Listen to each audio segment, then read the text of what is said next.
Chapter 58, Assassinate. They mobilized 2 silver-level Xian experts against me.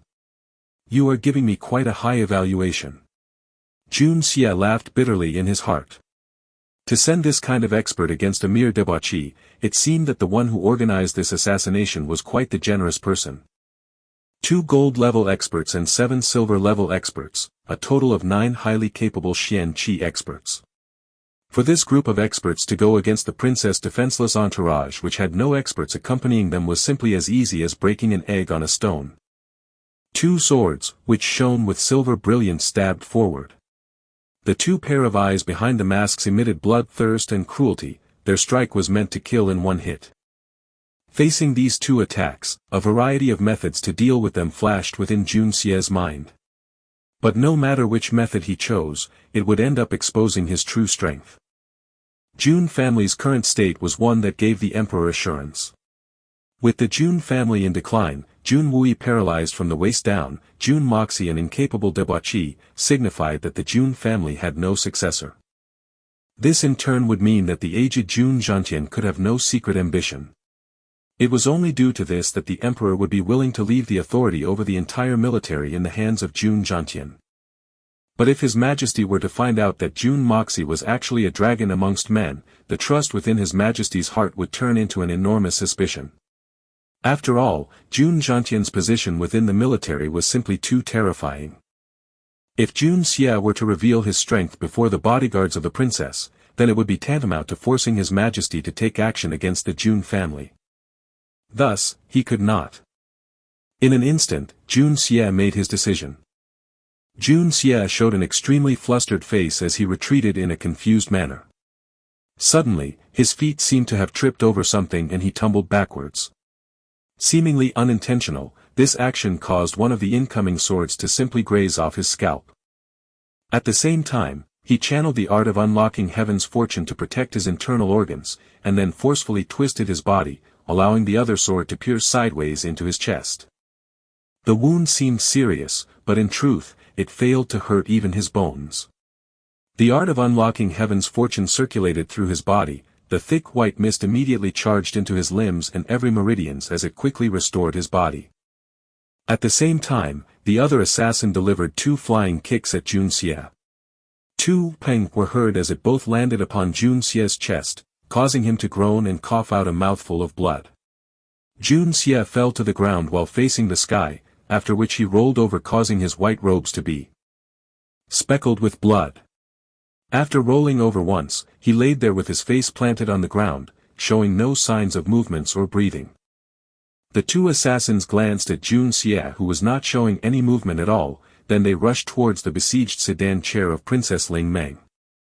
In their minds, Jun Moxie, who was the most renowned debauchee playboy in the capital, could not possibly have any chance of surviving a sword attack through the chest, in addition to 2 all-out kicks from a silver-leveled Xian Qi expert.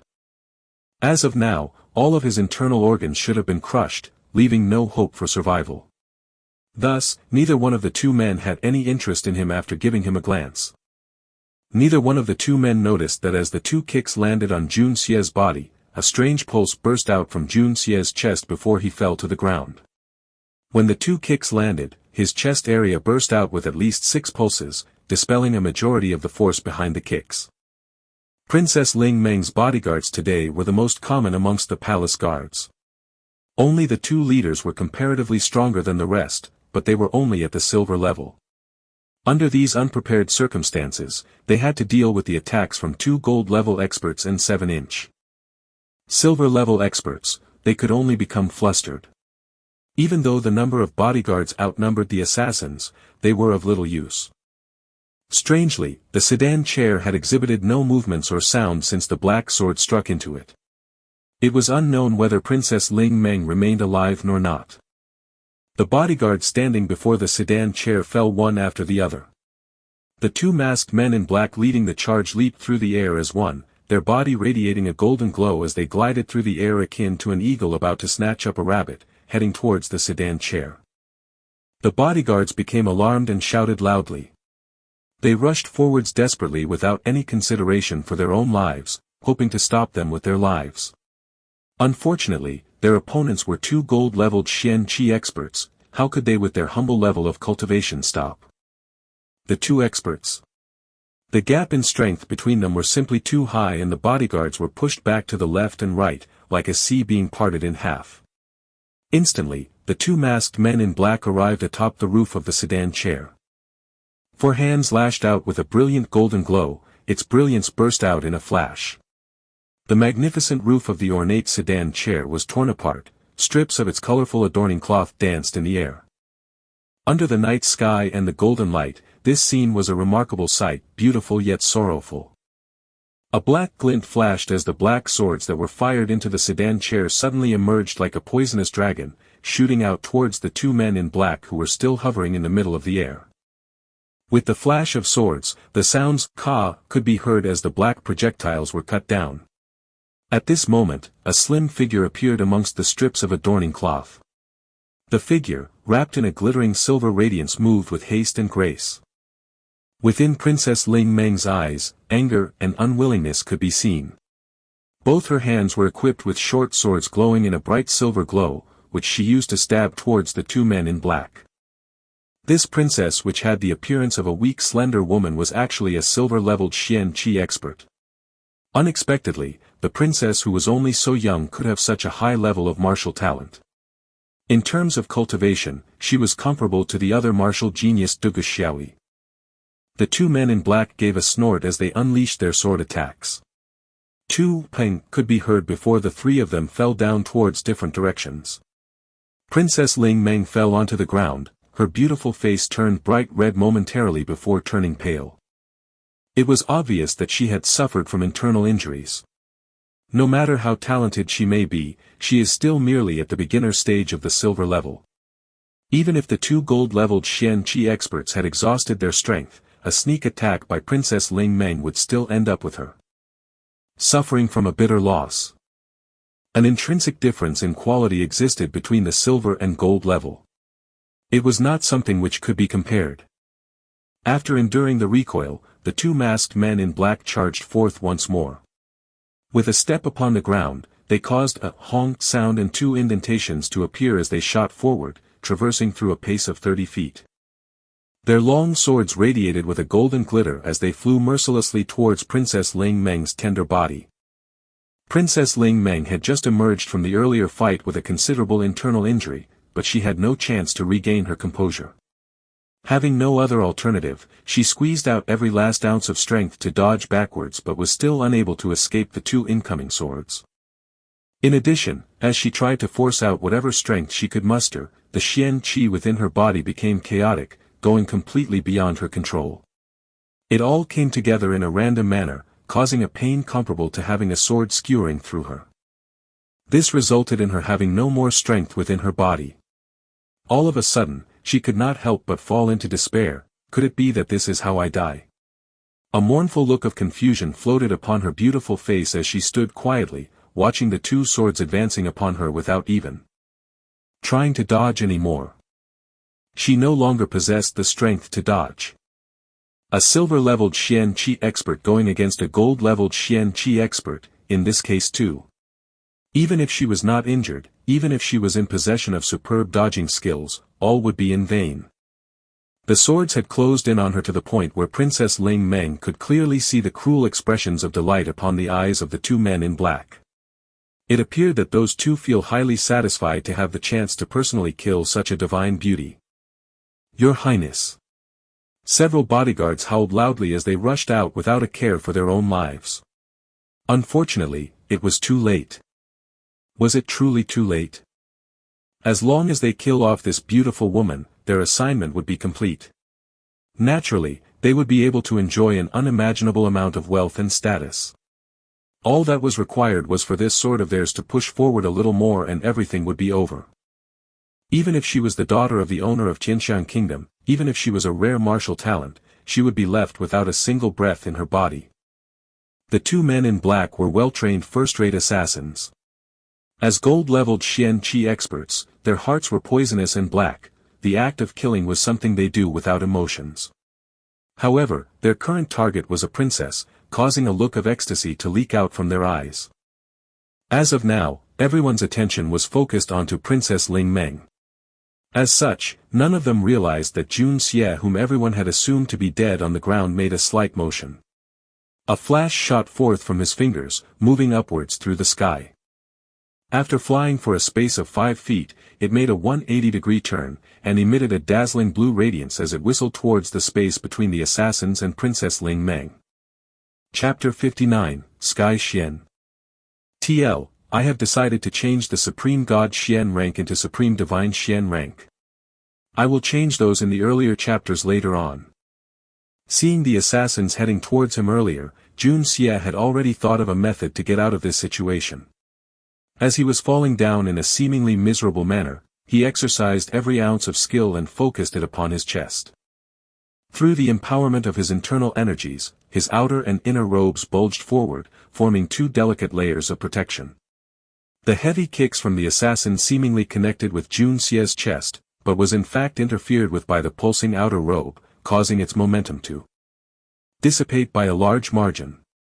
Next, the pulsing inner robe acted in concert to further shave off another layer of momentum off the kicks. As such, the amount of force behind the attack was only at less than 1/3 of the original.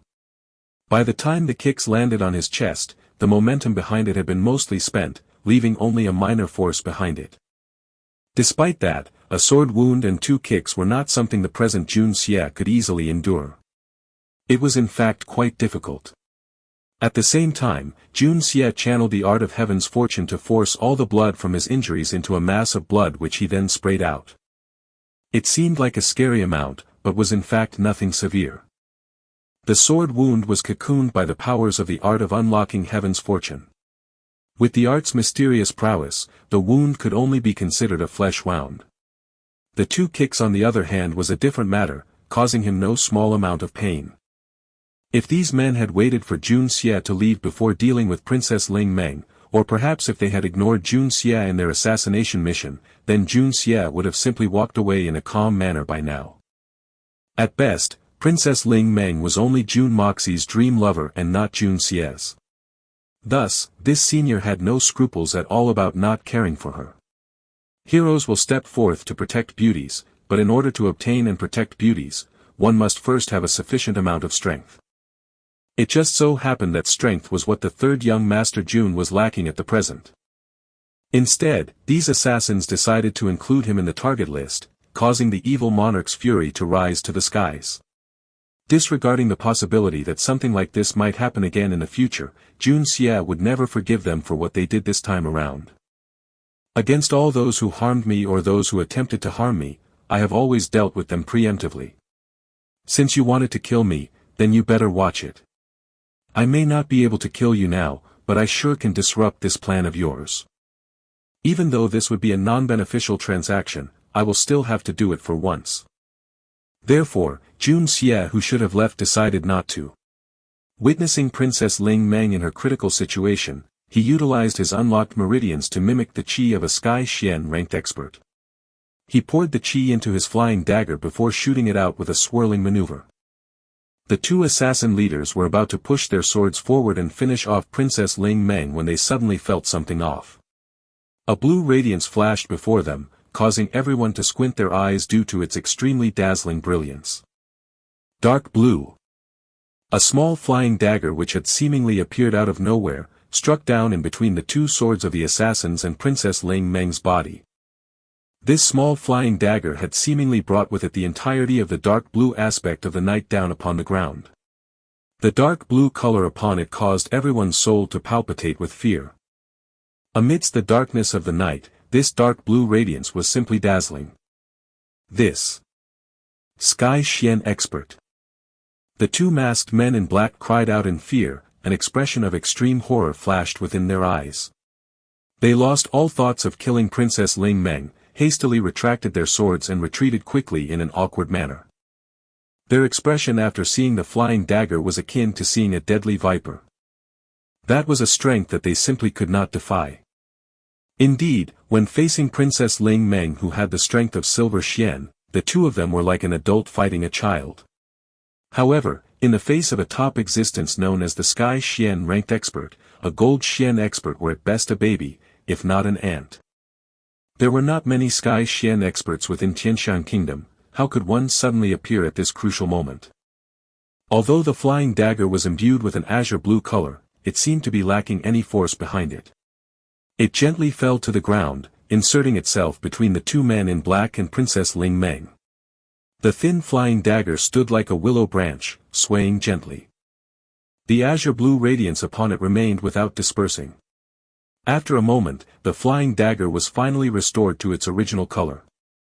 Many of them at the scene were shocked and simultaneously stopped whatever they were doing. Their eyes were all focused on the small flying dagger inserted upon the ground, their expressions filled with astonishment. In their eyes, the small flying dagger had transformed into an insurmountable moat. Upon the flying dagger was the deep blue color, which was maintained from the moment it was shot out until way after it had stopped. Judging by these events, this Sky Xian expert's level of cultivation must have reached the pinnacle stage. The gap between this expert and the supreme divine Xian realm was probably only half a step. In addition, this flying dagger was shot out without any sound, seemingly without any force behind it. Yet, the high level of precision involved in controlling the trajectory of the flying dagger declared something to them. It declared that this flying dagger was meant as a form of deterrence. The Sky Xian expert had not issued it with the intention to kill. This act made it appear that this expert had no worries and simply did not view the 9 assassins highly.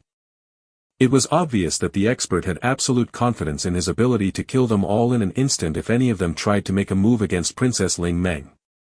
To say that a Sky Xian expert could wipe out these 9 men with a wave of his hand was not an exaggeration. Everyone there were highly capable individuals possessing vast amounts of experience. How could they not understand the intentions of this secretive expert?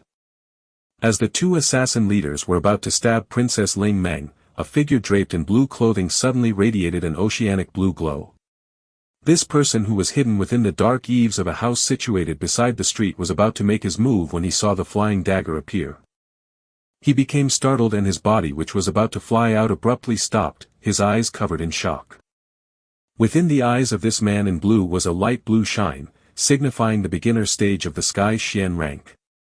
Even though he could be considered a top-level existence, compared to the Sky Xian expert, who issued the flying daggers, his level of cultivation was somewhat inferior. Behind their masks, the 9 assassins' faces were filled with fear and a little bit of dilemma. Even though they were assassins by profession, they were still men who valued their own lives. If there were a chance to win, they would certainly choose to duke it out. However, when facing an impossible task with 100% death rate, everyone could only choose to retreat. In contrast, Princess Ling Meng's bodyguards all became relieved and delighted. With such a legendary existence protecting Princess Ling Meng, Her Highness' safety was assured. If the princess were to be assassinated here, then even if they were able to protect their own lives from these assassins, they would not be able to escape the Emperor's wrath. Once His Majesty launched an investigation into this case, their wives and children might end up being harmed. Princess Ling Meng opened her eyes and bore witness to this scene. Looking at the small flying dagger on the ground, she felt thankful. If not for this flying dagger which had appeared in such a dominating manner, she would have perished by now. Which senior has arrived? Do you have any instructions? Please show yourself. The leader of the masked men in black stood straight, his hands cupped respectfully towards the sky as he said in a courteous voice. Trying to pull wool over the tiger's eyes, this man pretended to not understand the expert's intention and tried to feel him out. If this assassination attempt were to fail, they would not have anything good awaiting them. Thus, he could only hold on to the possibility of a what if and give it a try. If it was determined that this hidden Sky Xian expert truly desired to protect Princess Ling Meng, then they would have no hope of accomplishing their mission even at the cost of every one of their lives. Should that be the case, they could only choose to retreat. However, even if Princess Ling Meng was the princess of the kingdom, the most adored daughter of the emperor, how could someone like her have a pinnacle Sky Xian expert as a bodyguard? Only the emperor of Jianxiang kingdom could qualify to have such a kind of bodyguard. The street remained still, not a sound to be heard. It was only natural for this mysterious Sky Xian expert to not give these minor characters any acknowledgement. Chapter 60, Mind-Blowing Sky Xian Expert. Mind-Blowing Sky Xian Expert. In the distance, the muffled sound of hooves could be heard, each sound resounding like thunder as they moved towards them. It appeared that this assassination attempt had been found out. After a while, the eyes of the leader of the men in black burst with a cold glint. He waved his hand, and charged at Princess Ling Meng with a sword in hand. Since you refuse to talk, then I will try again. If you choose to stop us, then we will retreat immediately. If you do not stop us, then Princess Ling Meng will die. That way, our mission can be completed. However, as he advanced forwards, he carefully avoided the flying dagger, not daring to come in contact with it. Who knew what kind of strange temper this expert might have? Coming in contact with the dagger might end up inviting a calamity. A deep blue color suddenly appeared in the middle of the air as another flying dagger carrying a blue glow shot down before this man in black. The speed of this dagger was obviously faster than before. It appeared that this mysterious expert was feeling somewhat angry at the Gold Xian assassin's act of not understanding his intentions. The two flying daggers were inserted onto the ground, small and exquisite, its body quivering, just like a precious artwork that could be crushed by merely coming in contact with it.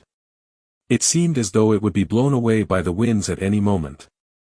However, in the eyes of the 9 assassins, these two flying daggers had transformed into a mountain standing before them and Princess Ling Meng. An insurmountable mountain. Any attempt to cross it was tantamount to suicide. As of now, if they wished to kill Princess Ling Meng, they must first kill the one who issued the flying daggers. However, that person is a pinnacle Sky Xian expert. Even if all 9 of them were to join forces, it would only take the expert the time it takes one to lift one's hand to finish them off. At this time, the Sky Xian expert hidden on the roof had already activated his entire spiritual awareness. Closing his eyes tightly, he endeavored to detect every single powerful existence. Under his spiritual awareness scope of search, he was confident that he could detect the movements of a pinnacle Sky Xian expert or even a beginner stage Supreme Divine Xian expert. However, after using his spiritual awareness to search, this Sky Xian expert's eyes widened in horror. Beads of sweat dripped down from his forehead, evidence of how much fear was within his eyes at this point. Who was it that had helped Princess Ling Meng? The Sky Xian expert considered this question within his heart, but he no longer tried to search for the immeasurably mysterious expert's aura. Because his earlier search where he utilized his entire being had resulted in nothing. There were no Xian Qi fluctuations in the air nor was there any trace of soul fluctuations. The person who shot out the daggers had actually contained all of those. What could that mean? What kind of cultivation was required for this? From the perspective of this Sky Xian expert, this was something that he could not accomplish. Not even a pinnacle Sky Xian expert or even a middle-stage Supreme Divine Xian could accomplish this.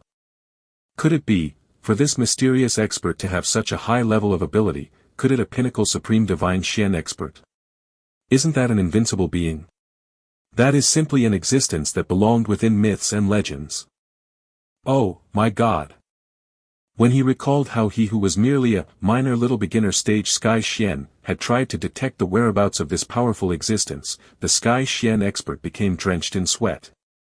Even though he was unable to determine the location of this person, such a kind of existence would certainly have found out about him. If this person had chosen to reveal his soul and retaliated by slapping his spiritual awareness, then his mind would have been crushed without any difficulty at all. Should that happen, there was no doubt that he would have become a basket case by now. Fear, terror, how long has it been since he had felt such emotions?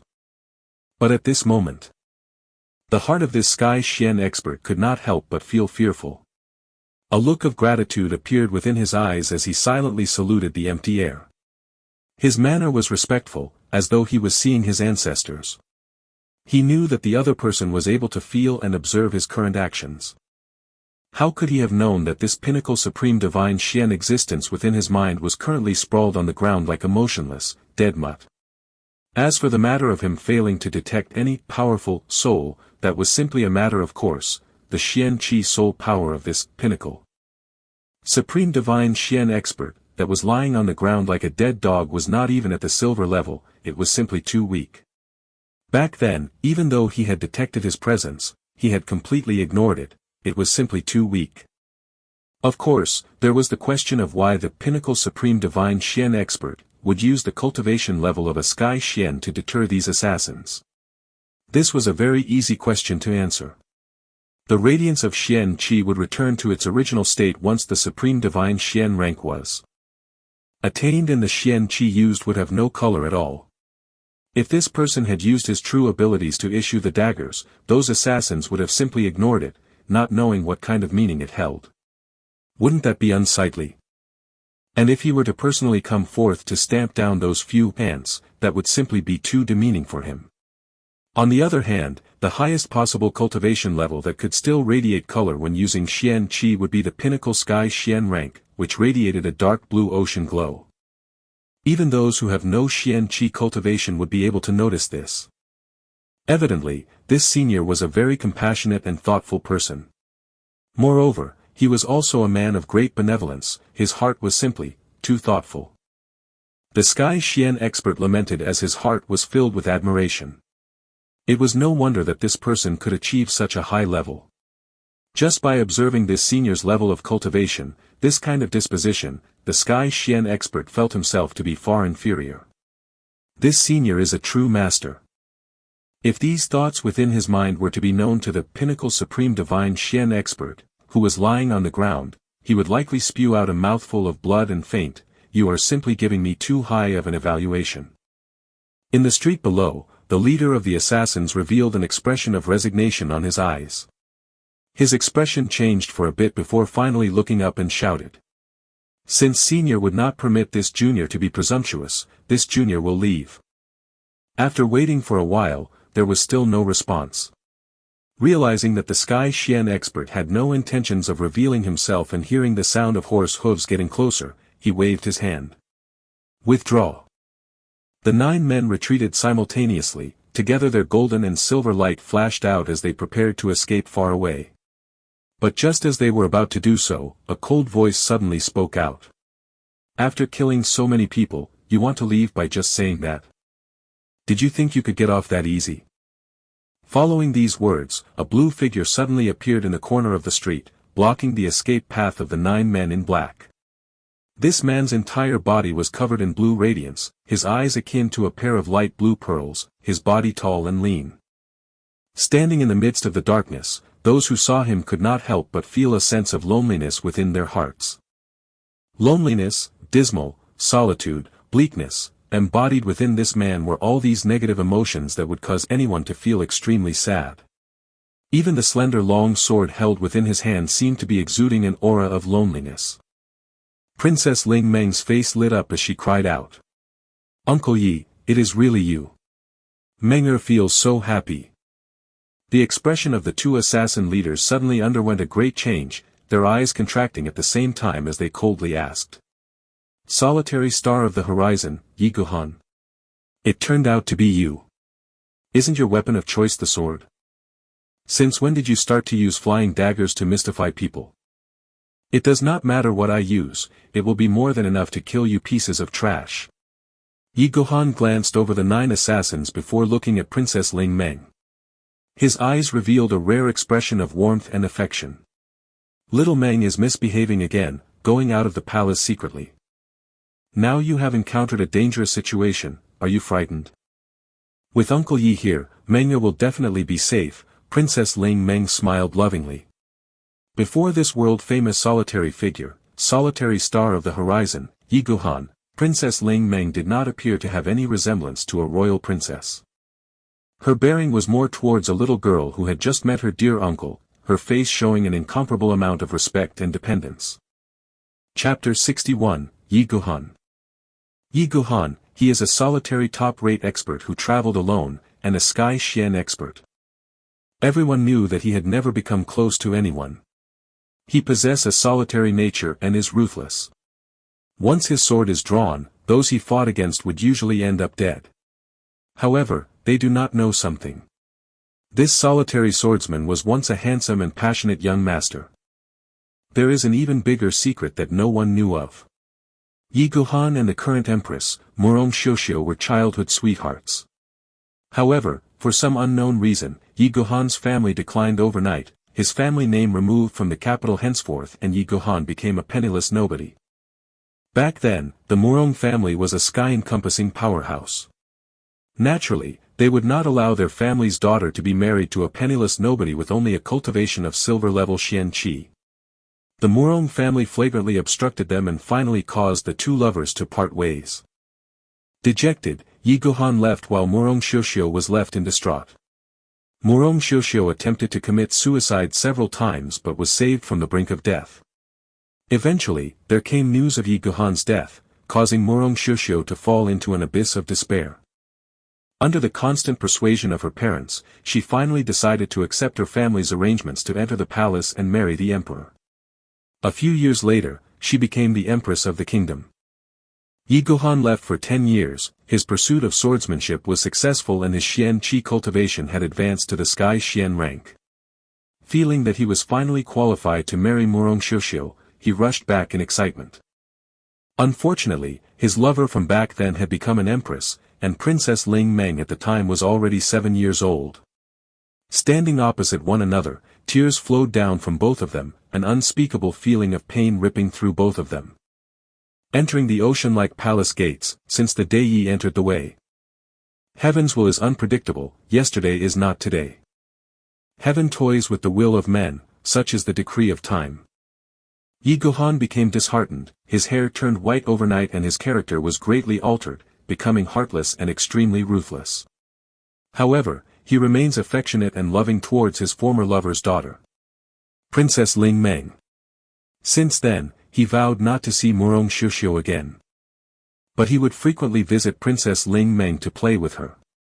His frozen heart would only melt when he is with Princess Ling Meng. Yi Gohan had become Princess Ling Meng's bodyguard.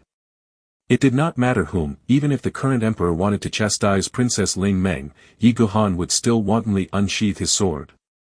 Princess Ling Meng is the one thing sustaining his soul and this cold-blooded swordsman's most sensitive spot. This matter is a royal secret known only to a select few. Thus, the one behind these assassins too had no clue. If they did, they would not have sent merely 2 gold-leveled Xian expert for this assassination. In fact, there may not even be any assassination attempt. If they really wanted to kill her, then they would need at least 2 experts at the Sky Xian rank or higher in order to succeed. Yi Gohan had already determined that the mysterious expert would not come forth, but he was unwilling to allow these assassins to leave. Thus, he had revealed himself. In Yi Gohan's eyes, anyone who wished to bring harm upon Princess Ling Meng must be killed. No amnesty would be given. Slowly turning his body, he unsheathed his sword. The long sword quivered, like a serpent, an undulating blue color rose from the sword. With a grim face, Yi Gohan said, "Go die." The 9 assassins remained silent. We had previously asked in earnest if Senior had any instructions for us.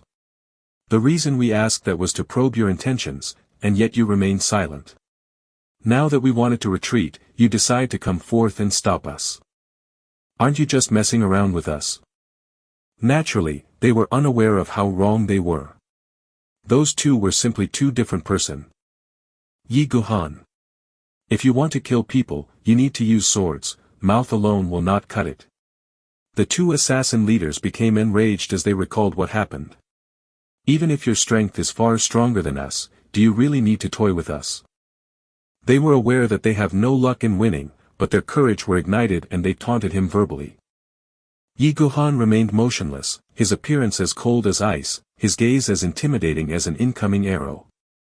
His straight body loosened, the light on the sword grew colder and he suddenly made his move with ruthlessness.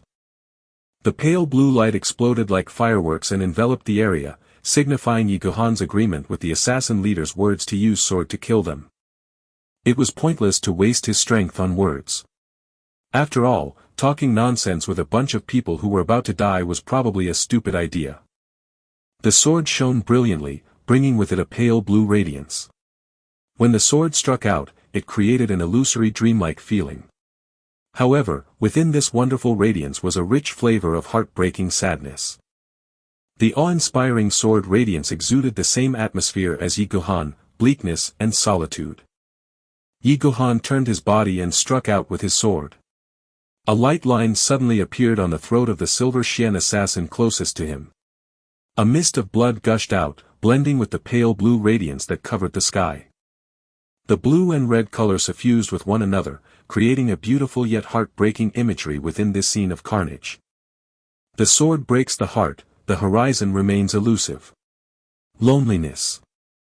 The corpse of the assassin slowly fell down. Yi Gohan maintained his mournful expression, his figure appeared before two other assassins. These two assassins that had seemed so impressive just moments ago now appeared to be no more than a pair of defenseless chicken and dog in his eyes. Just as how the silver level expert could look upon those at the 9th level and below as ants, the same applied to a sky Xian expert when facing silver Xian experts.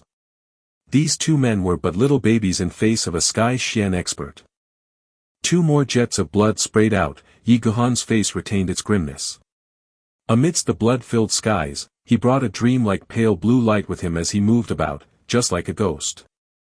For a group of gold and silver level experts to go against a sky Xian expert was no different from smashing a rock with eggs. There were no hope for them to emerge victorious at all. Moreover, their opponent was Yi Gohan, who is renowned for being a murderous cold-blooded maniac. Move quickly. Scatter and run. The assassin leader shouted out, his body was the first to rise to the skies, akin to an arrow flying back the way it came from. The remaining 5 assassins scattered out just like an exploding grenade, every single one of them fleeing for their lives. There was no need to think of the outcome. The only question here was, among these 9 assassins, who would be able to successfully escape? Yi Gohan let out a lengthy howl, his voice containing a dense feeling of loneliness and melancholy. His murderous aura reverberated with the endless feeling of loneliness as his pale blue sword rose into the air, just like a huge sapphire flying through the skies at a rapid speed. Each time the pale blue light flared out, an assassin's wretched cries could be heard as he fell to the ground. Just a moment after the order was given, 4 of the assassins that were trying to escape had already been killed, though their bodies have yet to descend onto the ground. As for Yi Gohan, he was engaged with one of the gold-level assassin leader. The 2 assassin leaders possessed the highest level of strength amongst the assassins. One of them fled to the north while the other fled to the south. Even with Yi Gohan's ability alone, after killing off the other 4 silver Xian assassins, he could only stop one of the leaders. As for the other one, not even he could do anything about it. Jun Xie, who was lying on the ground, had his eyes slightly opened as he enjoyed the show. Witnessing Yi Gohan's superhuman might, he could not help but feel fascinated. In an open battle, not even the original Jun Xie in his past life could hope to defeat Yi Gohan. This caused Jun Xie to have a higher evaluation towards the Xian Qi cultivation of this world. Naturally, this was only if they were to fight openly. However, if this was an assassination mission, Jun Xie was confident that he has at least n number of ways to murder Yi Gohan. After all, an open battle to the death is not Jun Xie's forte. A pale blue color, he is probably only a sky Xian beginner, and yet he possessed such a kind of power. How would a pinnacle sky Xian compare? How would a supreme divine Xian compare? A strong feeling of delight at seeing such strong people rose within Jun Xie's heart. Fighting against the strong was the only way for one to enhance one's strength. Unfortunately, the present Jun Xie simply does not have the strength to challenge the strong. Otherwise, he would probably have jumped to his feet and challenged Yi Gohan to a fight. Strength. Jun Xie's heart burned as it churned with endless desire. As it so happened, he suddenly realized that the fleeing assassin leader was heading in his direction. The killing intent within Jun Xie's heart burst out. Son of a bitch. After bringing a bunch of people and causing this senior to end like this, you want to leave? You think you could just waltz out of here? His wrists quivered and his flying dagger slid down onto his hands. Jun Xie's face, which was hidden beneath his body, showed a ferocious smile. Time to die, kiddo. Chapter 62, Professional and Non-Professional.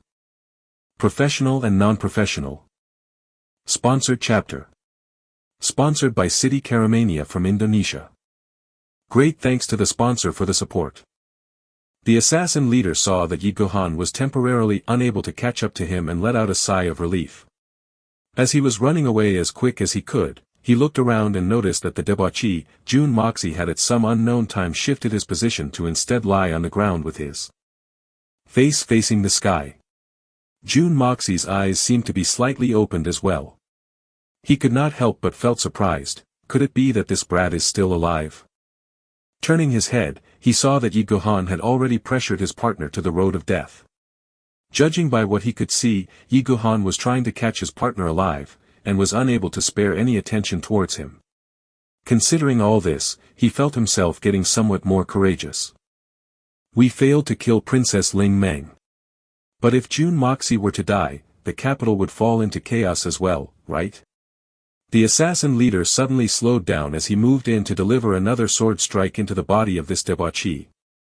Just as he was about to act, he suddenly saw the debauchee brat before him opening his eyes, spit out with his tongue, made a sly face and cursed in a whisper. I will screw your mother. The volume of his voice was very low.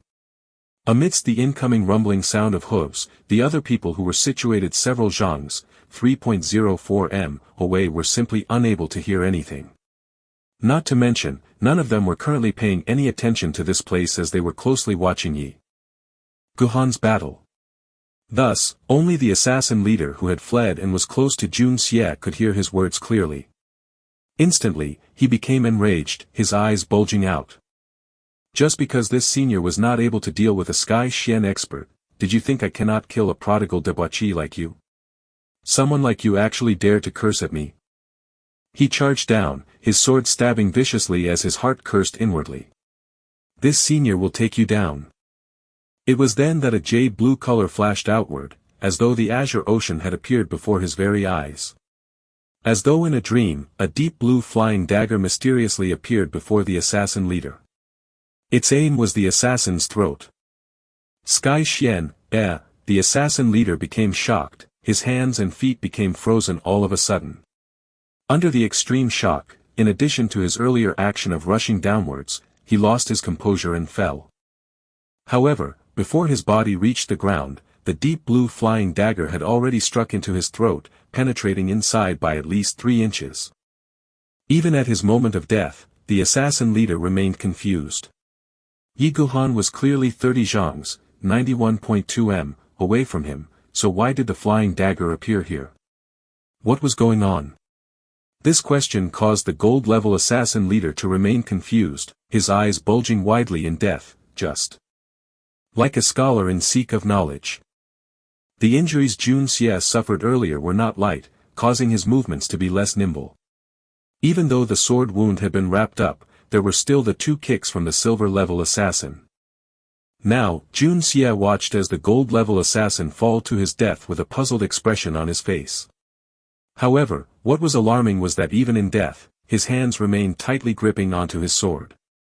Screw your granny. You unrepentant bastard. Jun Xie cursed inwardly. Going all out, he forced his body to move, barely budging away from the lethal strike. Pine. The assassin leader's corpse fell right on top of Jun Xie's little body. With a chi sound, the sword in his hand slid into Jun Xie's thigh in the area with the most flesh. If this sword had gone slightly to the left, Jun Xie would have to gloriously become an employee within the palace. SS Sinofa. Jun Xie had already been knocked down and was unable to rise up at all. Then, the sword slid into his thigh, causing him to hiss in pain. In the end, young Master Jun cried out in his heart, who could have guessed that even a dead man could use a sword to harm others? This world is simply too freaking fantastic. The sword pierced straight through Jun Xie's thigh and into the ground beneath him. Any movement would aggravate the wound. In a worst-case scenario, it might even bring harm to his tendons. Under these circumstances, Jun Xie was simply unable to move. The same was true for the assassin leader's corpse pressing down on him. The both of them were like a human pyramid, the assassin leader's hands gripped the sword tightly, and the sword had pierced through Jun Xie's thigh. This image was unspeakably peculiar. Son of a bitch. Jun Xie was on the verge of tears, since I came to this world, this would already be the second time that I was pressed down on by a man. First time around, even though the fatty was nauseating, he was still a living person. This time, I am actually being pressed down upon by a dead man, and I cannot even move. A living person and a dead person, both their faces were directly opposite one another, their eyes staring at each other. It was then that Jun Xie realized that this bastard had died with his eyes open. Feeling curious, Jun Xie observed carefully. The more he observed, the more he felt that this person's eyes did not seem to express resentment or malice, but rather, doubt and confusion. Son of a bitch. Are you telling me that you cannot find your way to the Yellow Springs asterisk? Do not look at me, I do not know. Jun Xie viciously cursed him. When pressed down upon by a dead person whose eyes remained bulging out in a stare, most people would be trembling regardless of how courageous they may be. However, Jun Xie was a freak who could even start a conversation with the dead. In one word, powerful. With a "pa," Yi Gohan disarmed the other assassin leader, his blue sword flashed out and was upon the man's throat. Who sent you? Speak up.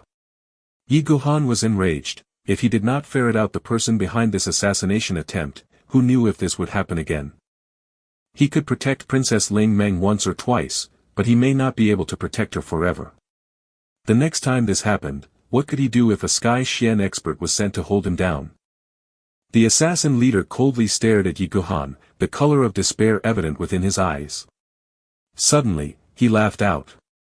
Yi Gohan, did you think I would talk? Ha ha ha. What a joke. I did not expect that the world-renowned solitary star of the horizon, Yi Gohan, a dignified Sky Xian expert would actually turn out to be so naive. As he talked, black-colored blood suddenly flowed down from his mouth and he stopped breathing. His eyes was fixed upon Yi Gohan, a look of ridicule remained in his eyes. The moment he was captured, he had bitten down on the poison pill within his mouth. Sealing the throat and purging the blood, what a vicious poison. Yi Gohan sighed, his face revealing a look of admiration and murmured. You can be counted as a real man. I will not make things difficult for your body. Presently, all the assassins have been killed off and the area had turned silent. Even though the words uttered by Yi Gohan was low in tone, it could clearly be heard by Jun Xie. At that moment, Jun Xie suddenly had the urge to laugh loudly. What nonsense. Under these circumstances, you actually call him a real man? If that were the case, then the value of real man would no longer be of any worth. If he does not commit suicide, would you let him live? Even if you let him live because he is a real man, would the chief assassin let him live? Will the mastermind of this incident allow him to live? I have seen stupid before, but I have never seen someone so stupid. And you are a Sky Xian expert to boot. Idiotic Sky Xian expert. Jun Xie's heart welled with a great amount of contempt. Since you have decided to take him alive, the first thing you need to do when going against these kinds of people is to knock out his teeth while he still has the ability to move.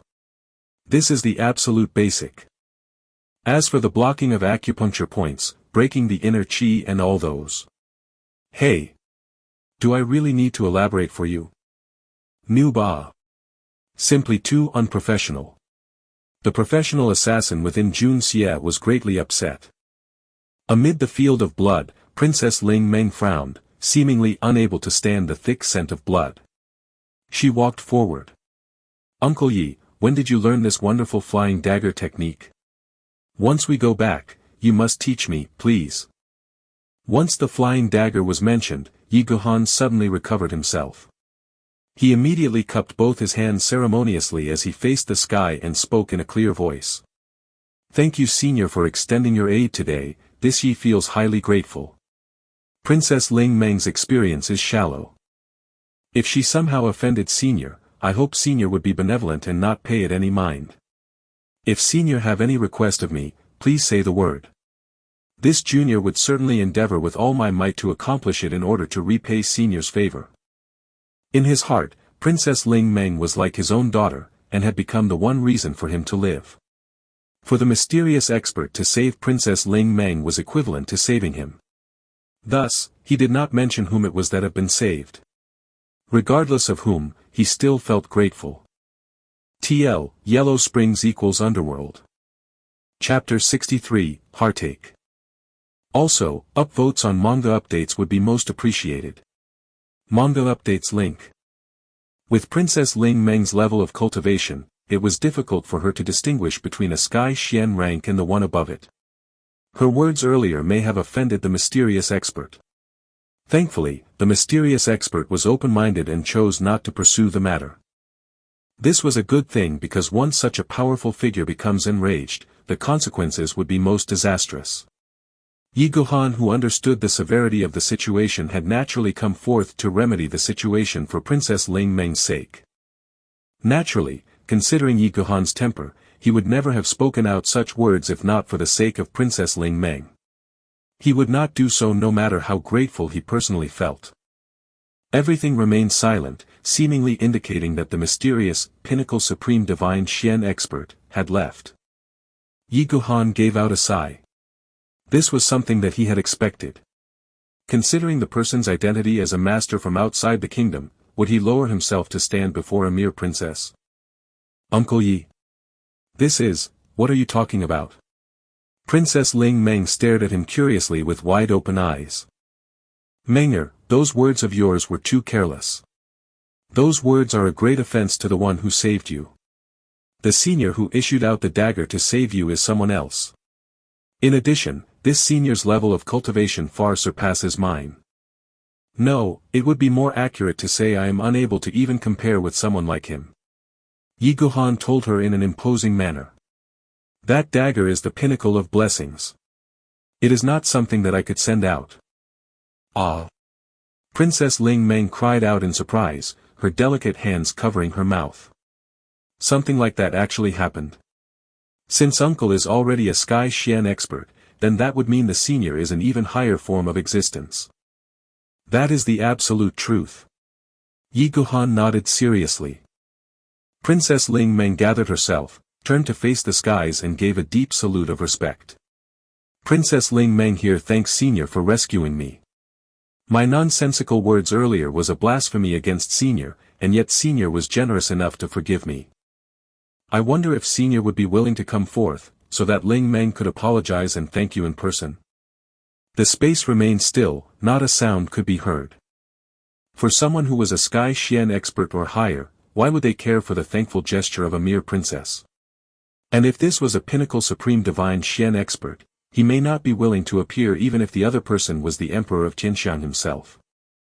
Princess Ling Meng were not aware of all these. However, in order to express her gratitude, she must profess her thanks regardless of whether the person was still around or not.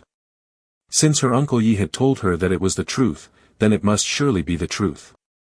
A pity, we have no chance to meet this person. Yi Guhan sighed, his face returning to its cold form, and he stood wistfully at the side. Little Menger, Uncle Yi will have to leave now. It would be better for you to return to the palace. The imperial army is already on their way. In the distance, the thundering sound of hooves inched closer. Princess Ling Meng looked at Yi Guhan with an expression of unwillingness and asked. Uncle Yi, when will you return to visit Menger? Silly Menger, Uncle Yi would always be by your side. Yi Guhan sighed inwardly before softly replying. I will definitely come to visit Menger. Earlier, one of the assassins managed to escape. That could end up causing some problems in the future. That is why Menger will have to be very careful in the next few days. Princess Ling Meng whispered, her face showing reluctance. The sound of hooves had reached the corner. Yi Guhan lifted his body upwards and skimmed through the air. Suddenly, he exclaimed in mid-air and changed his direction, moving towards Jun Xie. His sharp eyes analyzed the scene before him. Seeing the small dagger inserted into the throat of the assassin, he could not help but feel grateful. It turns out that the senior had already helped me solve this problem. This is truly humbling. Straightening his body, he left, floating up to the roof. With a blue flash, he suddenly disappeared. From the corner of the street, a robust horse marched out towards them. A young military officer in blue with an urgent expression on his face rushed close by. Seeing Princess Ling Meng standing safely there, he gave a sigh of relief. He quickly saluted and asked. "Princess, are you all right?" His concern was evident within his voice. Princess Ling Meng stared at him in a dazed manner. Slightly bending her body, she picked up the 2 flying daggers from the ground. Checking it in detail, the flying dagger was as thin as a layer of onion, exquisitely small and subtly curved with beautiful engravings. Princess Ling Meng became fond of it instantly. Her face revealed light traces of excitement. "This is the divine weapon used by the Master Superior to even Uncle Yi. What a lovable dagger." "This is, dagger?" the young man asked in a stammer. "Princess, please be careful when dealing with these weapons. If not for the senior expert who shot out these flying daggers, I would have been killed by those assassins. There would be no chance for me to wait for your arrival. Naturally, Yi Guhan's existence cannot be revealed to those who were unrelated to her." Princess Ling Meng glanced at him briefly, her beautiful face showing traces of fatigue and a hint of sadness. When she chose to leave the palace in the past, there would be at least a jade-level expert escorting her. That was His Majesty's personal arrangement for her. Why would that expert suddenly be sent out on an errand? In addition, the several elite gold-level experts that usually accompanied her were all deployed elsewhere for some unknown reason. It was under such circumstances that she encountered assassins as she left the palace. What does all this mean? It goes without saying. Princess Ling Meng was extremely intelligent and was well aware of what was happening, but she tried to force herself not to think about it. She was unwilling to consider it. She dared not consider it. That was because the resulting scenario would be too painful for her to bear. Pain. Heartbreaking pain. If you want to struggle for the throne, then just do it. Why do you have to turn me into a tool for your struggle? Is the throne really that precious? Could it be that in your eyes, I am but a tool for you to further your interests? We may not share the same mother, but we have the same father, the same flesh and blood. Why? Why? Could it be true that there can be no love within the royal family? She felt the 2 flying daggers within her bosom coming in contact with her skin, releasing a cold sensation, yet Princess Ling Meng felt warm and safe. The mysterious Sky Xian expert saved her life and did not blame her for mistaking his deeds for others. This benevolent mindset caused an endless amount of fascination to well up within her. Yi Guhan was aware that the mysterious person's strength was probably above that of the Sky Xian rank, but Princess Ling Meng did not. She only knew what she saw, and that was the ocean-like azure brilliance. Saving lives without showing even his shadow, drifting back and forth, leaving not a trace of his existence. Uncaring of rewards from others, much less the ignorance of those he saved. What kind of character is this? This is the character of a real master. A deep sense of trust was born within the heartbroken and frustrated Princess Ling Meng towards this mysterious figure. He is like a dragon that would show his head and not his tail. This created a belief that this person is highly dependable. In her heart, she felt that this mysterious person is just like her Uncle Yi, worthy of her trust. With the flying dagger beside her, Princess Ling Meng suddenly felt herself becoming more courageous. Indeed, with a pinnacle Sky Xian expert and a solitary star of the horizon, Yi Guhan as their protector, anyone would be able to sit back and relax. She recovered from her daze, only to discover the young man staring at her. Princess Ling Meng became embarrassed and turned angry, her heart becoming depressed. This person is the eldest son of the city's Murong family, Murong Qianjun. He is the rising star of his generation from the Murong family where Princess Ling Meng's mother hailed from. In terms of relationship, Princess Ling Meng and him could be considered as cousins. He is considered one of the renowned handsome talents within the city. Ever since meeting Princess Ling Meng though, he was smitten as though she had captured his soul. He had requested his family for a military leader position in hopes of meeting and staying close to her and at the same time allow him to launch a frenzied pursuit for Princess Ling Meng. Since Jun Moxie stepped back 2 months ago, Murong Qianjun is now one of the top 2 suitors for Princess Ling Meng. The other suitor is the Grand Preceptor's grandson, Li Yuran. Chapter 64, Old Man in Grey. Looking at him, anyone would feel that this young Master Murong is a talent in both civil and military affairs, extraordinary in every aspect, blessed with handsome looks, highly capable in the field of martial arts, a perfect match for any woman. However, Princess Ling Meng felt that this person is very hypocritical. Before her, he seemed to always be wearing a mask of being deeply in love. As someone who lived within the palace all the time, she had no way of judging whether this face of his is true or false, how much of it is the truth. How much of it is fake? What is the true face and character of this person? Princess Ling Meng felt that she do not have the slightest grasp onto the answer for those questions. The other suitor is the first heir of the Li residence, Li Yuran, who holds the title of number 1 gifted scholar in Tianxiang Kingdom. Likewise, he is someone who filled Princess Ling Meng with uncertainty. Li Yuran is handsome and well-mannered, graceful but not showy, and rarely showed himself. He had caused countless ladies from the capital city to become obsessed towards him. However, no matter what, he refused to show himself, causing him to be labeled as the number 1 refined gentleman of Tianxiang Kingdom. Li Yuran would always show a warm and graceful countenance, never one to be either anxious or tardy. He seemed as though everything that was happening in the world was within the palm of his hands, that everything was within his expectations. However, Princess Ling Meng had always felt that it was impossible for there to be someone so perfect in this world. If this person's external appearance was but a camouflage, then he would be an even more horrifying, more unpredictable existence. No one could hope to understand what he was really thinking.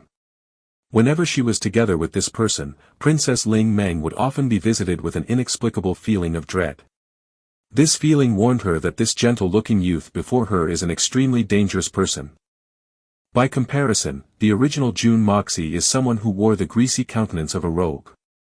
He did not attempt to hide his nature, as though announcing to the world, "I am a rogue, and I am not afraid to show it." Even though his character is somewhat unbearable, at least he was someone who committed bad acts in the open. Despite being a scoundrel, his bad actions were all done openly, and there was no need to fear him taking sinister actions in secrecy. Thinking about Jun Moxie, she suddenly recalled that this debauchee was just here not long ago, and he even gave her a warning.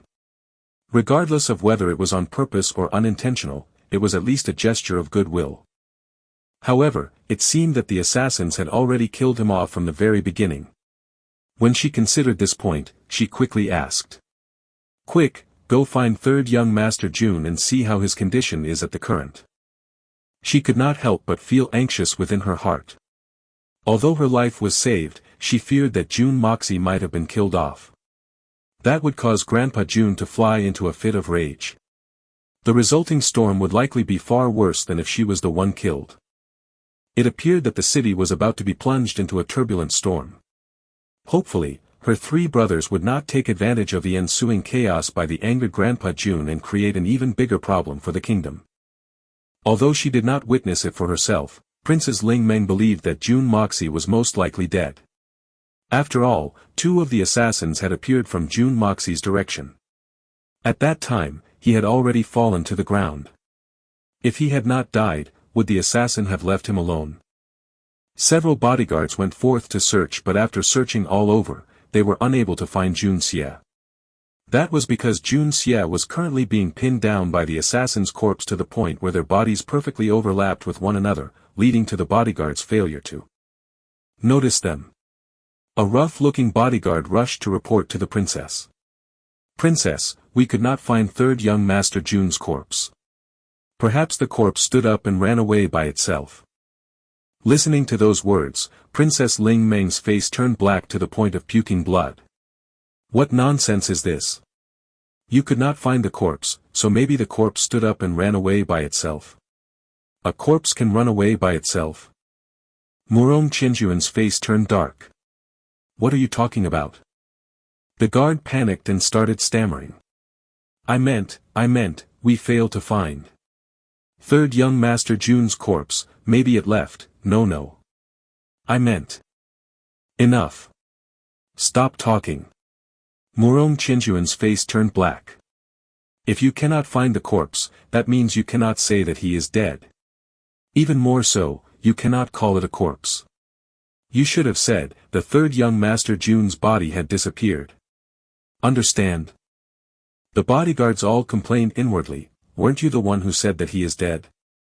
To think that you still have the face to lecture us. What a despicable person.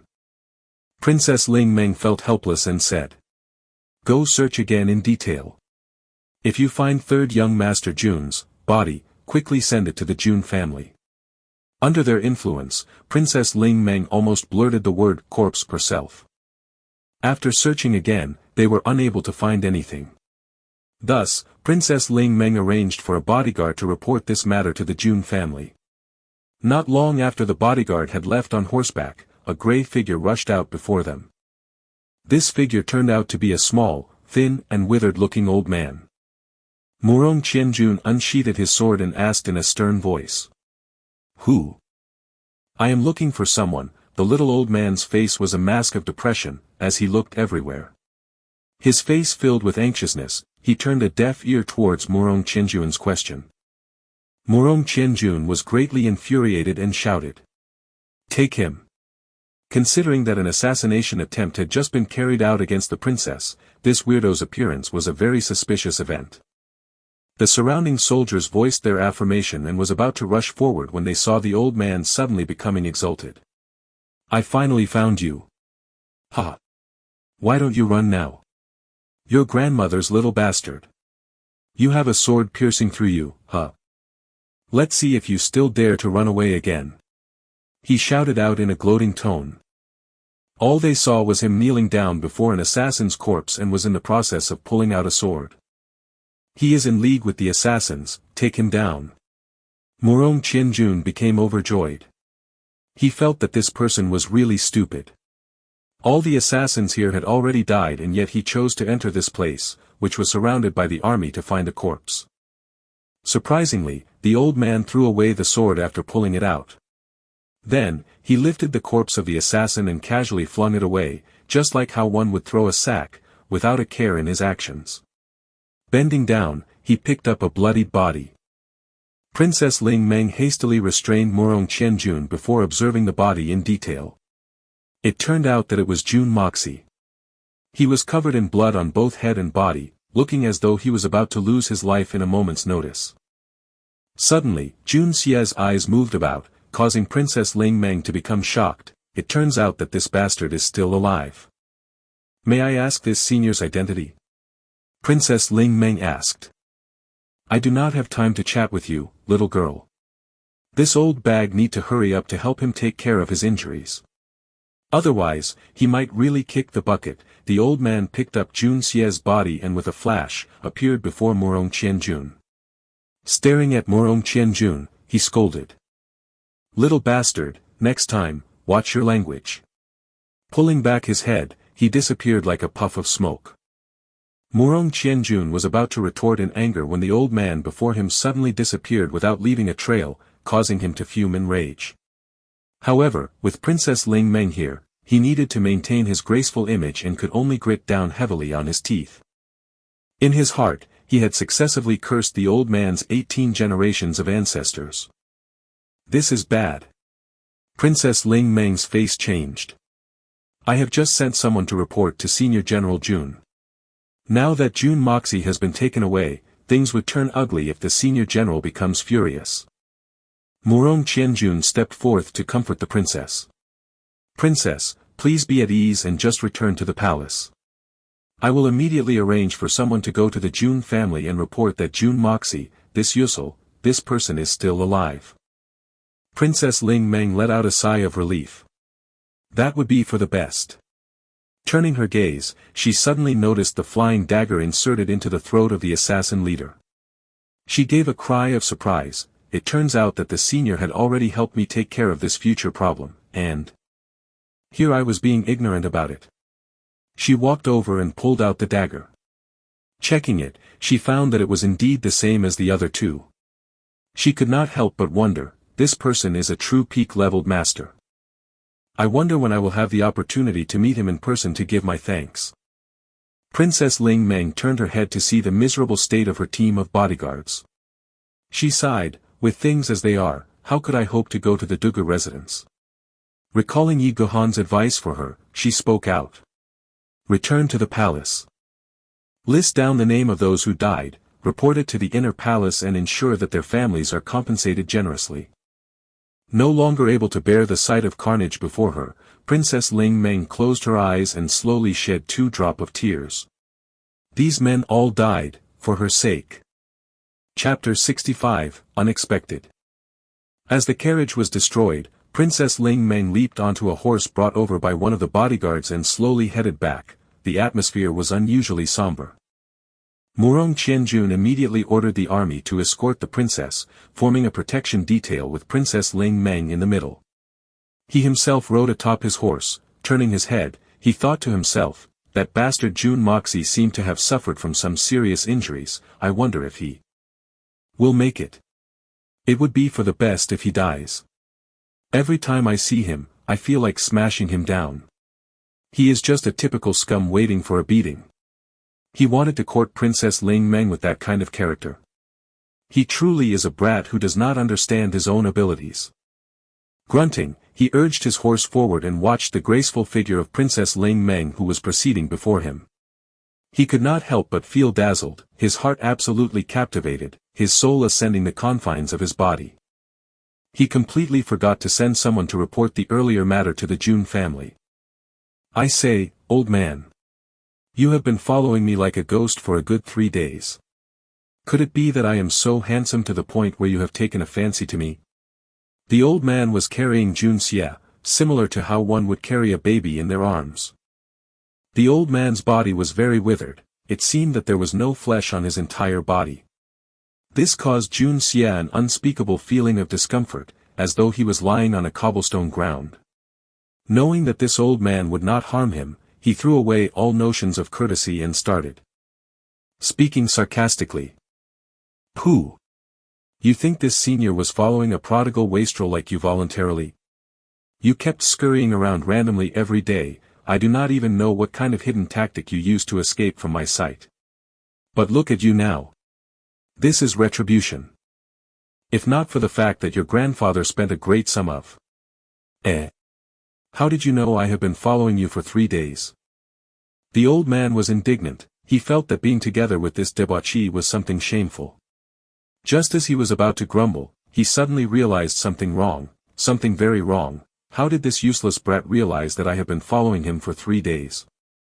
Could it be that this senior's tracking skills have regressed until such a degree? The old man became startled and suddenly stopped. He no longer cared about the disrespectful manner in which Jun Xie used to address him. Fool! Did you have to ask such a simple question? Naturally, someone told me. Jun Xie casually threw out an answer after thinking it through. Even though this old man's tracking skills was unable to escape Jun Xie's senses, it was still first-rate even when compared to his past life's experiences. Considering the original Jun Moxie's abilities, he would not be able to realize it even after training for hundreds of years, let alone escape from the old man's sight. You are the real fool. You are such a fool, it is only natural that you would not be able to discover this senior. Who told you about it? Was that person the one who taught you how to escape from my sight? The old man felt shocked. He was actually unaware that his tracking skills were being countered. In addition, that person possessed the ability to guide this useless being, Jun Moxie, to shake him off his tail. This was simply horrifying. How much strength is needed for this feat? If this person is an enemy. How do I know who that person is? Jun Xie continued. I have never met him. Oh, that is only natural. Considering how powerful the other person is, do you think you have the qualifications to meet him? But since you put it this way, you being able to escape from my sight was all due to that person's instructions? That person was the one who taught you? The old man was prejudiced and had already decided that this debauchee had absolutely no ability to discover his existence. After all, he had absolute confidence in his own tracking skills. However, he asked just in case. His heart became alarmed. Could it be that a supreme divine Xian is watching me? That cannot be. Could it be? The more he thought about it, the more his mind became panicked. Truth be told, this old man's techniques were indeed impressive. Otherwise, it would not have taken Jun Xie, the king of assassins of his generation, a good 3 days to deal with him. Of course. By the way, old man, are you done talking? Why are continuously asking about all this? Where are you planning to take me to? You should hurry up and bring me home. Jun Xie was feeling uncomfortable and started cursing within. Quickly send me back home so that I can use the Hongjun Pagoda to heal myself. If I were to do it outside and get exposed, what then? Nonsense. Judging by the amount of injuries you have, I will need to quickly handle it first. Otherwise, you would be dead by the time I reach your home. The old man was feeling unhappy himself. With my level of skill, how could I have ended up being counter-tracked? Son of a bitch. If I were to return directly to the Jun residence, your old head would throw a bunch of depressing complaints on me to the point of death. If I do not clean this brat up, going back like this would be too humiliating. While talking, they arrived at an inferior-looking house. Holding Jun Xie, the old man rushed into it and placed Jun Xie onto the ground. After that, he carefully checked the wounds on Jun Xie's body from top to bottom. He could not help but be astonished. On Jun Xie's chest, a sword had nearly pierced straight through him. In addition, 2 purple bruises could be clearly seen. This was obviously the result of 2 kicks aimed at his chest. Considering the strength of the 2 silver-level assassins, an attack by either one of them should have been enough to send him off. Yet, after having suffered from a stab to the chest and 2 kicks from them, Jun Xie was able to preserve his life and still talk casually. This was not even the most astonishing point. What was truly outrageous was that not a single rib was broken. The old man sent his Xian Qi into Jun Xie's meridians to carefully check. Jun Xie's internal organs had received no damage, internal injuries were lacking, causing him to stare with bulging eyes. This sword stab was simply too skilled. It actually went through the intercostal area between ribs. This brat's luck is simply too good. Brat, did you by any chance hire those assassins? If that weren't the case, why would they take so much care when dealing against you? Just by looking at your wounds, I highly suspect that you guys planned this in advance. Were you planning on playing the hero saving the damsel in distress? You wanted to win the favor of that beautiful little girl? The old man stroked his beard, his eyes slanted, his face turning highly obscene. The old man's whimsical words almost caused Jun Xie to choke to death. He laughed bitterly. Old man, you sure have an imaginative mind. I nearly died earlier, how was I supposed to play the hero saving the damsel? Why are you staying still? Quick, help me bandage my thigh, can't you see that it is still bleeding? Jun Xie was somewhat rendered speechless. This old man was already an aged senior, but why was his actions so disorderly? Why did his grandfather hire someone like this to tail him? Pooh! You useless little brat, you think this senior needs you to instruct me on how to do things? The old man stroked his beard. Brat, you are a lucky one, you won't die. You also won't become crippled. Having said that, he patted Jun Xie on his thigh and continued. Everything is fine now. Jun Xie's thigh had just been pierced with a sword. Even though his bones were not harmed, the sword pierced through his muscles. 1 sword, 2 holes, to be patted by the old man on the thigh at his current situation caused him to feel a heart-rending pain. Jun Xie bit his teeth, sucking the air and hissing, beads of sweat dripping out from his forehead. As he continued hissing through his teeth, he asked. Old man, do you have a granddaughter?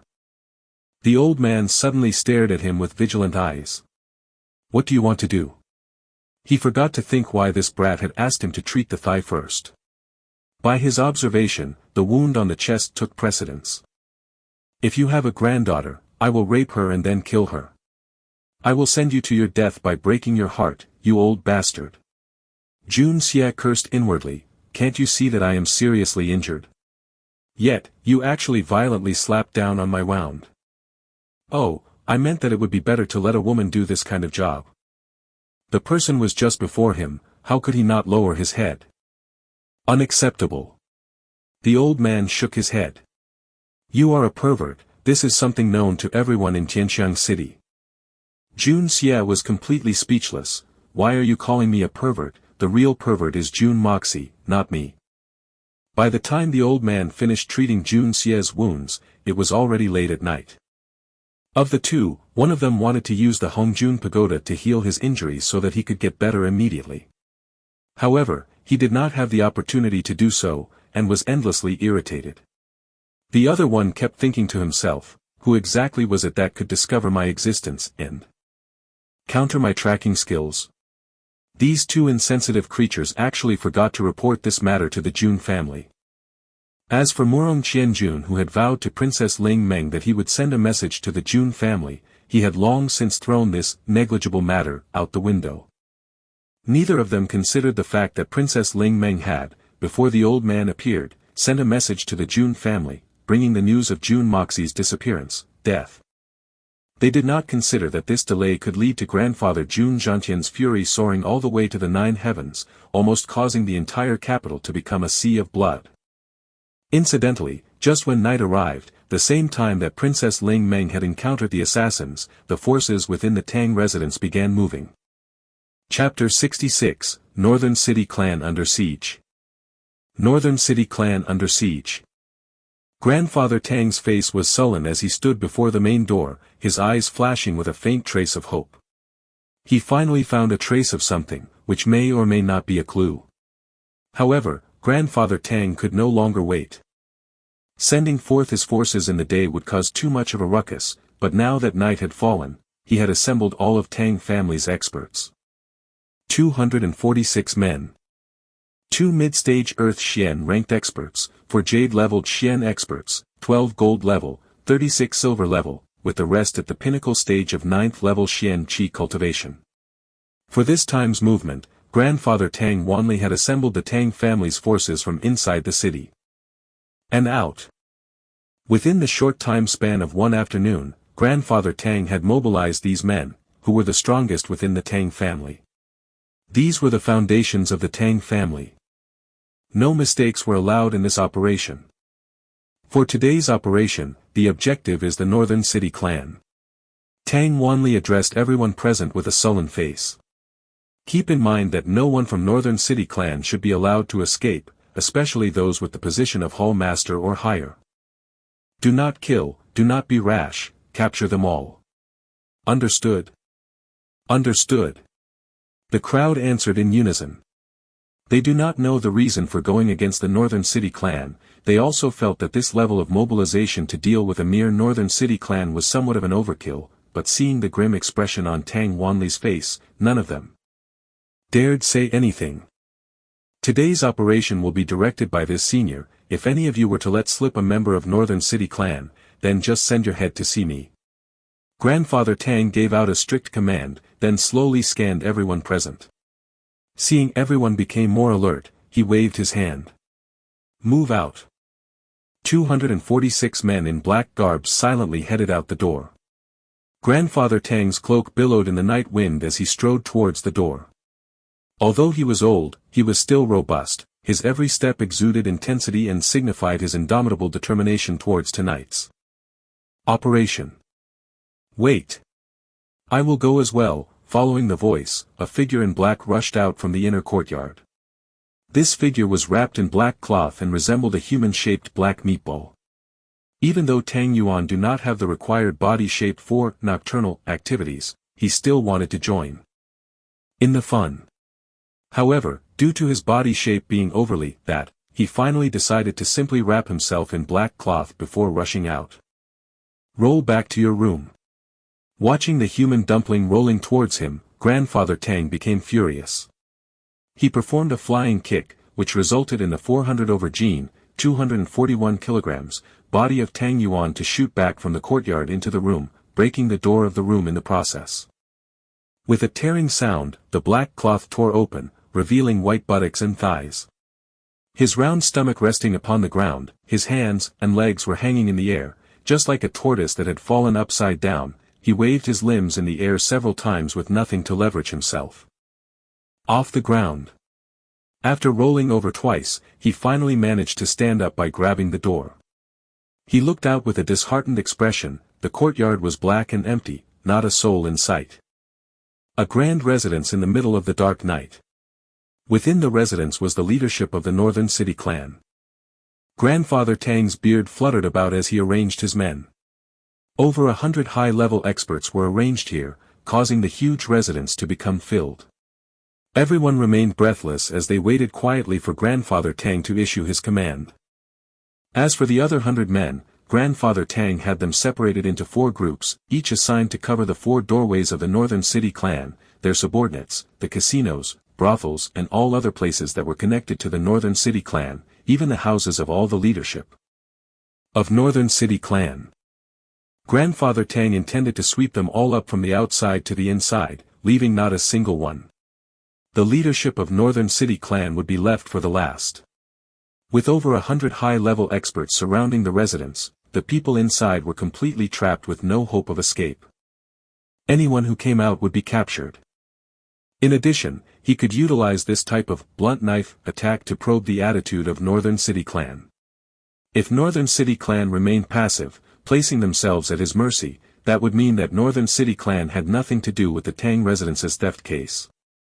Even if there were some connection, it would likely be a trivial one.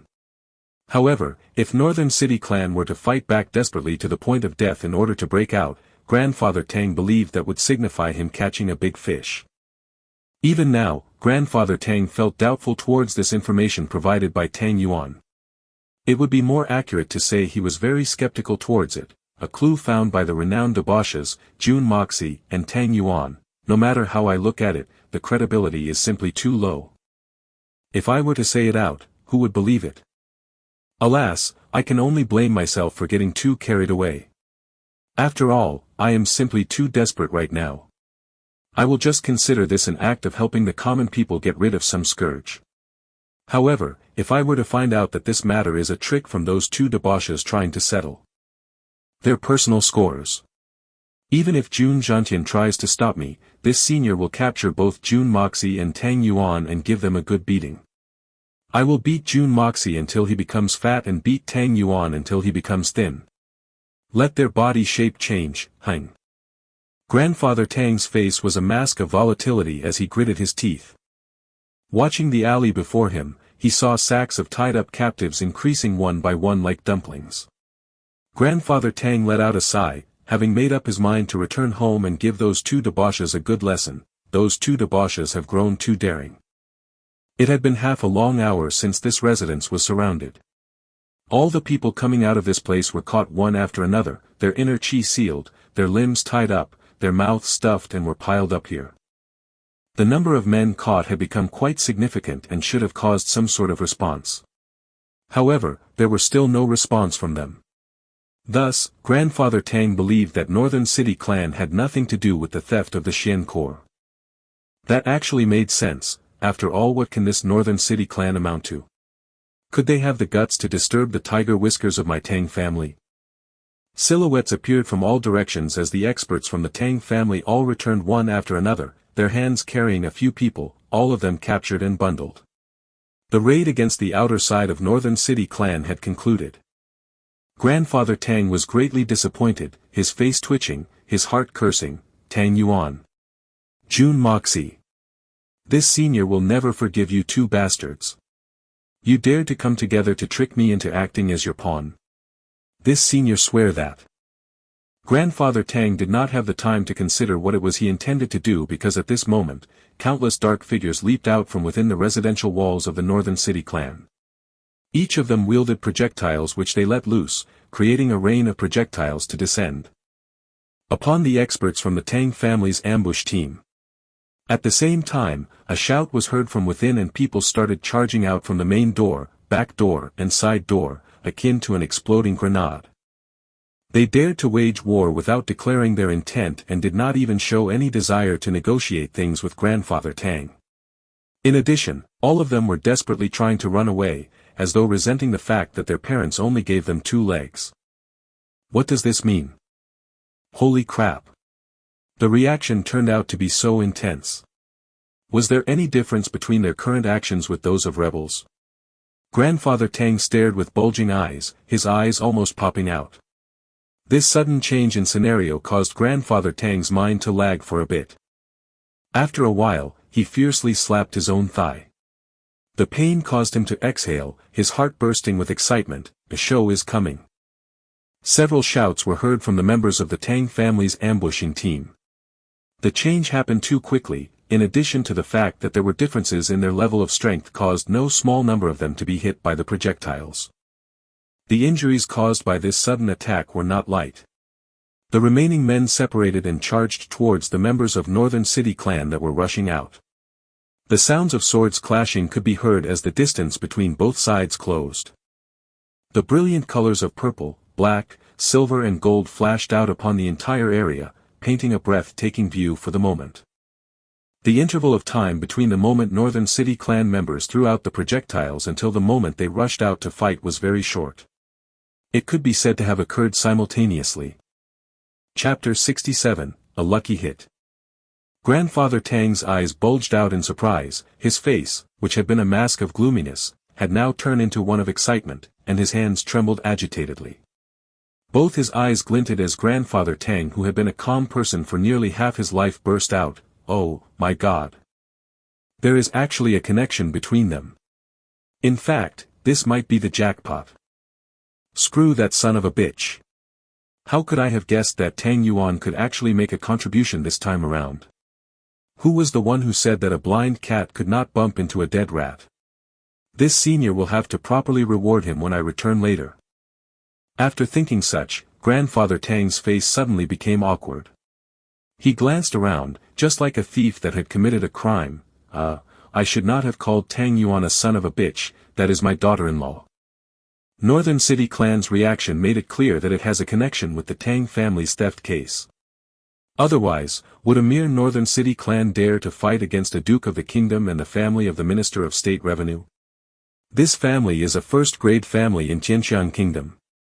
For them to offend such a family was akin to a cat licking the tiger's nose, a standard example of one trying to court death. Seeing the members of Northern City Clan who rushed out getting thrown to the ground and tied up before being tossed over to his side, Grandfather Tang coughed a few times, his arms straight. His gaze were similar to a falcon, his face as clear as water, his beard fluttering, an image of immovable might. He exuded an aura of seriousness as he dispatched his men to eliminate a source of calamity for the people. Pine. A member of the Northern City Clan was beaten up into the air.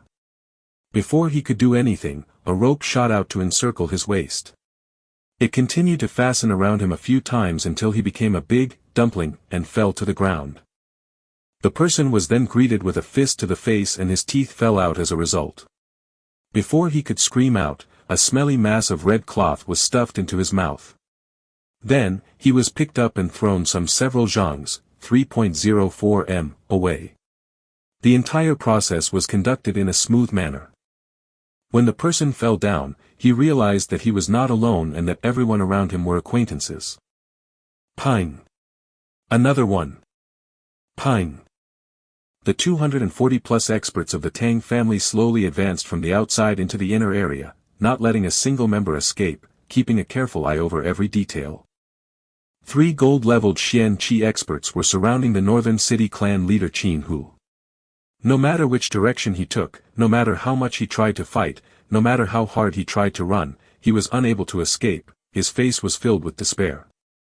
Not far away, an Earth-ranked expert stood by, watching with his hands behind his back.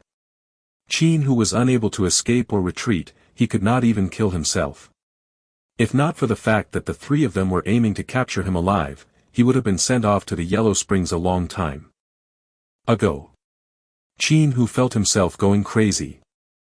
As all the areas were swept clean, the experts from the Tang family began to gather here. Some of them rushed into the residential yard and started searching meticulously, not missing out on even the smallest detail. If they suspect that a place was hiding a secret passage, they would dig 3 feet down to verify their suspicion. After a while, a sound rang out. Found it. Grandfather Tang's face became joyful as he moved forward into the courtyard. Inside, he saw the experts from the Tang residence dragging out several people. It was none other than Qin Hu's son, Qin Xiaobao, and several gorgeously dressed women. Qin Hu had placed them within the clan's most secretive hidden chamber. He thought that if his attempt to break out were to fail, then at least he could keep his son safe. Unexpectedly, the men from the Tang family would be so professional, and the hidden chamber that was located 1 zhang below ground with a highly secretive exit location was found. Watching his son being captured, Qin Hu despaired and totally lost the courage to resist. If not for fear that Qin Hu would disregard his life and fight to the bitter end, the 3 men would have captured him by now. As of now, he had lost the will to fight. The 3 gold-level experts moved forward simultaneously. Pa! Pa! Qin Hu's body fell, like a piece of soft mud. Control over his body and authority over his own life and death no longer belonged to him. A complete victory. Grandfather Tang slowly walked before Qin Hu. Glancing down at Qin Hu's depressed face, he waved his hands. The surrounding men all retreated to the side, leaving an empty space in the middle of the land. Where is the item? Grandfather Tang asked in a low voice, his gaze keeping a close watch on Qin Hu's eyes. He went straight to the point, not letting Qin Hu have any chance of denying. This question from him was one that could create a false impression for Qin Hu. I already know that you are the one who stole the Xian core. I have already obtained undeniable proof towards this matter. All that is lacking now is your cooperation. As long as Qin Hu was involved in the theft of the Xian core, hearing such a question while being rendered prisoner would lead to a 90% chance of causing his mind to collapse. Sure enough, Qin Hu's mouth gaped as he became tongue-tied, a look of complete despair escaping from his eyes. Grandfather Tang, who had been keeping a close eye on Qin Hu's reaction, became ecstatic, the suspense he felt in his heart finally abated. It truly is a jackpot. Tang Yuan, oh Tang Yuan, this grandson had finally managed to accomplish something. In addition, this is a great accomplishment, looks like there could be some hope for him.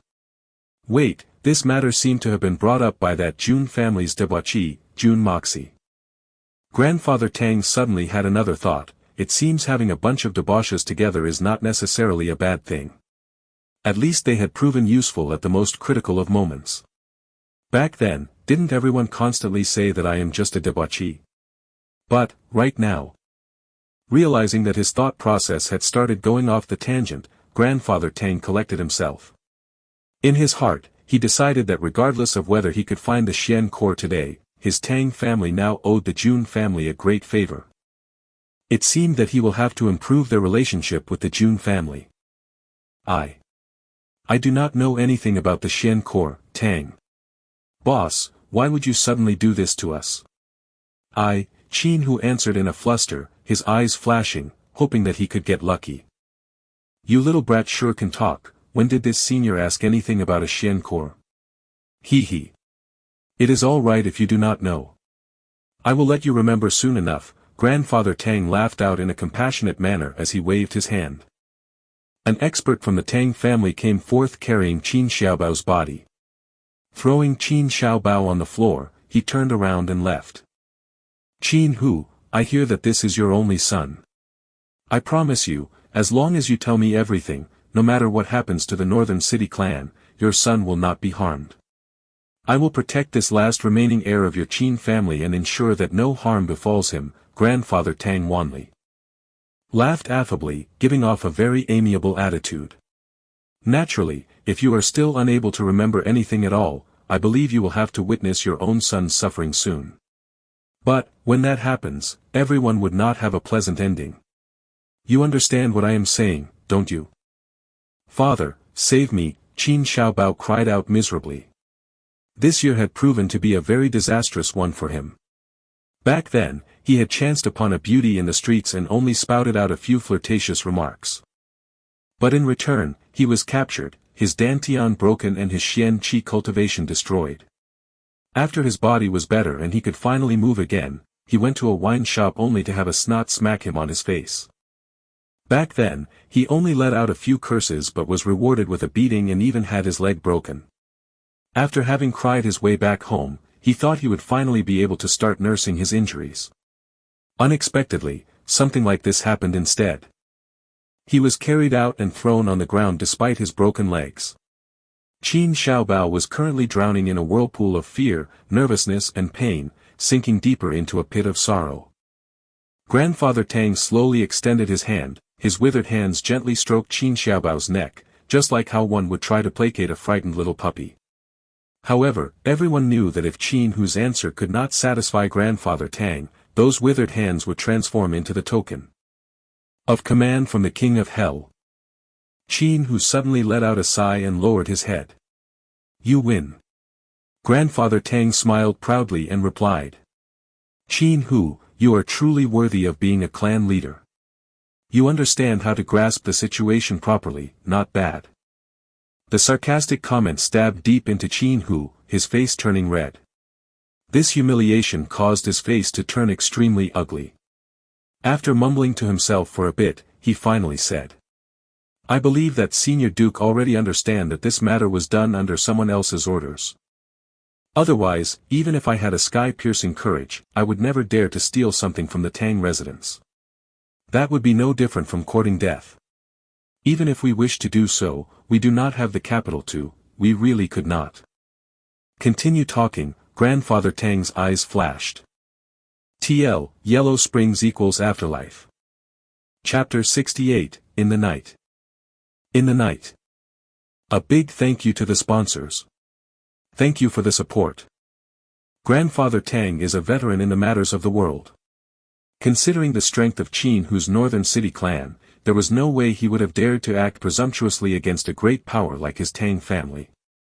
At this moment in time, it was also highly unlikely for him to say any form of lies that would erode the trust he needed to gain from them. But if what he said was true, then there was a deeper layer of unknown factors within all this.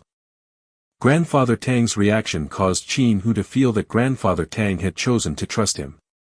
He felt hope blooming within him. Even if he could not be spared, at least his son would have the chance to live on. He continued. "I do not know the origin of the person who instructed me. What I know is that this person has eyes and ears everywhere. The layout of Senior Duke's residence, the hidden location of the treasure, every aspect of the plan including the timing of our movement was decided by that person. I believe that the person in question must be one of the capitals." Having said that, Qin Hu's eyes suddenly widened, a look of horror appeared in his eyes as he shouted out in fear. "Senior Duke, please save me." At this moment, a sharp sound suddenly rang out and a great yellow radiance rose forth, a great pressure converged upon them from all directions. It was as though the skies were suddenly filled with several small suns as an earthly yellow light completely illuminated the night skies. Earth-ranked Xian Qi experts. 3 lithe figures descended like lightning, charging towards Grandfather Tang from 3 directions. Every one of them were masked and wearing black garbs, revealing only their yellow-colored eyes. The experts from the Tang family all cried out in surprise, all of them rushed forward without a care for their own lives. Unfortunately, with their limited level of strength, they were unable to stop the Earth-ranked Xian experts. Grandfather Tang sneered and shouted. "Which rat dares?" With his white beard fluttering about, his entire body emitted an even heavier glow of earthen yellow light and he walked forward, keeping Qin Hu protected behind him. The opposing faction's intention was obviously to silence the witness. But Qin Hu was currently the only clue that Grandfather Tang has in his quest to recover the Xian core. How could he allow them to succeed? No matter what, he must stop them and preserve Qin Hu's life. Only with Qin Hu alive could he have any chance of finding out who was behind the theft. If he could find out who was behind the theft, he could recover the Xian core. Only by recovering the Xian core could his Tang family build a foundation to preserve the Tang family for the next 100 years. Grandfather Tang's eyes have turned red. Hong! Hong! Hong! Tang Wanli charged forward alone, blocking all 3 attacks by those experts who were cooperating. He attacked without defending, just like an insane tiger. For these men, killing a mere Qin Hu was not a problem. However, if they were to kill Grandfather Tang, that would be an act of declaring war with the entire Tianxiang kingdom. This type of consequence was not something that any ordinary person could casually accept. Thus, Grandfather Tang had nothing to fear. For one moment, he was able to hold back 3 Earth Xian ranked experts who were at the same stage. The 4 of them came together, circling one another as they attacked. Everyone in the yard became unsettled as the dust rose around the 4 of them. The other two Earth Xian experts from the Tang family immediately joined in the fray to support the house master. These 6 men exchanged killing blows while those below Earth Xian were simply unable to interfere in the fight. "Bring Qin Hu to safety first," Grandfather Tang shouted out. It was at this moment that a pale blue light shone out and a masked man in white suddenly appeared. In the darkness of the night, his contrasting white clothes made him particularly conspicuous. His demeanor was casual, as though he was simply taking a stroll, but his speed was quick to the extreme. The blue light flashed out and 4 wretched cries sounded out in unison. 4 of the Hall Masters of Northern City Clan had their heads burst open, their bodies then falling down onto the ground. Beginner Stage Sky Xian. A Sky Xian expert. The 200 experts from the Tang family swarmed around him, forming a heavy defensive line. However, it was completely disregarded by this man who simply moved forward as though he was unhindered. His body floated 3 zhangs, 9.12 m, up in the air. With a flash of blue light, Qin Xiaobao who was lying on the ground could only cry out once as the area between his chest and abdomen was smashed to pulp. Grandfather Tang wanly howled out. He turned and charged towards the man in white. The man in white looked at the incoming Grandfather Tang, his eyes which were filled with contempt flashed with a dazzling blue light. His palm shot out to greet Grandfather Tang's attack, causing Grandfather Tang to retreat several paces. Grandfather Tang gave out a hung, his beard trembling. The man in white swirled in the air as he moved forth, repelling all the experts from the Tang residence by simply using the domineering might of his Xian Qi. Without looking to his back, he suddenly delivered a backhand strike. The one behind him was none other than Qin Hu. Qin Hu sprayed out mouthful of blood, hissing and crying out. "How, ruthless!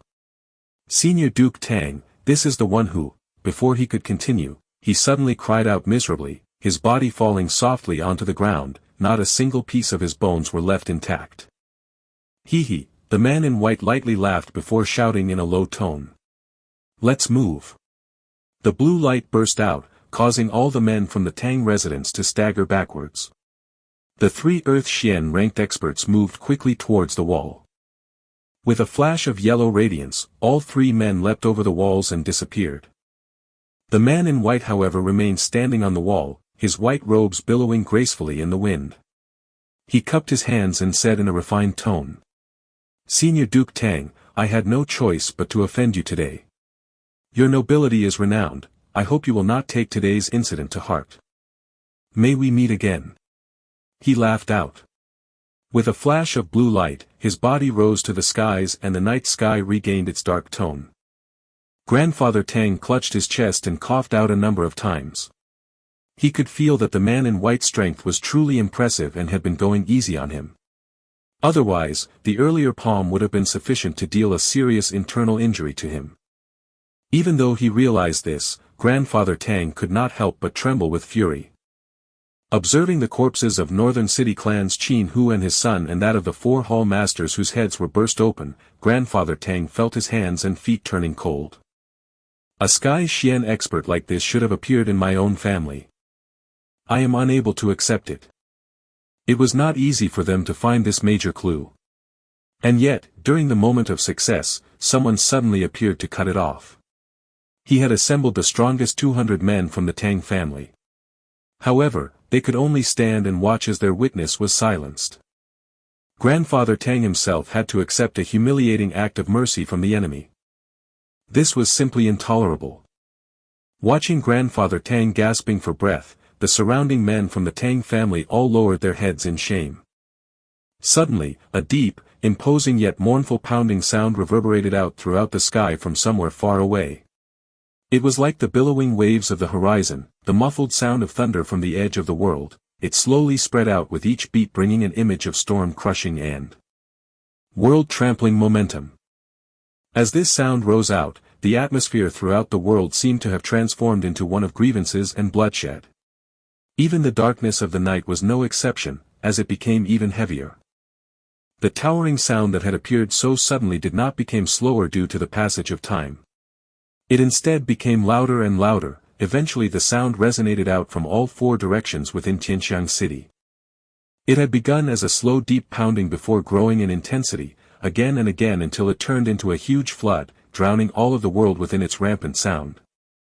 This is the thunderous sound produced from the drums of war. A prelude to a scene of carnage and bloodbath. This is a ground-splitting, sky-shocking sound. It served as the spark that would bring forth the fires of war. General's summoning drum. After decades of silence, in this quiet night, the highest form of command from the most powerful military family in Qianxiang Kingdom had suddenly begun rumbling again. Whenever the general's summoning drum was heard, it could only result in a mountain of corpses and a sea of blood. 10,000 cavalry and thousands of soldiers would begin rampaging, causing the demise of countless lives.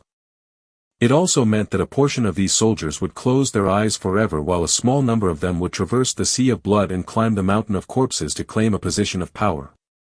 Everywhere within the Qianxiang, countless soldiers woke up from their sleep with a start and they quickly get dressed. Within the eyes of these soldiers, a bloodthirsty flame burned brightly. This is Grand Marshal Jun's general summoning drum. One of the Earth Xian experts from the Tang family shouted out, causing everyone to become startled. Chapter 69, Raging Despair. Thank you for all the support and upvotes on novel updates and manga updates.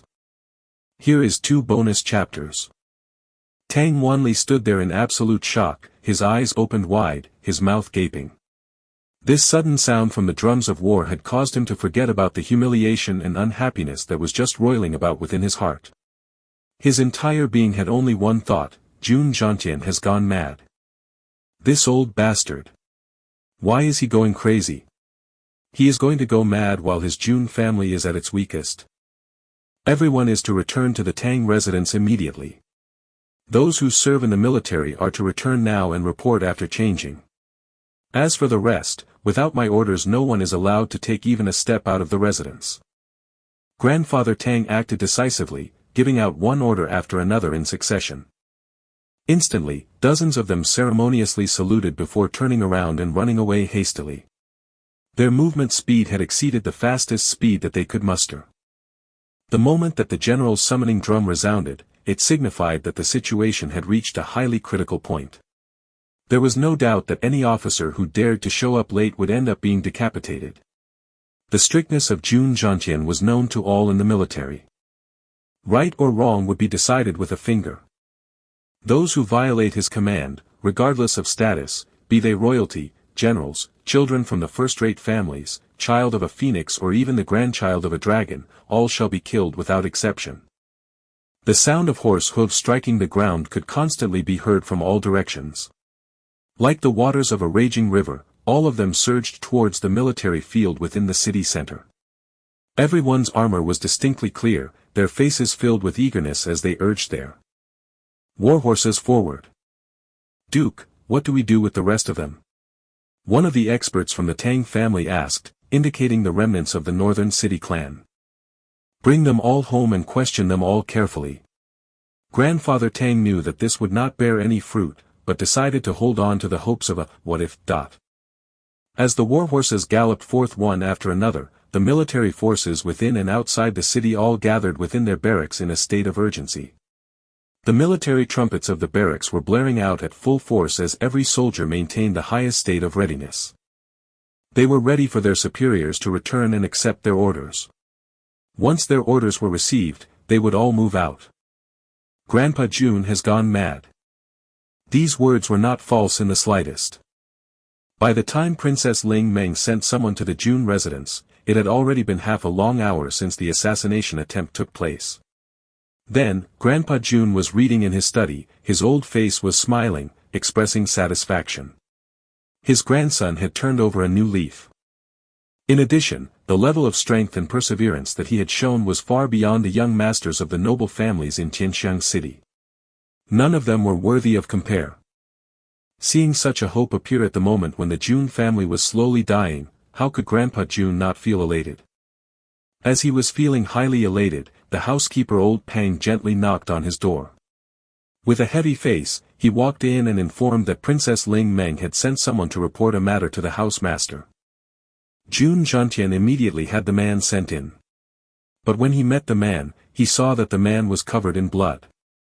This caused Grandpa Jun's heart to thump. Seeing the man's hesitant manner of speech and eyes that darted to the left and right, Grandpa Jun started to feel a sense of foreboding, his face turning ugly.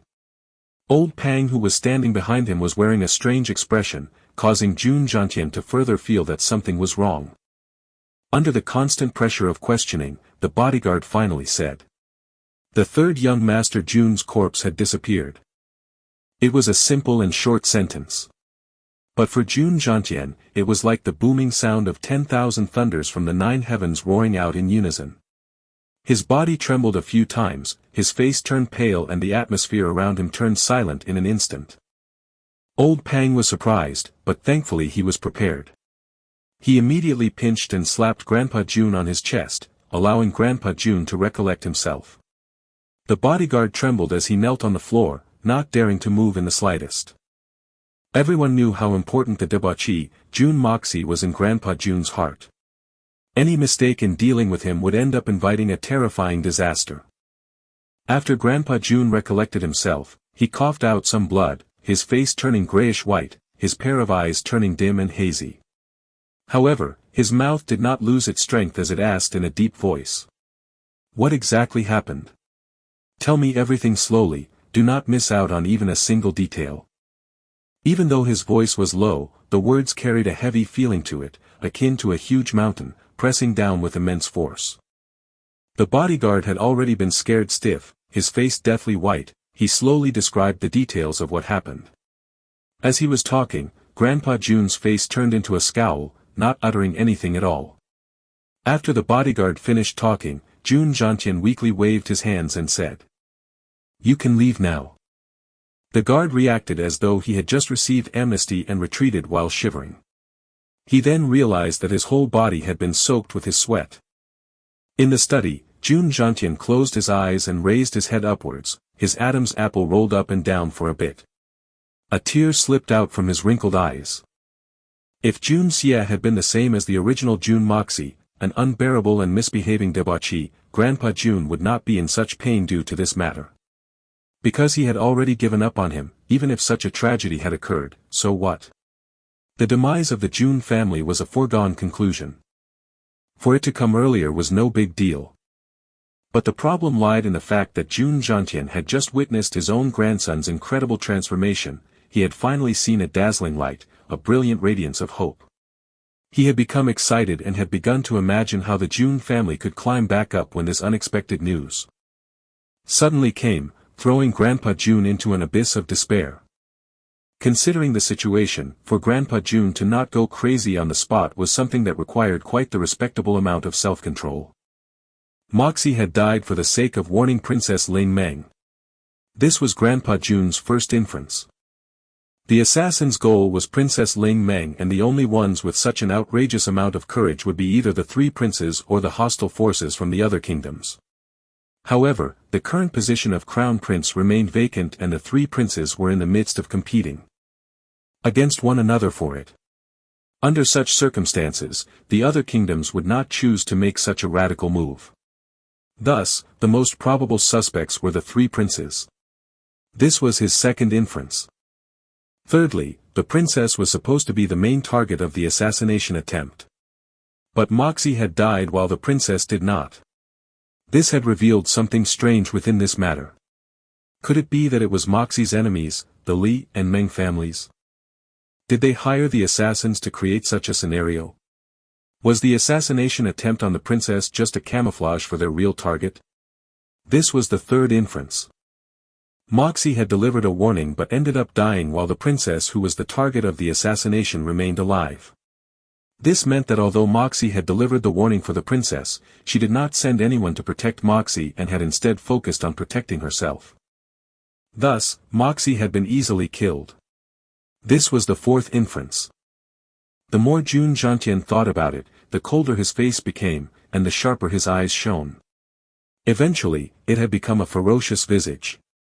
Why is it that my grandson that went to deliver the warning ended up dying while that damned girl did not? I, Jun Jiantian, joined the army even before I could shave, fought through hundreds and thousands of battles. I massacred my way through millions of corpses to become a Grand Duke, contributing brilliant exploits for the kingdom, unparalleled within the kingdom. I, Jun Xie, had 3 sons and 3 grandsons. 2 sons died fighting for the country while the youngest one was crippled for life. Of my 3 grandsons, 2 left on a war campaign only to never return.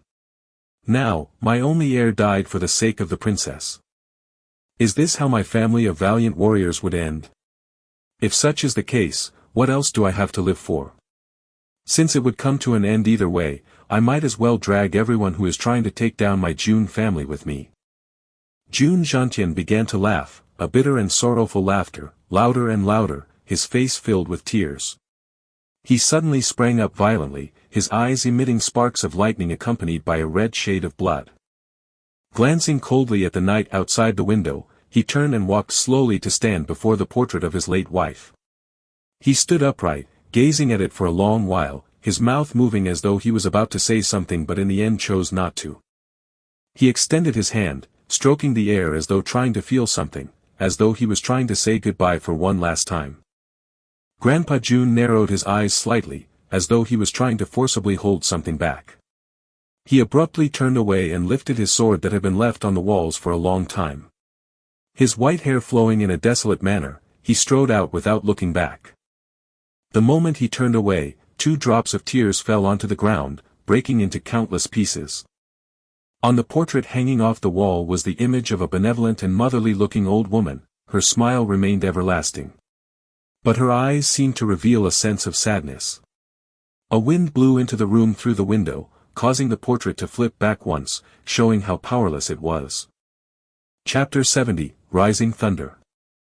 The housekeeper, Old Pang, stretched out his hand and pulled a thin wire behind Jun Xie's chair. An ear-piercing bell sound suddenly resounded through the Jun residence's courtyard.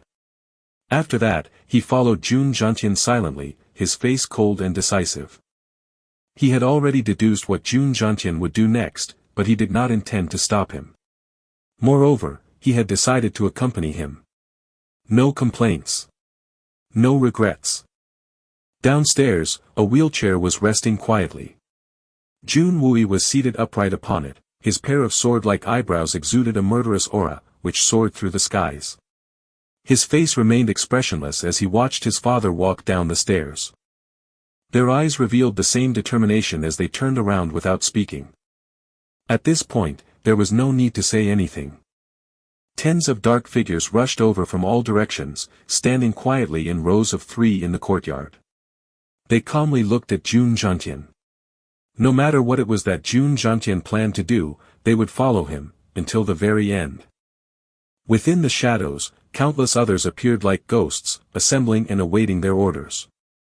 All of Jun family's hidden forces have at this moment, been deployed without reservation. Grandpa Jun stepped forward and said a few words in a low tone. The men within the shadows suddenly disappeared without a trace, just like blood being scattered across the skies. The whistling sound of the wind on the other hand seemed to have increased in intensity. Jun Xie stood silently for a moment and inhaled deeply, taking in the fresh night air. However, he felt as though the air he inhaled was filled with a thick stench of blood, causing his heart to suffocate.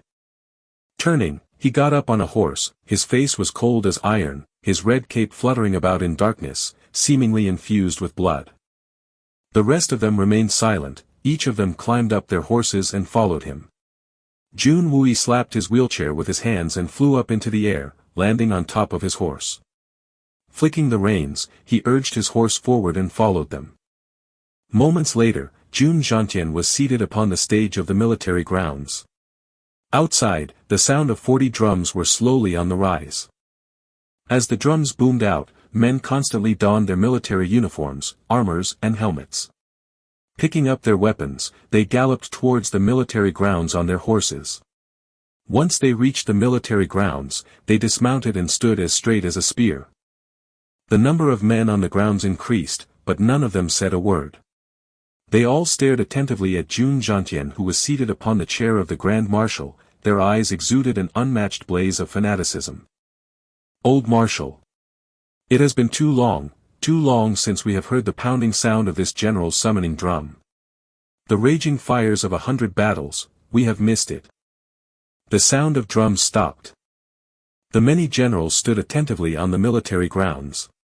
On both sides, dozens of banners flapped about in the wind, creating hula sounds, resembling that of the mournful weeping of 1,000 people. Jun Xie stood up, walked to the front side of the stage and asked as he gave everyone a sharp gaze. Is anyone absent here? Everyone has arrived. We are all awaiting Senior Marshal's orders. The hundreds of them chanted simultaneously. Very well. Tonight, this old man will move the land and shake the skies. Jun Xie's sharp eyes burst out with murderous intent. All captains, listen up. Here. Chen Zhounan. Here. You are to marshal your forces and hold the west gate. Without my orders, no one is allowed to leave the city. Once a riot is discovered, send out your troops to suppress it. Jun Xie placed a great emphasis on the words, no one. Affirmative. Jun Yinfen. Here.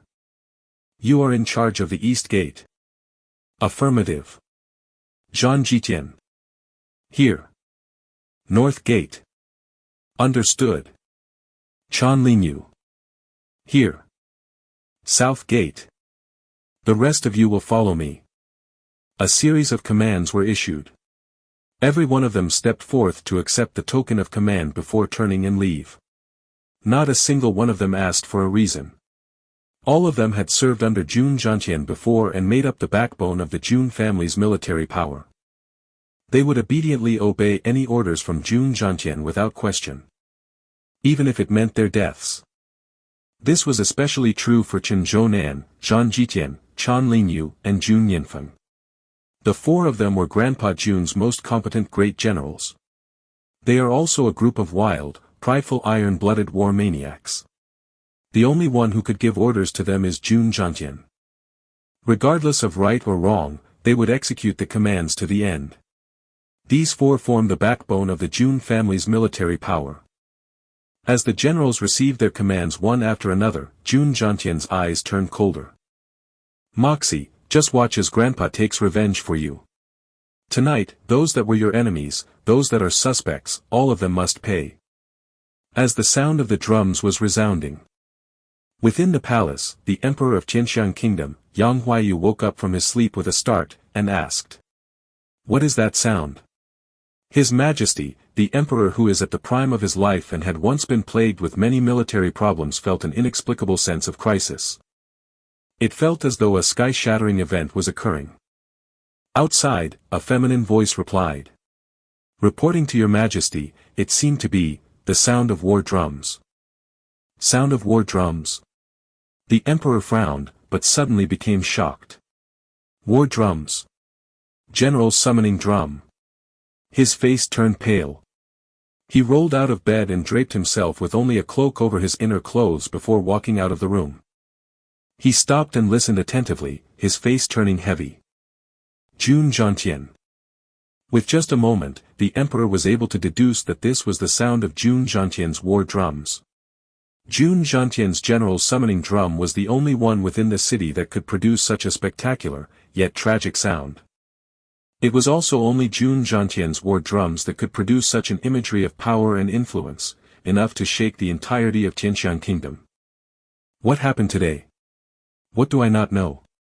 The emperor's face turned sullen as he slowly asked. At the current, no matter what he chooses to do, he must maintain a state of tranquility and not become anxious. Only by first finding out what had transpired would he understand why Jun Xie would drum the general's summoning drum at this time. It was only after knowing all these would he be able to take the appropriate measures to resolve the problem. This one does not know. The 6 palace attendants went on their knees, none of them able to answer the question. Go find out. Reporting to your Majesty, this one remembers that one long hour ago, Princess Ling Meng had requested an audience with your Majesty. I am uncertain the reason for her request. An eunuch stepped forward from behind the emperor and answered in a feminine manner. Ling Meng. What happened to her? Ling Meng have always been well behaved. Unless something major had happened, she would not disturb me at such a late hour. Why didn't anyone report it to me? Who was so presumptuous to the point of interfering with my matters? The emperor realized something out of place here. The eunuch remained silent, his eyes drifting towards the bedchambers. Quickly summon Ling Meng over. Yes. Concubine Meng. Get out here now. The emperor shouted out in fury. A beauty whose body was covered only in a layer of translucent cloth came out and knelt on the floor. Answer me, why was Ling Meng looking for me? Why did you stop her? The emperor's eyes were like ice, devoid of warmth. The princess, she said that someone tried to assassinate her, but I saw that she was not hurt and was able to talk in her usual manner, so I believed that she was only being mischievous. In addition, your majesty was already asleep, this concubine dared not disturb you, concubine Meng answered as she trembled. My daughter suffered from an assassination attempt and you stopped her from meeting her father, and you had the gall to say that she was being mischievous. He. You are quite the considerate concubine, His Majesty said in a gentle voice, seemingly undisturbed by everything that had occurred. But concubine Meng, who was kneeling on the ground, started trembling all over. She knew that once His Majesty used such a kind of voice to speak, it meant that someone's head was about to roll. The emperor moved forward and gently whispered into her ear. I know that someone like you would not have the guts to do something like this. However, whatever it is that your master had promised you, it would never be accomplished. I will also ensure that he fails to accomplish it. Concubine Meng was suddenly overwhelmed with fear and stared with wide-open eyes, her body slumping onto the floor. Men, bring concubine Meng away and have her sent into the cold palace. No one is allowed to come in contact with her.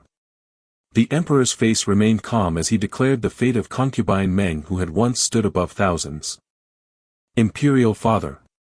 Princess Ling Meng rushed towards the emperor, her hair was still in a bit of a mess. Do not be nervous, just tell me what had happened today.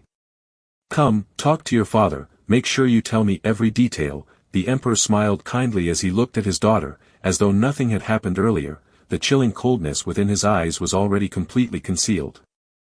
Chapter 71, Heart of the Emperor. Heart of the Emperor.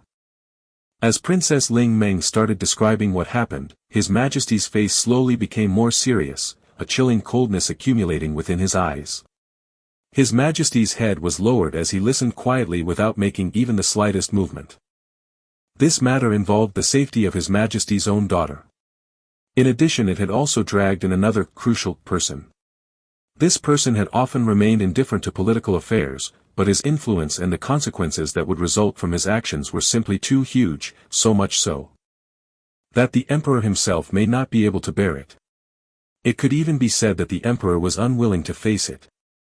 As an emperor, at a time when His Majesty's own daughter had suffered from an assassination attempt, His Majesty would instead have to be concerned about a playboy debauchee. Could there be no love amongst the royal bloodlines? How sorrowful. Finally.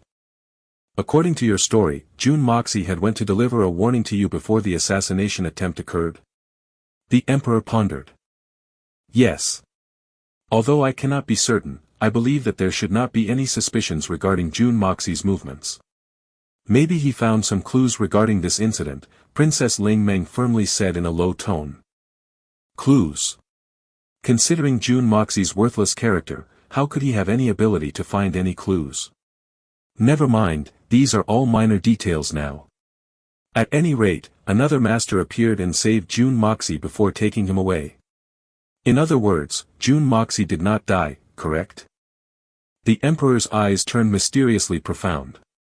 That is so, Imperial Father. Princess Ling Meng knew that His Majesty had purposely avoided speaking about Yi Guhan even though he knew of his existence. She herself chose not to mention his name. If that is the case, then why is Jun Zhantian losing his mind? He even chose to disregard the consequences of drumming the general's summoning drum. The emperor pondered about it. His grandson is still alive and the Jun family had yet to fall to the point of having no descendants. Why then would he act this way? This action of his is simply. His Majesty stood up and slowly stepped forward 2 paces, his fingers gently tapping on his forehead. His Majesty slowly continued. His grandson is not dead, but Jun Zhantian inexplicably went mad, One thing is clear, Jun Moxie has yet to reach home. I believe that Jun Xie must have received news that his grandson was in danger, but after Jun Moxie did not return for so long, he became mad. It seems I have underestimated them. This stone, how many birds will it hit? His Majesty gave a cold smile. Princess Ling Meng suddenly remembered something, her beautiful face turning pale. If it was truly as she had imagined, then the consequences resulting from this misunderstanding would be something beyond her ability to bear. Since Jun Moxie's life was no longer in danger back then, why did you not send a message to the Jun family? Menger, you were too careless this time. Menger, did you remember something else? Seeing Princess Ling Meng's face turning pale, the emperor smiled as he tried to suppress his anger. However, his eyebrows and eyes have already started showing some signs of his fury. His daughter had always maintained herself in both manner and conduct, why would she suddenly make this mistake today? Could it be that the assassination attempt had shaken her heart that badly? Imperial Father, before Jun Moxie's corpse was found, I meant during the time when we were unable to find his body, I had sent someone to inform the matter to Senior Duke Jun. It was only after the messenger had left that the old man appeared and carried away the injured Jun Moxie. Princess Ling Meng stammered in an awkward manner, seemingly having difficulty speaking. And then? The message has been sent. But since Jun Moxie was found to be alive, did you not take any steps to remedy the situation? The emperor looked at his daughter with a look of disappointment. At the same time, his heart was shaken. Old man. Could it be that there are others protecting my daughter besides that Yikuhan? If that is the case. His Majesty, the emperor contemplated about it, his face remained passive. Considering how much impact this news has, steps must naturally be taken to rectify this misinformation. However, all my bodyguards were injured back then. Thus, I had entrusted this matter to Morong Qianjun to send a message to Senior Duke Jun to inform him that Jun Moxie is still alive. If the Senior Duke have yet to receive the news that Jun Moxie is still alive, then the only possibility. That is not a possibility, but clearly, Morong Qianjun did not send any messenger to report this matter to the Jun family. Otherwise, this would not, His Majesty let out a sigh. Traces of savagery suddenly appeared on his clear face before disappearing instantly. I have no more questions, you should go take some rest. After saying that, he stroked Ling Meng's hair. A pair of empty eyes gazed over the imperial palace. His Majesty suddenly felt that this bright yellow color that represented nobility was an eyesore and discomforting for the heart. This time's assassination attempt was strange, how unexpected. His Majesty slowly deliberated, his eyes suddenly turning sharp. I suppose the time has come to wash the palace. I wonder, after using human blood to wash it, will it become even brighter? In the distance, the pounding sound of the drums of war went silent. The entire world was flooded by a suffocating sense of foreboding. Jun Xie, I hope that you do not make things too difficult for me. A complicated expression flickered across the emperor's eyes and disappeared almost instantly. Watching the back of his departing daughter, His Majesty crossed his arms and pondered for a moment. Suddenly, he spoke. Shadow, go and have a look. Do not interfere unless it is necessary and tell Jun Xie that his grandson is still alive. If he wants to throw a fit, that is fine, but he must not cross the line. While you are at it, help me pass something to him. Things have been too peaceful since this old soldier was holding it in all these years. After saying that, His Majesty picked up a writing instrument and wrote a few words. Rolling up the note, he turned around and said, Go. A gust of wind blew and a figure, which seemed imaginary, floated out into existence. In just a moment, the slip of paper that the emperor was holding had disappeared while a faint shadow could be glimpsed shooting out of the imperial palace. I will allow you to be presumptuous. However, in return, I will be borrowing your sword. The emperor whispered softly, a meaningful smile spreading out upon His Majesty's face. The emperor had always been thorough in his plans. However, he had underestimated the extent of Jun Xie's fury. In addition, this message of his was somewhat late. Men, send in the great general Dugu Wudi, the emperor sighed loudly, and, for now, I will let things remain in a state of chaos. Hopefully, there will be those who understand and choose to restrain themselves. As for those who cannot understand, then there would be no reason to keep them. Rather, they have no qualifications to be kept. It is not that your father is not allowing you to duke it out. Rather, only those that could emerge victorious could be considered a capable person. However, you must toe the line. Those that cross this line will be inviting a calamity upon themselves.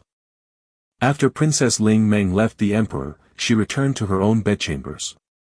It was only then did she realize that the only things that her imperial father had questioned were all regarding the Jun family. All of them were questions pertaining to Jun Moxie. Instead, not a single question was spared for His Majesty's own beloved daughter who had been the main target of the assassination attempt. Why? This assassination attempt had simply too many suspicions within it. This assassination attempt had involved herself, an imperial princess, and was possibly a sinister product of the other princes. Could it be that in imperial father's heart, this attempt was no less important than the Jun family? Otherwise, was imperial father avoiding something? Or, recalling the mysterious look in her imperial father's eyes, Princess Ling Meng could not help but tremble for a moment. Thankfully, Uncle Yi and that mysterious expert are protecting me. As she was feeling distressed, Princess Ling Meng reached into her bosom and retrieved the 3 small and exquisite flying daggers. Handling it with her hands, she observed that the flying daggers are only as big as her palms, they are slightly curved in a beautiful manner and as thin as a layer of onion. Even when all 3 were stacked together, their added thickness remained thin.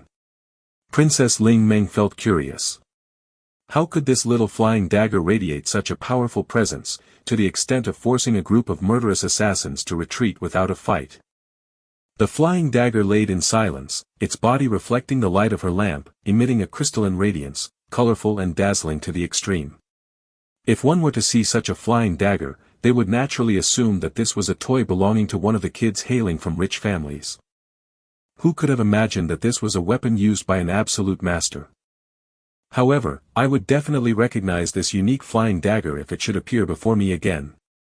Princess Ling Meng thought happily to herself, her heart filled with a sense of longing. This absolute master is one that even Uncle Yi respects. What kind of person could he be? Chapter 72, Dugu Family. The great General Dugu Wudi headed back home, his heart feeling suffocated and his mind confused. When Dugu Wudi, who was at the military barracks outside the city, heard the sound of the war drums, he quickly brought a group of soldiers with him and rode towards the city. The first thing he did after entering the city was to go to the imperial palace and request an audience with the emperor. He had already issued the command for his soldiers to make preparations for war. If Jun Zhantian were to rebel, then his Dugu family's military forces would be the only one in the city capable of protecting the emperor. They were also the only ones capable of going against Jun Zhantian's forces. However, His Majesty had maintained his normal, secretive attitude regarding this matter. This caused Dugu Wudi to become perplexed. The current situation had escalated into a very serious level. A drastic change may happen to Tianxiang Kingdom's ruling power at any moment, the imperial palace itself may end up being occupied. But His Majesty only said 4 words to him: do not be impatient. After which, His Majesty sent him home to find his old man. His Majesty did not allow him to return to his barracks and even obstructed his attempt to organize the defenses for the imperial palace. All of these events were simply too inconceivable. Dugu Wudi felt himself going dizzy. A dispirited Dugu Wudi finally reached his home. Before returning to his own courtyard, he immediately went to find his father, Dugu Zonghan. The end result, however, left this great general in command of hundreds of thousands of soldiers extremely embarrassed. UPIG. Damaged goods. You dragged this senior out from my bed all for the sake of this little problem. You unfilial son. Disobedient animal. How could I have brought up such a worthless thing like you? Next time you leave the house, don't you dare claim that you are my son. I cannot afford to lose so much face. Grandfather Dugu was extremely furious, his voice rose to the point where everyone in the residence could hear him. His spittle was sprayed all over his son's face while his finger harshly nudged Dugu Woody's head, each nudge pushing his head backwards. Can't you use that pig head of yours to think? Or is it filled with dog poop? Rebel? Your mother's fart. Let this senior enlighten you, even if our Dugu family were to rebel, Jun Xie would never rebel. Even if the emperor himself wants to rebel against himself, Jun Xie would also never rebel. Get your sorry ass back to bed and sleep. I don't even have the strength to deal with you anymore, you downright pig. Idiotic pig. Son of a bitch. In the end, the great General Dugu Woody was kicked out. Grandfather Dugu angrily turned around and went back to bed, but a fierce voice instantly spoke out. You old thing. What did you say just now? Son of a bitch. Who is Woody's mother? If Woody is a pig, then what kind of animal are you? Is there nothing in your head but dog poop? You pig. You utter, downright pig. Following that, the sound of several forceful slaps could be heard. The great General Dugu Woody massaged his buttocks, his face filled with resentment. He shouted inwardly, give him a vicious beating. Serves him right. Still feeling confused, Dugu Woody returned to his own courtyard only to find it filled with noise and brightly lit. His wife and his third lesser concubine were still awake. Seeing him return, they quickly went up to him.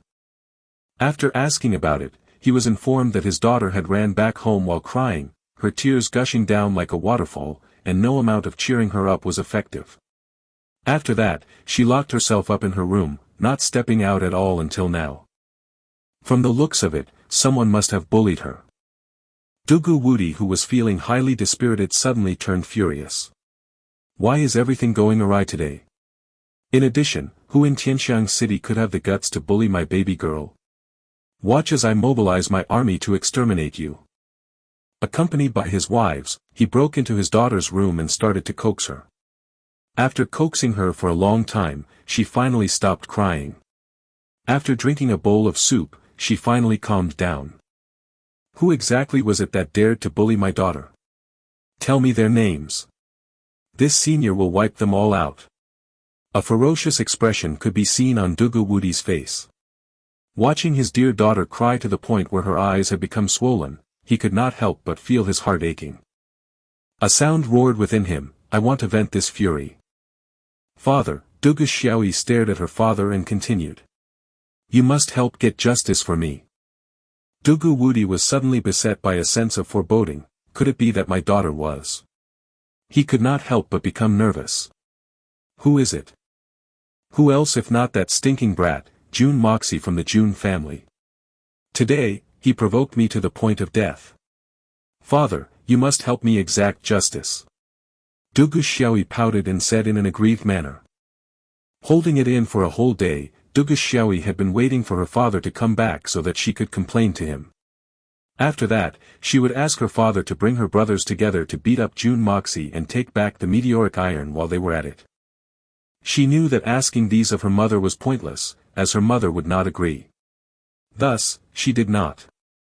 After hearing Dugu Xiaoyi's words, Dugu Woody gave out a sigh of relief. It turned out that I was worried for nothing. Ah, I feel much better knowing that did not happen. After that, he frowned and said. Hee, my good daughter. If it was someone else, this senior would have no fear at all. Even if it were one of the princes, I would still go catch him and give him a beating for your sake. But if it is Jun Moxie, that would be rather difficult considering the current situation. Of course it would be difficult. As of right now, not even Jun Xie could tell the whereabouts of his grandson.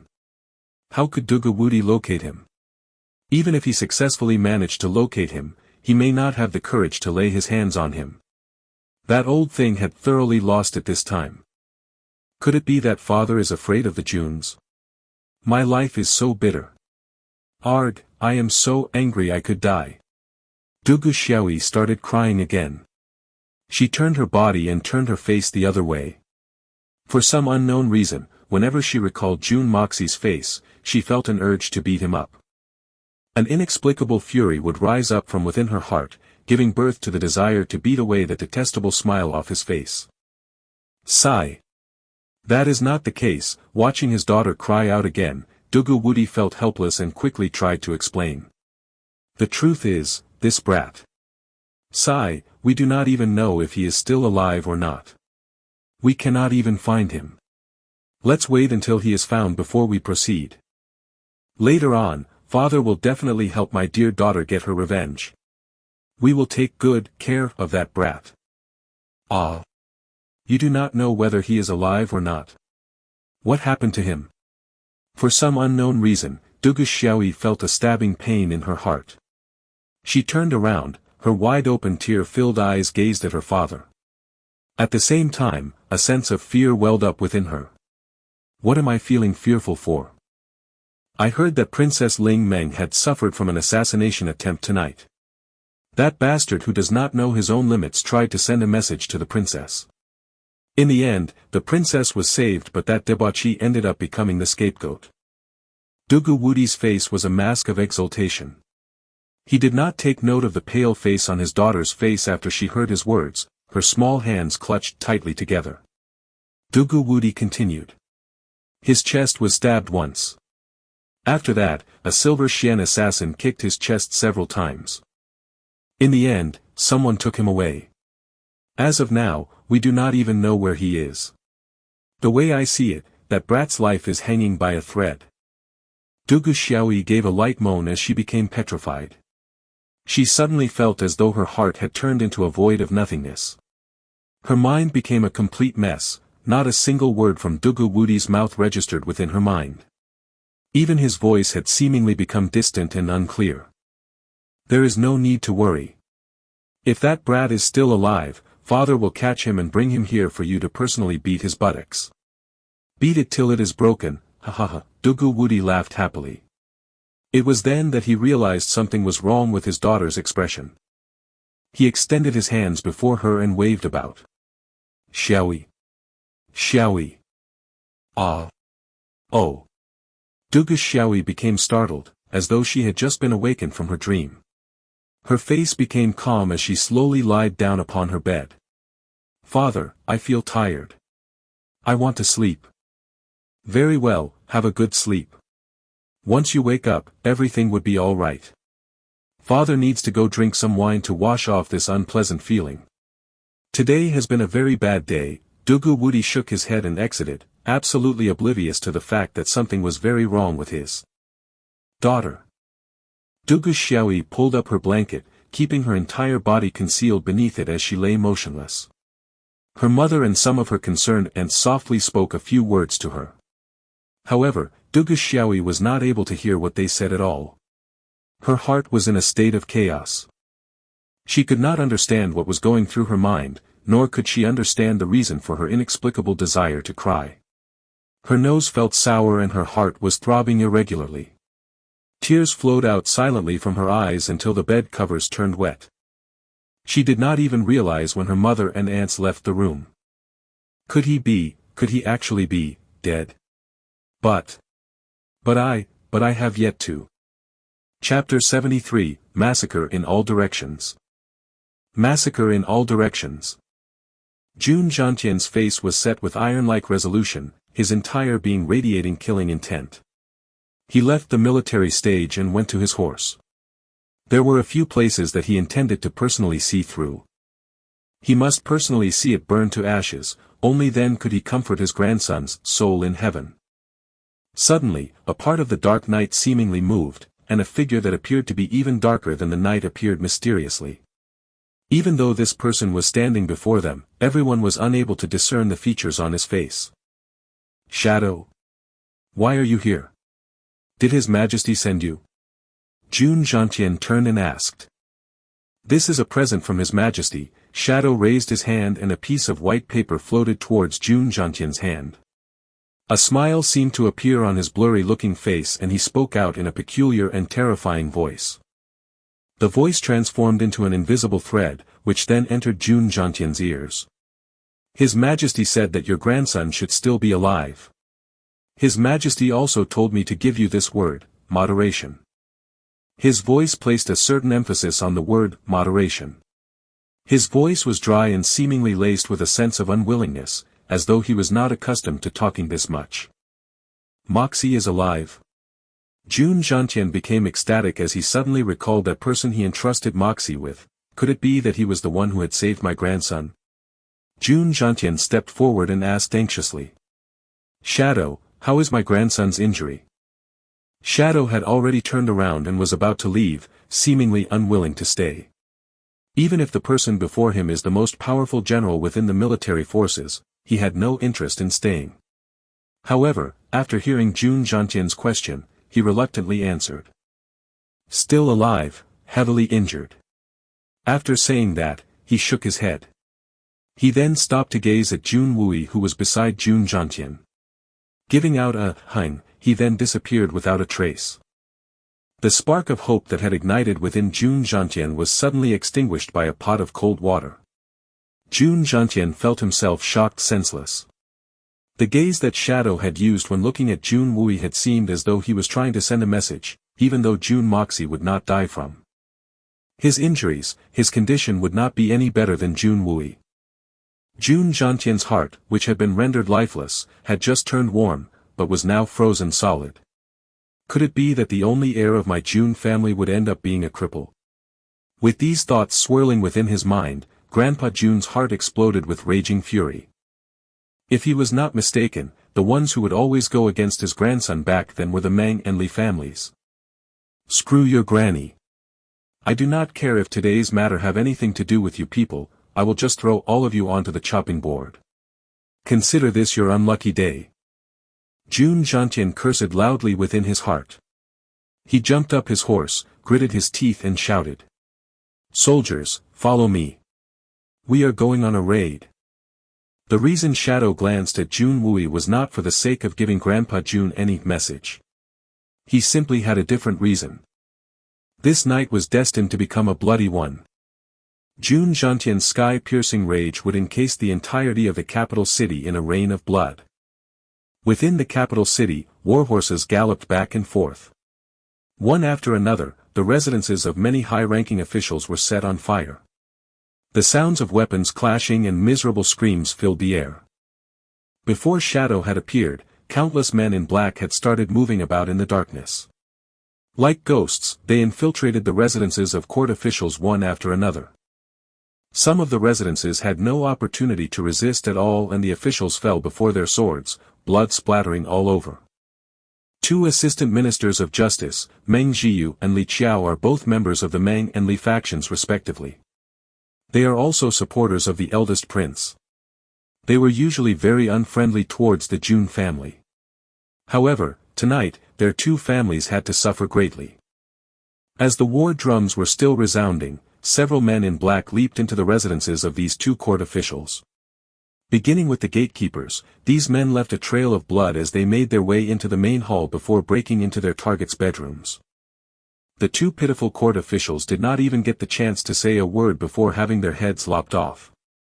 Thankfully, their family members were spared. Soon after, their residences were set on fire, their flames burning brilliantly in the night. One of the current imperial censor, Tai Yan had always been at odds with Jun Xie. His son had followed Jun Xie to war but ended up breaking military laws and was beheaded. This incident caused him to become outraged for years. Hearing the sound of the war drums, he thought that he finally had the chance at striking down Jun Xie. Quickly getting out of bed, he got dressed and started working on an impeachment petition. Halfway through, his window was suddenly broken as several masked men in black charged in like ghosts. They snatched up the unfinished impeachment petition, glanced through it and sneered. Rolling up the petition, they brutally forced it down this old man's throat before cutting off his neck, the petition also cut in half in the process. Another imperial censor Zhou Mengqing had come forth after Jun Wui lost the war and ended up becoming a cripple. Back then, he had charged Jun Wui with the accusation of being an inept commander, leading to Jun Wui's dismissal from military duties.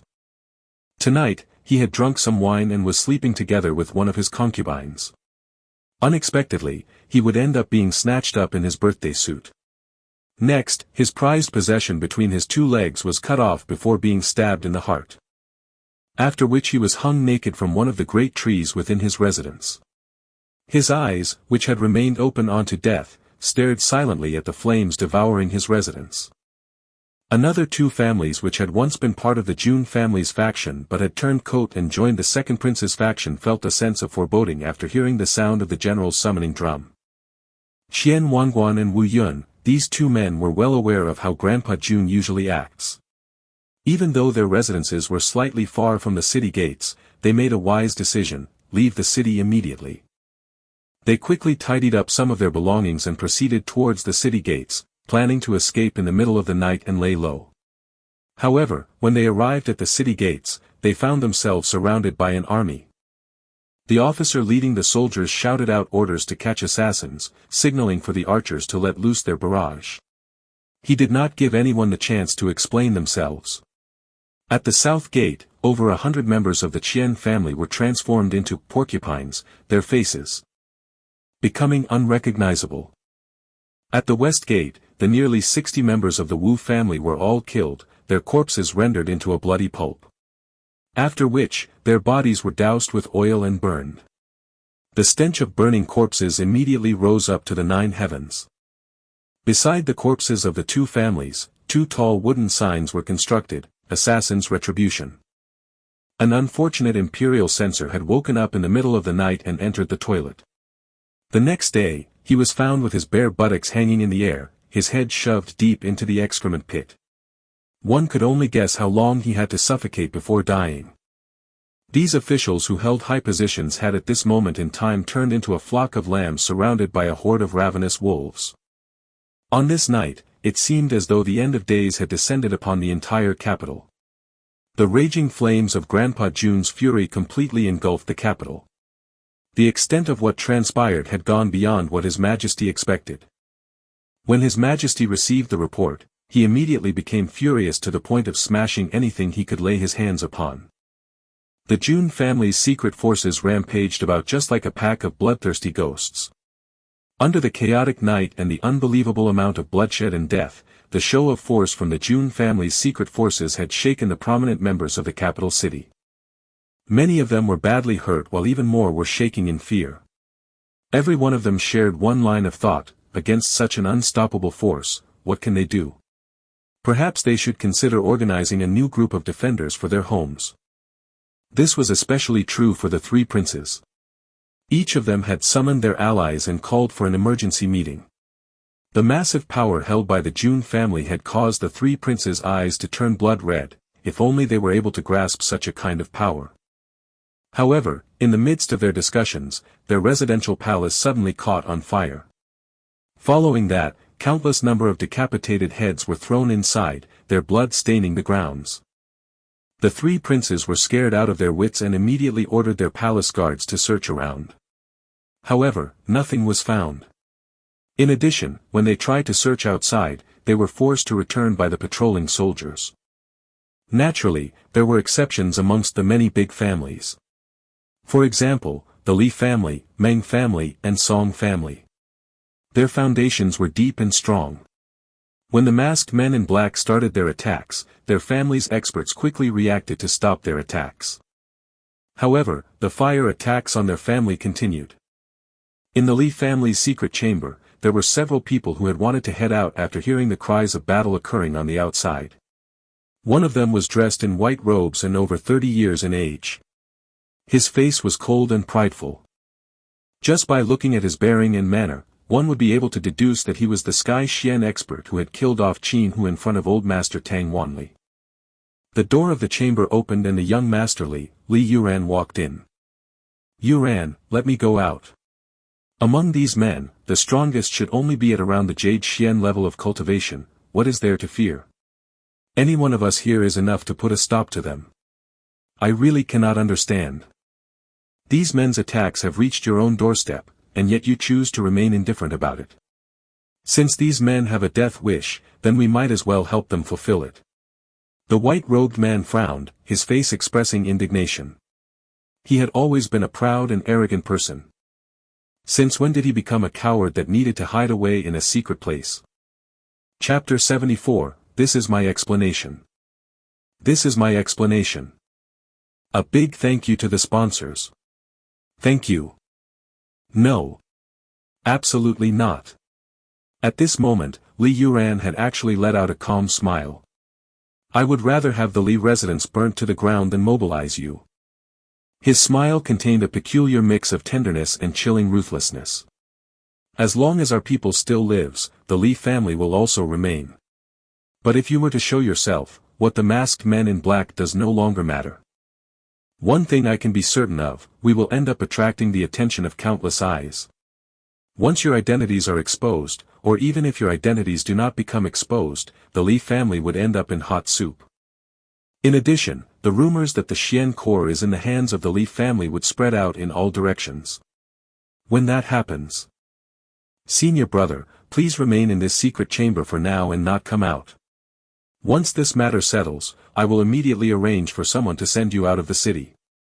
If there are any other matters that require your help, I will immediately notify master and fellow seniors. Li Yuran laughed lightly. This time, not only am I not going to stop him, I will even send some more people for him to kill. I am curious to see what would happen to this old duke in the end. His heinous actions are no different from the crime of rebellion. Even if the royal court is somehow willing to overlook it, would the emperor tolerate it? A rare sneer appeared on Li Yuran's face. Very well. If that is the case, I won't say anything else. I will follow your wishes. The white-robed man's face expressed dissatisfaction, but he nodded helplessly. Junior brother, if you have the time for it, you should go visit master. Master has been worried about you. Senior brother can be assured, I will definitely do so. Li Yuran smiled faintly and walked out. Just then, an aerial signaling firework exploded in the skies with a boom sound. Its explosion created an array of colors in the sky, beautiful to the extreme. After the firework was set off, all the masked men in black retreated immediately, just like the receding tide. They disengaged from their battles and retreated, some leaping across the walls while others rushed out through the doors. Within the matter of a few blinks, they have all disappeared into the vast expanse of the night. Soon, the thunderous sounds of hooves resounded as thousands of cavalry reacted.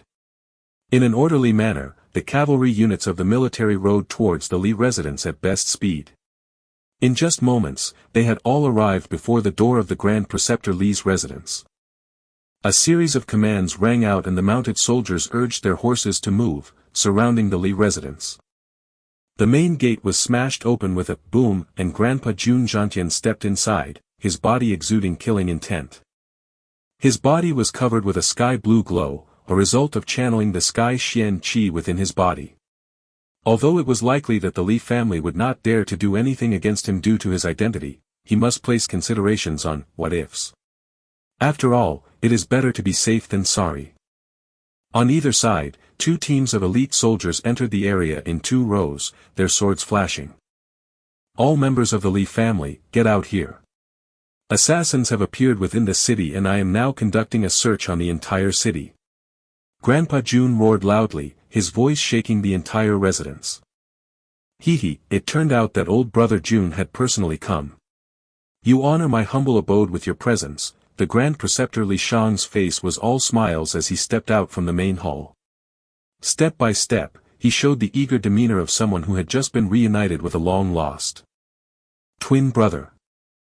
Jun Xi's face remained passive. Grand Preceptor Li, please keep your underlings and relatives in check. Princess Ling Meng had just suffered from an assassination attempt. Thus, I am now performing my duties in searching and capturing the assassins. If anyone here gets injured due to interfering with my military duties, I will not be responsible. After saying that, he waved his hand. Search. Hold. Li Shang stepped forward, his white beard flowing lightly. The gentle look on his face flickered momentarily before he said in a loud voice. Senior Duke Jun, you are the Grand Marshal of the kingdom's military forces, a Duke of the kingdom, a person of great authority and weight in the royal court. However, I am the Grand Preceptor, another person of great authority in the court, and also a duke. Without His Majesty's decree, who would dare to be presumptuous within my Li residence? Jun Xie sneered, his eyes revealing traces of emotions. Grand Preceptor, are you trying to imply that any high-ranking official within the royal court have the right to harbor assassins within their homes? Go search. Anyone who dares obstruct, kill them without mercy. Suddenly, hundreds of soldiers marched in from behind, heading towards the Li residence's inner areas with the intention of searching. Li Shan's body trembled in anger and he shouted. Jun Xie, you are acting brazenly, overstepping the bounds of your office. Are you planning to rebel? Jun Xie laughed out loudly. Grand Preceptor sure knows how to joke. This senior official is simply trying to root out the assassins who tried to assassinate the imperial princess. How is this action of mine overstepping the bounds of my office? How could this be considered brazen? How am I planning to rebel? Grand Preceptor, you have been trying to stop me from searching your residence for quite a while now. Could it be that there is a connection between you and the assassins? After saying that, Grandpa Jun ignored him and waved his hand, signaling for the soldiers to speed up their searching speed. It was at this moment that a white-robed youngster stepped forth. It was none other than Li Yuran. He gave a ceremonious salute of respect to Jun Xie before speaking up. Since Senior Duke Jun wishes to conduct a search, our Li family's underlings would certainly not oppose you. However, without His Majesty's decree, Senior Duke Jun's action today would be tantamount to a wanton act of trespassing into the home of a high-ranked court official. Even if Senior Duke Jun is not fearful of the consequences, our Li family still needs to uphold some of our reputation. If this matter were to be spread out, then both our reputation would end up being smeared. Jun Xie coldly stared at the refined-looking youngster standing before him. He could not help but recall his grandson, Moxie. His grandson could have ended up being even more powerful than Li Yuran, but had ended up suffering from a sinister attack. When he thought about that, his fury burst out and he coldly asked. What are you suggesting? This junior only have a simple question to ask of Senior Duke Jun. Senior Duke Jun keeps reiterating that you wanted to conduct a search of my family's residence to find assassins. It does not matter from where or how Senior Duke received the information that our Li family is harboring assassins. However, what will Senior Duke do if you are unable to find the assassins within my family's residence? Li Yuran gently smiled and took another step forward. Should that happen, Senior Duke Jun will have to give our Li family an explanation. Grandpa Jun laughed out loudly. Suddenly, he took a step forward and threw out a vicious slap at Li Yuran's face. A "pa" sound rang out, followed by a kick from Grandpa Jun directed at Li Yuran's stomach. After kicking Li Yuran to the ground, Grandpa Jun spoke out in anger. This senior is in the process of searching for assassins.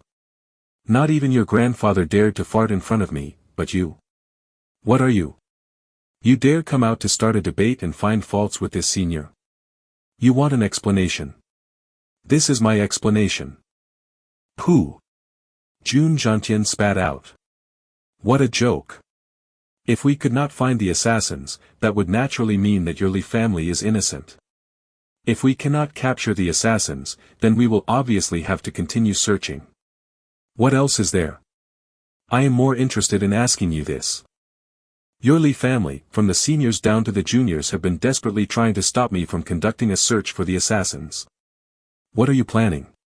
Could it be that your Li family is planning to rebel? Are you the mastermind behind the imperial princess assassination attempt? If the assassins were to successfully escape due to your actions of delaying my duties, do your Li family have enough heads to bear this responsibility? These words were directed at Li Shan. Clearly, Grandpa Jun did not view Li Yuran as someone with the qualifications to even talk to him. Even in a confrontation between military forces, rank must be considered. If a bunch of rookie soldiers with no qualification were to be sent to the battlefield, they would only end up being suppressed and massacred. Naturally, Li Yuran understood this logic. However, he could not stand the sight of his grandfather being humiliated so. In addition, there were indeed some people that must not be found staying inside their hidden chambers.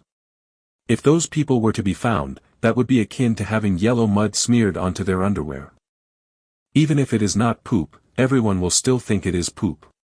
Even if the Li family is not guilty, everyone will still think the Li family is guilty. Left with no choice, he had to step forward and hope that Jun Xie would consider his status as the #1 person within the military forces. And let this go. How could he have guessed that the current Jun Xie no longer cared about his status or reputation? A slap and a kick, executed in a flash. Li Yuran may be a genius, but his experience is limited. His current level of cultivation is only at the gold xian, a difference of heaven and earth compared to Grandpa Jun's sky xian. In addition, he was caught off guard, and thus had to endure a slap to the face and a kick to his stomach. All he could feel was his mind ringing and stars spinning before his eyes. Even though Grandpa Jun did not utilize any xian qi in his attacks, they were both done before the eyes of thousands. For Li Yuran, this slap of his was akin to a strike to his heart. Chapter 75, Search Viciously. Search viciously. Special thanks to the sponsors for the support. Li Yuran silently got up and straightened himself, a ruthless coldness flashed across his eyes before disappearing. He maintained his courteous attitude and said with a humble smile. Senior Duke's teachings are true. Please forgive this junior's offense. He said those words with a smile. Looking at Jun Xie, his face expressed a smile of sincerity which was able to even portray him feeling a deep sense of shame. It seemed that he was truly embarrassed by the words that he had just spoken earlier. Jun Xie's eyes widened as he suddenly felt an invisible pressure. Judging by his calm demeanor, this brat is no ordinary individual. He is likely the ruthless type that could toy with people to their deaths. Jun Xie sighed inwardly. If Moxie remains healthy, this brat would become his biggest rival amongst the younger generations. He coldly turned around and scoffed. The Li family line is indeed all of the sinister asterisk type. Grand Preceptor Li Shang's beard trembled. Jun Xie's words was the equivalent of cursing all their ancestors of the Li family. Everyone move out of the way and let him search. Old bag Jun. If you cannot find the assassins, this senior will have a good discussion with you before His Majesty tomorrow. When that happens, I will see if you can still maintain this toughness. Li Shang coldly waved his hand, turned around and stormed out towards a flower tree. He sat down below the tree and closed his eyes, not making any more movements. Jun Xie waved his hand again. Search in detail. Do not miss out a single spot and do not leave a single stone unturned. Nearly 1,000 soldiers behind him shouted their affirmation in unison and fiercely rushed inside.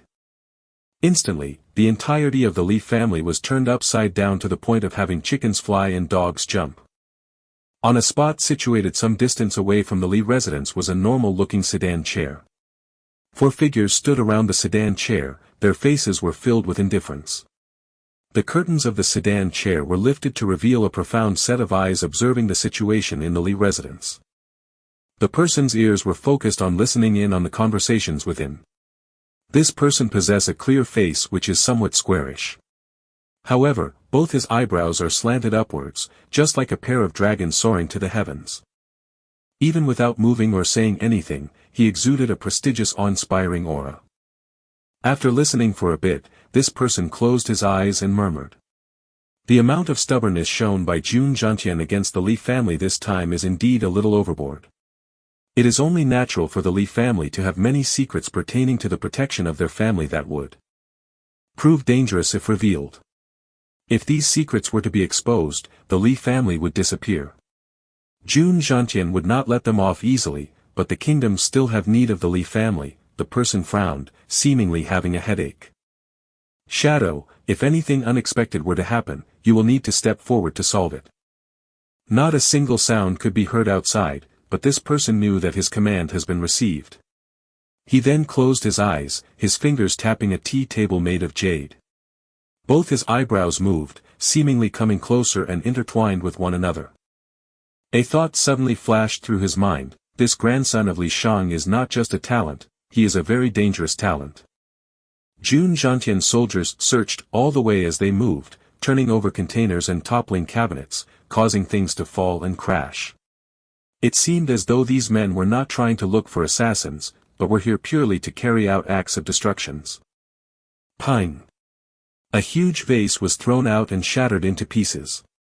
The Grand Preceptor Li Shang's face twitched violently for a moment. The number of those vases is only. Pine. Pine. Grandpa Jun glanced around with a cold countenance as he held on to his horsewhip. Inhaling deeply, he shouted. I want you to search viciously. Even though the atmosphere was very solemn, those standing behind him all turned their heads and secretly laughed. The act of searching, could the word viciously be used for such an act? The senior Duke Jun's use of words was apparently quite unprofessional. The word vicious should be used for crush. Crush everything viciously.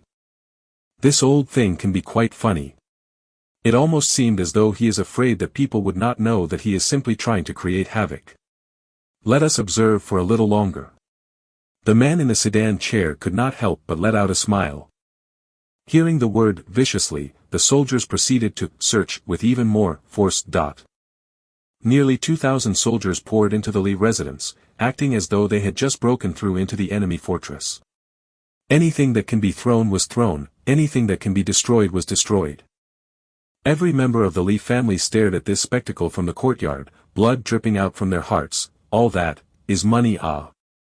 After a moment, the man within the sedan chair closed his eyes slightly and whispered. There shouldn't be any problem here, let's go back. He closed the curtains and leaned upon the soft seat, before closing his eyes. The old Jun Xie had already understood his intentions and had only destroyed the things that were placed conspicuously. As for the secret areas in the Li residence, he had chosen to avoid it. It seemed that there would not be any problems here. I would like to see if any family would still dare to pick sides again after this round of chaos. The man within the sedan chair smiled. Even if you want to fight, you must fight within certain limits. Once your actions endanger the safety of the kingdom, then what happened today would be a warning. The sedan chair left quietly without a trace. Jun Xie continued standing still, but Jun Wui turned his head to look for a moment after the sedan chair had left. Reporting to Grand Marshal, no trace of the assassin was found. One by one, the soldiers came forth to give their report, each of them stating that the assassins were not found. Jun Xie turned furious and shouted. Are you trying to say that the assassins have flown off to the skies? Humph. They are not in the Li residence. Then we will go to another residence to search. Leading the soldiers, he strode out of the main gate, jumped up his horse and rode forward. The direction he took was the one leading towards the Meng family. The members of the Li family stared at their compound, which had been turned into a beggar's living area, tears flowing down their eyes. The Grand Preceptor Li Shang patted his waist as he struggled to get up from the ground. Li Yuran quickly came forth to help him up. Both grandfather and grandson looked at one another in the eye and saw the anger evident in them. Grandfather, anyone with good eyes could tell that those men in black from back then belonged to Jun Xie. Jun Xie kept touting searching assassins as an excuse and threw false charges at others. This action is tantamount to rebelling. Since he could not find any assassins, tomorrow grandfather can get together with a group of officials and heavily step down on him. Li Yuran considered. Jun Xie is obviously showing signs of going crazy, mobilizing the military for personal reasons, trespassing into the homes of court officials and searching wantonly.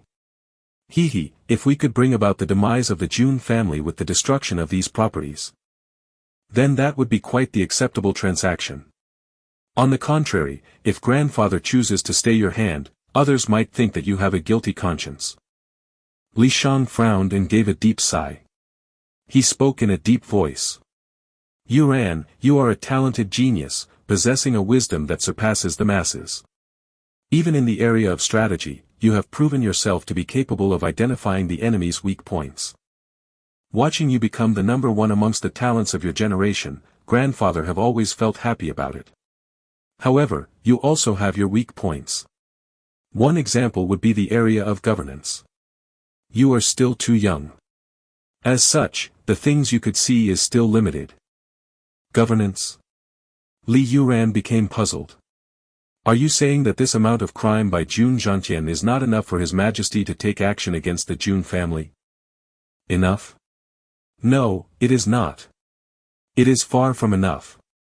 Li Shang's white eyebrows quivered, the earlier expression of anger and helplessness that he had shown before Jun Zhantian earlier had evaporated. Instead it was replaced with an expression of endless amount of shrewdness. Obviously, the expression he had shown earlier was fake.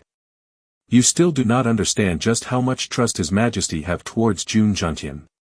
For starters, His Majesty's life had been saved by Jun Zhantian at least 6 times or more.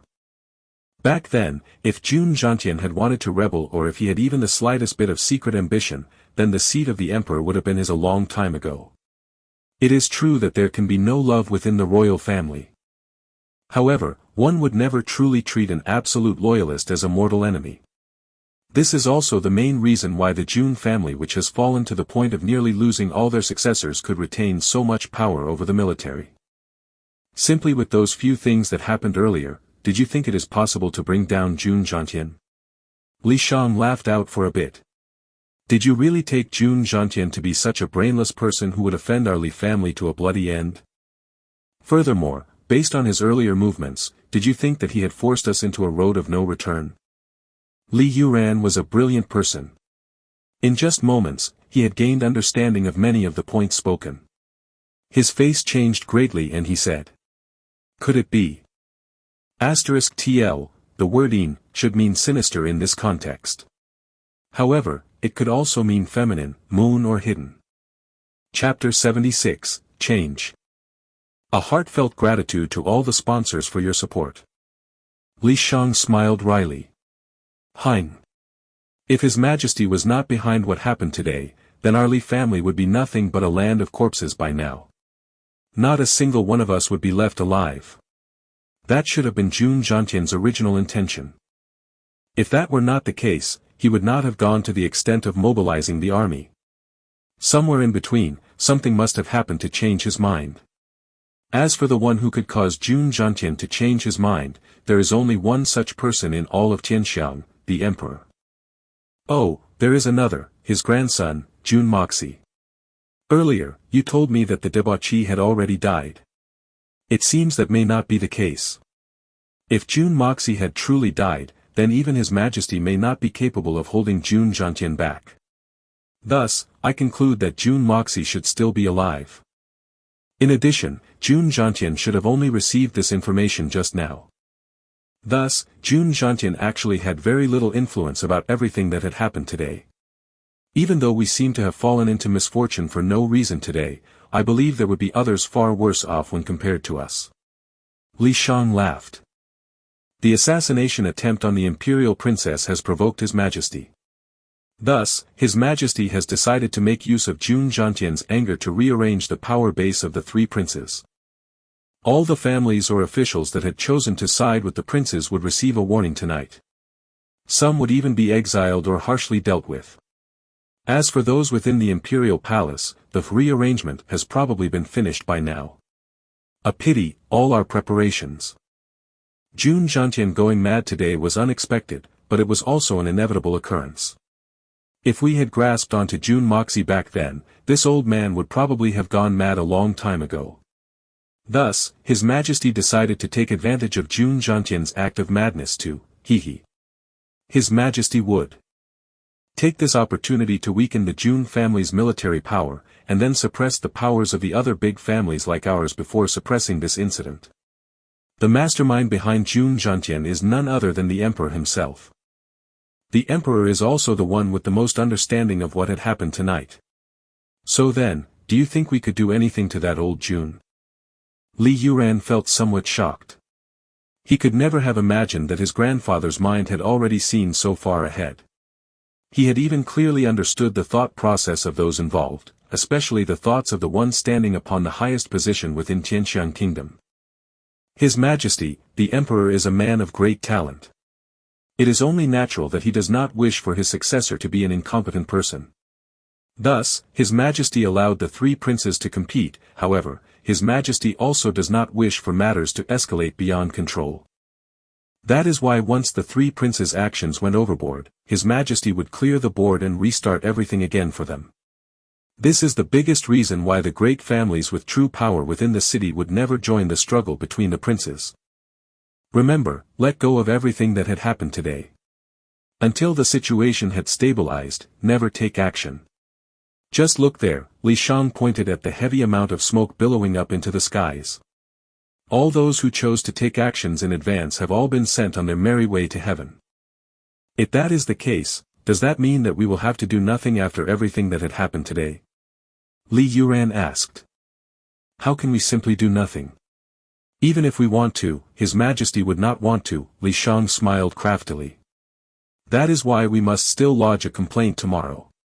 Only with that would His Majesty have a reason to suppress the great families, which is His Majesty's true intention.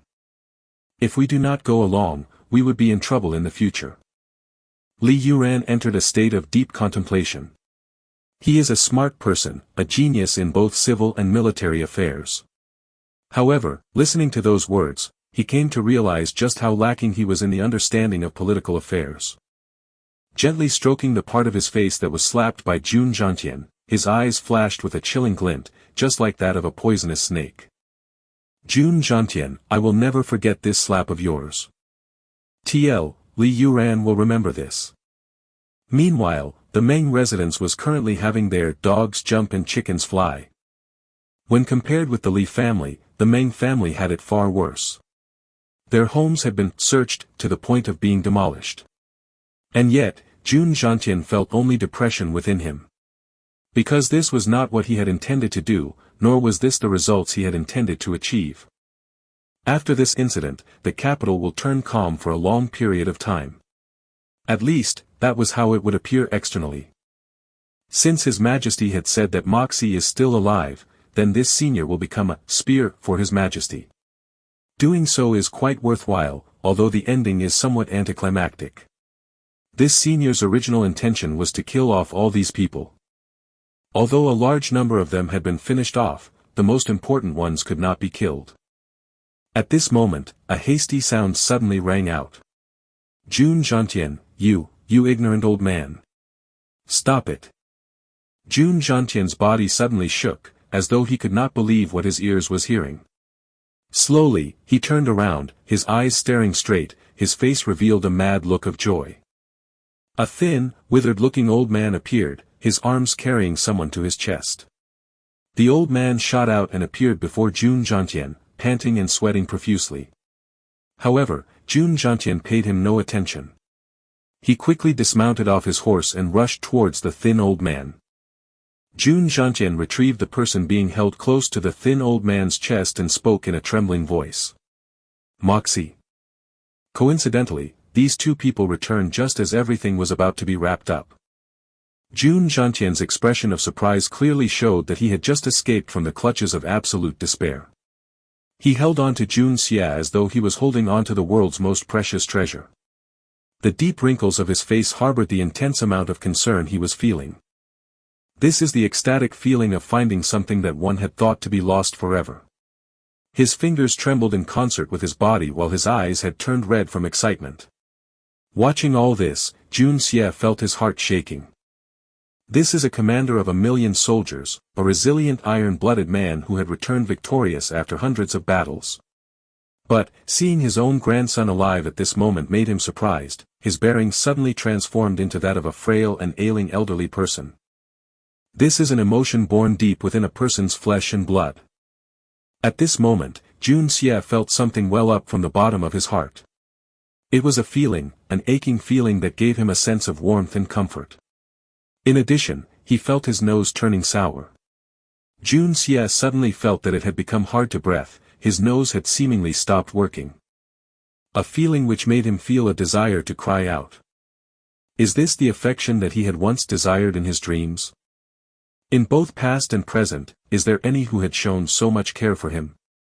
In both past and present, is there any who would mobilize the armies of an entire country for his sake? In both past and present, who could throw away all their concerns for his sake? Who would have fallen into absolute despair for his sake? Who could become so happy to the point of insanity for his sake? Who could disregard their own reputation, lives and family? For his sake. Watching the old man before him, Jun Xie had no doubt that for his sake, this old man would even pierce a hole through the skies. Because, he is his only hope. The only thing he could hold on to. Beside, Jun Wui's crippled body had at an unknown moment descended from his horse, sitting upon the cold ground. Looking at Jun Xie, he was filled with surprise, happiness and satisfaction. His pair of tiger-like eyes had unknowingly turned teary. He secretly turned his head, allowing the tears to drop down before turning back, a smile etched on his face. This is my family. Am I to resist all this? No. At this moment, Jun Xie had suddenly accepted his identity, accepted his family. Regardless of ideals or mindset, he had accepted this world. For the sake of this old man before me, and this family. From today onwards, I am Jun.mo.xie. I am a member of the Jun family. Jianxiang Kingdom, Jianxiang City, Jun family, this is my family. Jun Zhantian's tears almost exploded with excitement. Even though his grandson seemed grievously injured, he remained alive. In addition, a closer inspection showed that his condition was not as serious as he had been told. Thank the heavens. As long as he is alive, everything will be all right. Everything will be all right. Having become so overjoyed, this old man's eyes became moist, his body trembling and swaying unsteadily. Tonight has been a trying one. Chapter 77, Turmoil in the Imperial Court. Turmoil in the Imperial Court. On the next day, the Imperial Court was filled with disputes from various groups. The scene was no different than a bunch of merchants and farmers arguing at the marketplace. After the ritualistic greeting towards His Majesty, the atmosphere turned silent. Just like the calm before the storm. Before His Majesty was a pile of petitions calling for the impeachment of Jun Zhantian. His Majesty observed the imperial court and was surprised to see the numerous number of vacant positions. Even though he had already expected it, this result had greatly exceeded his expectations. Isn't this a little too much? Even though he had already received the report last night, whereupon he had become enraged, that was simply a report with the names written on it. However, His Majesty was now looking at the results with his own eyes. A good chunk of the imperial court members had disappeared. His Majesty was unable to get accustomed to it. If one were to compare, this would be like a classroom with 100 students. If someone were to receive the news in the middle of the night that 30 of those students had either transferred or dropped out, that person would not feel much. However, when that person sees the empty space within the classroom. This comparison was probably not a bad way of describing what had happened to Jianxiang Kingdom's imperial court. Yesterday night, after the imperial princess suffered from an assassination attempt, Grandpa Jun took action, issuing a declaration that a calamity had occurred. Within Tianxiang City, flames started rising rampantly and people were murdered everywhere. More than 10 high-ranking members of the imperial court ended up being decapitated. In addition, many among these people were once bitter enemies with the Jun family. Besides that, all those men also shared one other common aspect. These men had all chosen to side with one of the imperial princes. However, this common aspect was something that everyone had chosen to keep within their hearts. At this point in time, blurting that out would be no different than courting death. Among the victims of last night's incident, there were 12 who had the qualifications to stand here today. Coincidentally, they were separated into 4s divided equally amongst the 3 princes. Amongst them was an assistant minister of justice, 2 assistant minister of personnel, 3 from the Minister of Rights, 1 from the Minister of State Revenue, 3 imperial censors and 2 scholars. This was only those that could be seen here. As for those who could not appear today, how many was there? These people who had come together were those who had constantly opposed the rough members of the imperial court and had been badly hurt during the kingdom's present crisis. However, within the mind of a certain highly positioned individual, this was simply part of his plans. Even though last night, he himself had been angered to the point of having his eyes turn blue. As for those ministers with sharp eyes and powerful retentive memory, they realized something. Today, there was an increase in new faces within the imperial palace. As for those familiar faces, most of them had disappeared. One such example was the captain of the armed guards, Murong Qianjun. He was a talent whose promotion speed was considered rare, at times getting promoted 3 times in a day. However, This rising star of the Murong family had at this point in time disappeared to who knows where. It would appear that the carnage within the imperial palace was no less bloody compared to the outside. A high number of people became nervous. What happened last night? Why did the number of people become so little today? Who can tell me? His Majesty was indeed a master amongst masters in political affairs. Blinking his eyes, he used the peripheral side of his eyes to stare at Jun Xie who was dozing off. Senior Duke Jun was truly feeling sleepy thanks to yesterday's events. This was obvious just by looking at his face. Otherwise, he would not have dozed off in the imperial court, he had even nearly started snoring. His Majesty's act of pretending to not know what had happened was the opening act for the imperial court members to begin their barrage of accusations. Within the imperial hall, a large number of people went down on their knees. Your Majesty, we beg you to administer justice for us. A huge number of ministers spoke out with tears flowing down their eyes, their faces showing grief-stricken expressions as they kowtowed vigorously. Dear ministers, if you have anything to say, just say it out in detail. Rise up and tell me all about it. The emperor frowned, a puzzled look was etched on his face. Once His Majesty finished his sentence, tens of ministers all turned on Senior Duke Jun Xie. They started their barrage of accusations. Even though he is someone who had accomplished great merit for the kingdom, he disregarded military laws of the kingdom. He mobilized the kingdom's military forces for personal reasons. He disdained the laws of the kingdom. He viewed the powers of the imperial family with contempt. He had acted with wanton abandon. He trespassed the residences of ministers. He allowed his subordinates to wreak havoc and act lawlessly. There were even some heavyweight accusations. He had amassed his own personal army. He has the intention of rebelling. In short, there were innumerable accusations aimed at him, all supposedly backed with conclusive evidence. Later on, the accusations escalated to an even greater level, where it was recommended that Jun Xie be dismissed and his entire family decapitated, going so far as exterminating his 9 kindred. In just a brief moment, the atmosphere of the imperial court had become intense.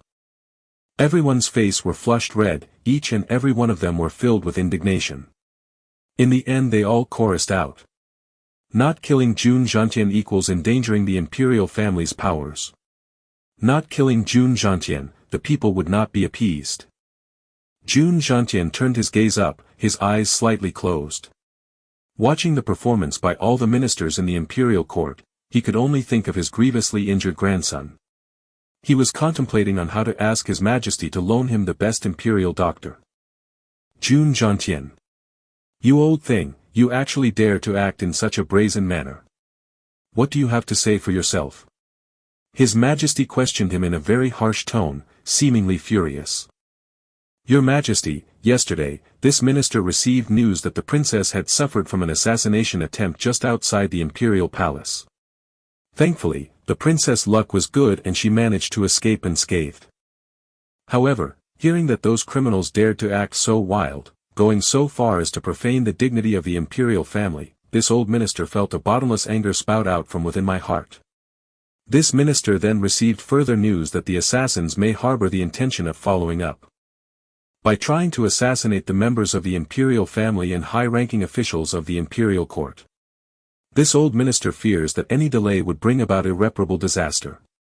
Thus, this old minister had mobilized the army before reporting to Your Majesty, all for the sake of capturing the assassins. In this regard, this old minister had indeed committed a mistake. This old minister begs for Your Majesty's careful inquiry and just punishment. The emperor's mouth was about to lash out, but had forcibly held himself back. You old brat. You have already said everything in detail, what else do I have to inquire? Inquire my ass. You portrayed yourself in such a righteous light, punishing you would make me a muddle-headed ruler. How am I supposed to continue this act? Continue speaking, His Majesty, the emperor frowned, seemingly unpleased. His Majesty was truly at a loss on how to continue from there. Yes. This old minister felt worried about this matter and did not have the time to inform Your Majesty. This old minister got up in the middle of the night and rushed to the military field without having the time to finish dressing. However, even though the mobilization of soldiers was executed quickly, we were helpless to stop the assassins. Those assassins had come prepared and had instantly turned the city upside down. This old minister exerted every last drop of effort without reserve and served as vanguard to wage a bloody battle against the many insidious assassins. After a long time, we finally managed to curb this disaster and finished off those assassins. The total number of these assassins amount to a whopping hundreds. Their bodies were then hanged for public display before the city gates. However, this old minister dared not claim credit for these actions because there were some regrettable events. Even though this old minister had tried my best, there were tens of officials whom this minister failed to reach in time, resulting in them being brutally murdered by the assassins. Their horrible deaths were all due to this old minister's carelessness and slow response to this situation. This old minister is willing to accept the punishment for my crime of carelessness in executing my duties. Grandpa Jun sighed, his voice mournful. All those lives are the pillars of our Tianxiang kingdom. He rubbed his eyes, appearing to be on the verge of crying. In truth, he was feeling sleepy. All the ministers within the imperial court heard Senior Duke Jun's words and turned to face one another. What? You are willing to accept punishment for your crime? Accept your mother's head. Listening to you, you are simply the great hero that has single-handedly saved all of Tianxiang kingdom. Acting decisively, turning the situation around in a matter of moments, the one who carried a heavy burden to save the common people, the loyal minister who placed the importance of protecting the dignity of the imperial family before all else. Since you have put it that way, not giving you a great amount of reward would be tantamount to a huge loss of reputation, and yet you say you are willing to accept punishment. Besides, is there anyone here who does not know that those men in black are part of the Jun family? Assassins? What a joke. How does one describe the act of reversing black and white? This is how. We have seen shameless, but we have never seen such a high level of shamelessness before. Turning the act of raiding other people's residence into a meritorious deed, this level of bullshitting expertise had reached a completely new realm. A mountain worth revering asterisk. As for those dead men that were left hanging for display to the public, if the prison chief of the Minister of Justice were to go check it out, he would certainly find that their faces were very familiar, because those people were simply a bunch of death row prisoners. However, their execution date was bumped up by you, Grand Marshal Jun. TL, you say until like Thadio Winwheeler. Asterisk TL, almost forgot, equals, a mountain worth revering. A praise meant to celebrate a person's professional manner and conduct. It also leaves one with the desire to model themselves after said person. Chapter 78, Dugu Zongheng. A look of contempt burst out from the faces of all the ministers and they prepared to start their verbal attacks once again. Truth be told, Grandpa Jun's explanation and justifications were simply unbearable and too easy to refute. After all, Grandpa Jun was first and foremost a general. His skills in civil affairs was simply too limited. For him to actually be able to come up with an explanation was already a rare occurrence. Asking for a detailed and seamless explanation was absolutely ridiculous. Unexpectedly, an old man with white hair and beard stepped forward. This old man possessed a stalwart figure. Standing beside Jun Zhantian, it seemed as though there were two majestic mountains imposing their grand aura within the imperial court. His mustache spread out explosively to the side cheeks and beard. A wild-looking face and a loutish body. This was none other than Grandfather Dugu, the second most powerful person within the military in Tianxiang Kingdom, and the number one predator within the capital city, Dugu Zongheng. He is the number one savage individual in Tianxiang Kingdom. The number one unreasonable individual. The number one tough shank. The number one great family's housemaster star. This man has a skin so thick he could be revered as a master in skin thickness. This is a character who would brandish his ignorance as knowledge. This is a character who would talk about large swords when discussing reasons. All the members of the imperial court, be they from the civil or military affairs, showed some degree of fear towards him. Even the present emperor had no way of dealing with him. It was only after he stepped forward did the members of the imperial court realize his existence. They could not help but whisper to themselves, this old man had not attended the court for years now. Why did he suddenly appear today? For him to appear at such a sensitive moment, something is obviously not right. Dugu Zongheng's round eyes widened, just like a mountain bear. He then cupped his hands and spoke in a coarse voice. Your Majesty, the assassination attempt on the imperial princess and the officials of the imperial court is indeed a national situation that could cripple the foundations of our kingdom. Thankfully, this old bag. Senior Duke Jun Xie was quick and decisive in his actions, thus succeeding in averting this terrible disaster. This old one thinks that Senior Jun's actions this time is not a mistake. He is not only innocent, he has also earned himself a merit. An astounding amount of merit. A thin old man with sheep-like beard who was standing beside him sneered. After this traitor defied the authority of the ministers and disrupted the imperial court's affairs, he is lauded as someone who earned himself a merit. If this is how the imperial court works, then won't we end up being despised by the people of the world? This thin old man with barely any flesh on his body and a sheep-like beard is one of the 3 most capable individuals from the Meng family, Meng Yufang. Last night, his house suffered the highest level of damage. Not even a single tile was left whole. A high-ranking member of the imperial court had to bring his own family out into the rich and bustling capital in the middle of the night to eat the cold air and sleep under the starry skies of the night. The amount of suffocation he felt nearly caused him to puke out blood. Watching these 2 military leaders reversing black and white, he was unable to hold it in and stepped forward. Dugu Zongheng became enraged. He turned around and viciously stared at Meng Yufang, opening his mouth that revealed a yellow set of teeth. His voice shook the tiles in the imperial court. Screw your granny. You are worth less than dog poop. You mean to say that this senior is wrong?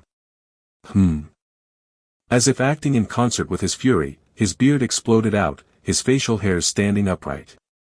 His mouth was opened wide, as though he wanted to swallow the thin old man with sheep-like beard, his entire being radiating an aura of violence.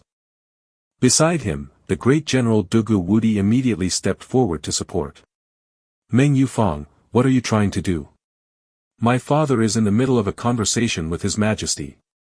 Do you think someone like you have the qualifications to interrupt them? His hands extended outwards, his palm opened wide like a palm leaf, intent on catching him by his neck. All the senior ministers rolled their eyes. This pair of father and son is truly invincible, Wudi. They actually dared to bully others in the presence of His Majesty. His Majesty, the Emperor who was supposed to be the main character of this play, could not help but stare in a dumbfounded manner. Enough. His Majesty, the Emperor thundered loudly and stood up in fury. A group of civil and military ministers arguing with one another, and starting a fight upon the imperial court.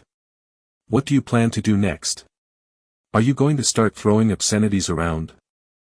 His Majesty's wrath caused everyone to become silent, except the old masters from the Jun family, Dugu family, Li family, Meng family, Song family, Tang family and Murong family. As for the rest, they all immediately knelt down and spoke out in unison. This minister is guilty, I am willing to accept your Majesty's punishment. Very well, I have already understood the gist of what happened. Jun Xie had originally wanted to capture assassins, but had made errors in his mobilization of the army. His actions caused the city to fall into chaos. As punishment, 1 year's worth of salary will be deducted. In addition, I decree that you are not allowed to leave your residence for 3 months. However, in light of your contribution of capturing assassins, I reward you 1,000 gold liangs and 1,000-year-old ginseng. Military matters will temporarily be handed over for Dugu Zongheng to handle. Next, you great families chose to ignore the truth and focused only on your own losses, blatantly accusing other ministers. All your positions are now downgraded by 1 rank. In order to avoid riots from happening, all military authority of the great families must be returned to the military division. It will be reassigned again 1 year later. Deducting 1 year's worth of salary, not allowed to leave home for 3 months, a reward of 1,000 gold liangs, 1,000-year-old ginseng. Could this still be considered a punishment towards Old Master Jun? This is simply a reward plus holidays. There was also that military matters will temporarily be handed over for Dugu Zongheng to handle. This sentence seemed to be hiding a different meaning. However, there was a problem here. All the ministers turned to look at the Dugu family's pair of tough shanks. They all had the same thought: if this is how it is to end, won't it be better to have Jun Xie continue handling military matters? These pair of father and son from the Dugu family is even worse than Jun Xie. At the very least, Old Master Jun is generally a reasonable person. However, this pair of father and son had never been reasonable before. Now that their family's private forces was about to fall into their hands, they wonder how many could come back. In just a moment's time, nearly everyone started cursing secretly and almost lashed out at Meng Yufang. His Majesty was manipulating everything behind the scenes. Since Dugu Zhongheng had already appeared, why did you have to step in and interfere? You do not recognize your own strength and weakness, however, don't you at least understand the meaning of the word humiliation? If you want to jump down the cliff, you should just jump down alone. Why the heck did you drag us down with you? What kind of damaged goods are you? Almost everyone in the imperial court revealed an expression of one who had just lost their soul and vigor. It does not matter if it was real or fake. What was important was that it looked real on the surface. As a member of the imperial court, they must have the ability to put on an act.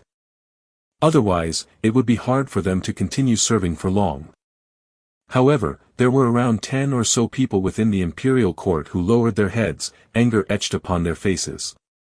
These were all men who could not stomach their grievances, they were truly enraged and were unwilling to simply let it go. However, all of them have had their identities noted down by all the senior grandfathers of the imperial court. They could not even recognize that a performance is in progress. These people have no future in store for them. When we go home later, we must inform our sons and grandsons to keep a distance from these people. Otherwise, who knows when we would end up being dragged down by them. You fellow ministers are all the pillars of our kingdom. To see such a scene occurring in this imperial court today, I am disappointed. Very disappointed. His Majesty was furious, unstoppably furious. After having meted out the punishments, His Majesty said heavily, "This matter will be resolved following my commands. No one is allowed to disobey it. You may leave now." The Minister of Rights, Sun Qinghe *** shouted out loudly. "Your Majesty, please stay." This person was none other than Fatty Tang's future father-in-law. All the senior grandpas of the imperial court burst out with a look of contempt. Could you not see that His Majesty is heading back to his chambers to relish the joy from earlier?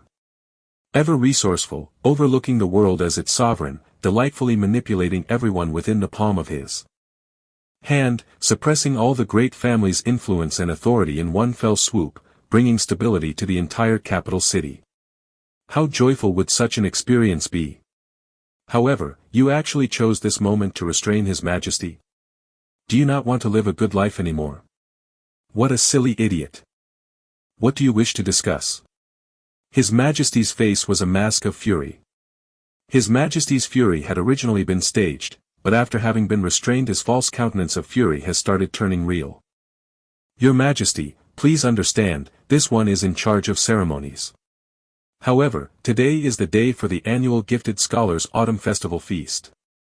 What should I do? This Minister of Rights is clearly missing the capacity to judge the situation. This is not a light problem.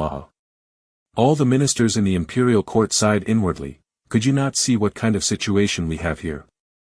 Every family is filled with weeping and mourning. Who would be in the mood to care about a Gifted Scholars Autumn Festival Feast? This brat is simply an idiot. I will need to pay attention next time. I must not get too close to him, chances are he will be the death of me. Sure enough, His Majesty was greatly furious and spoke out in a heavy tone. Gifted Scholars Autumn Festival Feast. We are currently in the middle of troubling times, how can you even bring this up? If I recall correctly, I had appointed 2 ministers to be in charge of organizing the Gifted Scholars Autumn Festival Feast just a few days ago. But these 2 men are amongst the names of those who've been assassinated by the assassins. Having finished speaking, he pointed vigorously at the list of names on his table. Flicking his sleeves, His Majesty walked out with an expression of rage on his face. No one was able to see it, but when His Majesty had turned away, the sides of his lips curled, as though he was happy. Indeed, no one was able to see it. However, all the old ministers were secretly feeling pleased with themselves as well. As expected, everything went according to my predictions. After His Majesty had left, everyone patted their knees and got up from their kneeling position. A few of the elder ministers looked at one another with an as expected gaze. Li Shang snorted and looked at Jun Xie through the corner of his eyes. Old Jun, congratulations. Has your grandson gotten better yet? The reason Li Shang had mentioned this matter to Jun Xie was for the sake of pissing him off. Even if Li Shang could not do anything to him this time, he could still prod Jun Xie until he chokes. That would not be too bad. However, once Jun Xie heard that, he suddenly recalled what he wanted to do. Ignoring Li Shang, he immediately ran in the direction that His Majesty had went. Your Majesty, Your Majesty. I need to borrow that death-warding imperial doctor for a while, this is an emergency. All the ministers in the imperial court stumbled. TL, Dugu Zongheng is not the housemaster of the number 1 great family, he is the number 1 housemaster amongst the great families. A bit confusing. TL, in the earlier chapters, the author had Sun Qinghe take the role of Vice Minister of Ministry of Justice. However, in this chapter, he is now the Minister of Rights. Apparently, Sun Qinghe is a multitasker.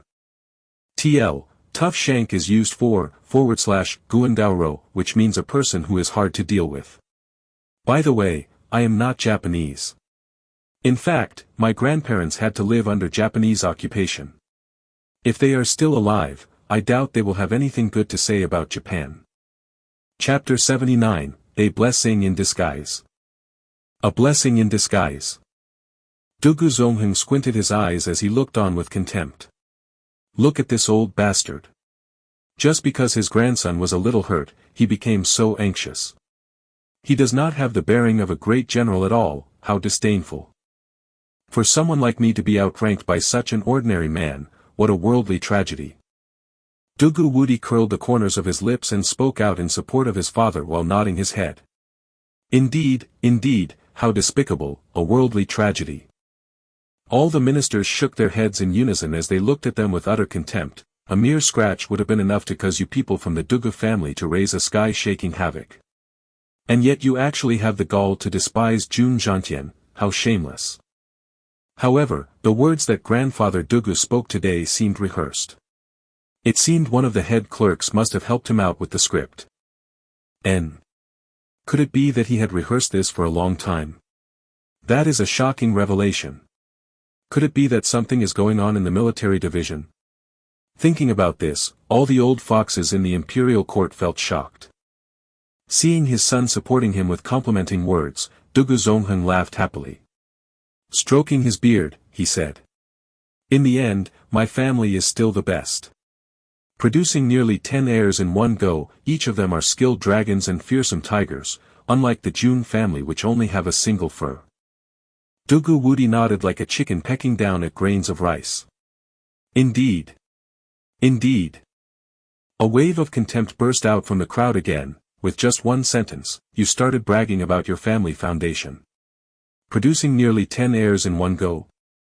Do you take that daughter-in-laws of yours as sows? How unrefined.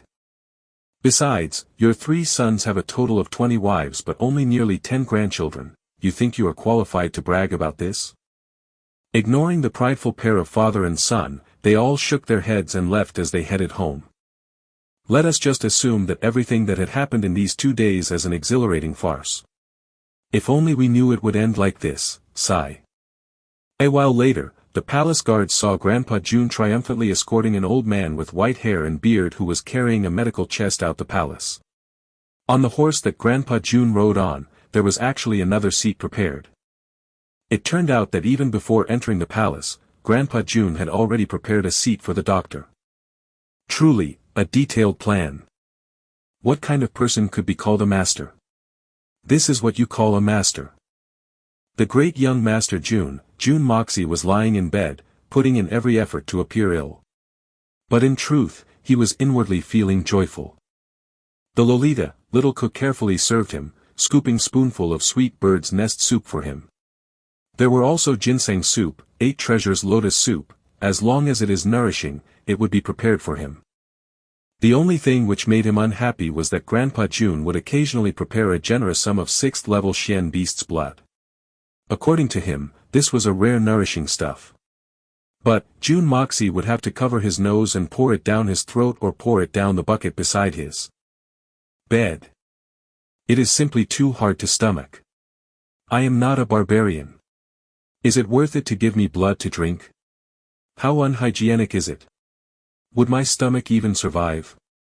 Naturally, these were not what had made him joyful. After having suffered from this injury, Jun Moxie realized that the Hongjun pagoda within his consciousness was constantly rotating at high speed, releasing a rich amount of white, misty spiritual qi.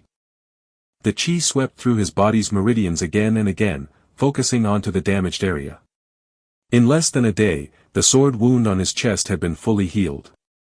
After several coughs, some thick black-colored blood came out. The damaged area on his chest had also been reduced considerably.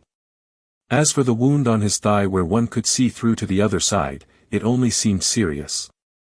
After the continued restoration effects of the spiritual qi, he was no longer in pain from the wound.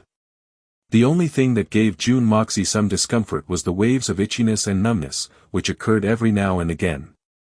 However, Jun Moxie still felt comfortable. After all, there is the saying, no pain, no gain. That was not all. The Hongjun pagoda's spiritual qi kept gushing forth as though saying that it would not stop until the wounds on Jun Moxie's body have disappeared. Naturally, Jun Moxie would not miss out on such a good opportunity to cultivate his arts. He quickly activated the art of unlocking heaven's fortune, leading the near-solid form of spiritual qi as he channeled them through his meridians. While he was exercising the arts, he realized something different this time. The spiritual qi turned into a semi-solid existence as it pummeled the area of the meridians that were suffering from blockages due to the sword wound.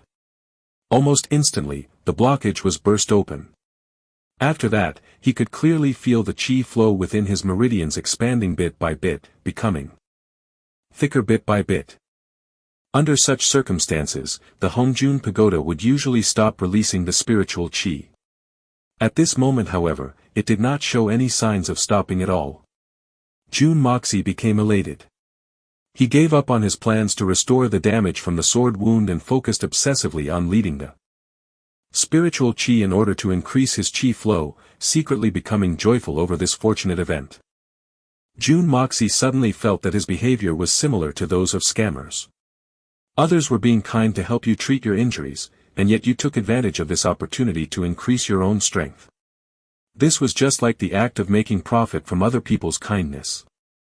However, such a type of scam, I would very much like to commit a few more. I am already addicted to it. Who would not want to do this kind of fraud? Jun Moxie cried out inwardly as he grasped onto the opportunity provided by this scam. Otherwise, what would he do when the spiritual qi's intensity dropped down to its former level after his wounds were fully healed? He has now become accustomed to this high-quality delivery service of spiritual qi. Once his body has been fully restored, he could only cry, or perhaps I should stab myself again in order to gain such a suitable condition for cultivation. Unfortunately, some of the spiritual qi would still move towards the wounded areas and slowly began restoring those parts. During the moments when the wound on his thigh was being restored, the feeling of itchiness started to appear as well. The emission speed of spiritual qi from the Hongjun pagoda began slowing down. After a few more moments, the speed of its rotation also slowed down and finally returned to its former state of silence within his sea of consciousness.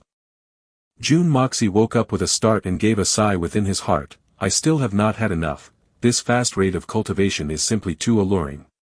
Activating his inner eye, he could see a transparent qi flow slowly moving through his meridians. In the short span of just one night, the size of this qi flow had doubled. If one were to use the Xian qi cultivation as a standard of measure, then his current level of strength was at least at the 8th level Xian qi. In addition, his qi had a high grade of purity. In this world where 9 and below are but ants, silver and gold Xian experts were aplenty. No matter how pure his 8th level Xian qi may be, he was still not someone worth discussing. However, do not make light of Jun Moxie's speed of cultivation. Just in case anyone had forgotten, he had only arrived into this world roughly a month ago. Within this 1 month's time, he successfully improved his body, which was only at the 3rd level Xian Qi up to the 8th level Xian Qi. If those old supreme divine Xian geezers witnessed this practice speed, they would be shocked to the point of having their old teeth drop out. If this world has an institute of anatomy where they dissect things in their studies, then upon learning of Jun Moxie's speed of cultivation, they would likely move out to capture him and dissect him for studying purposes. Jun Moxie gave a pleasant sigh of relief. He suddenly felt that the injury caused by the sword was too bloody darned worth it. He had begun to seriously consider if he should just stab himself again. A bodyguard entered and reported. Young Master Tang is here to visit you." Jun Moxie gave an "oh," then he suddenly remembered something. He calmly picked up something that was wrapped up with a cloth beside his pillow and stuffed it into his blanket. Then, he used a feeble voice to speak. "Invite young Master Tang in." Following that, the sounds of heavy footsteps could be heard. Fatty Tang panted as he stepped into Jun Moxie's room, his face expressing exertions. At the same time, the vast room suddenly seemed much smaller. "Third young master, you scared me."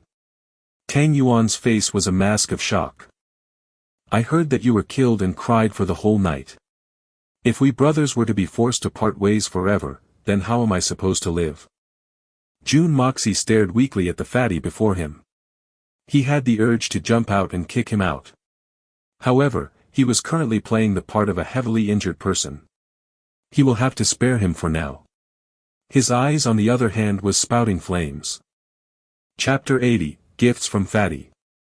Gifts from Fatty. "Thankfully, you did not die. Otherwise, I would be left alone. What would I ever do without you?" Fatty Tang wiped away his tears. After that, he drank a cup of tea that little Ko brought in and called out. "Come. Quickly lift up and bring over the gifts that my Tang family has prepared for third young Master Jun." Jun Moxie turned his attention to the outside. He was curious as to what kind of gifts did this brother of his prepared. He had even used the word lift for the gifts. What kind of gifts could it be? 2 men carried in 2 big boxes into the room, their faces showing an expression of extreme difficulty. Suddenly, Jun Moxie's bedroom was completely occupied by Tang Yuan and the 2 big boxes. Even little Ko did not have any place to be at, she could only try to shrink her legs as she sat on a chair. Tang Yuan waved to have the 2 men move out and laughed.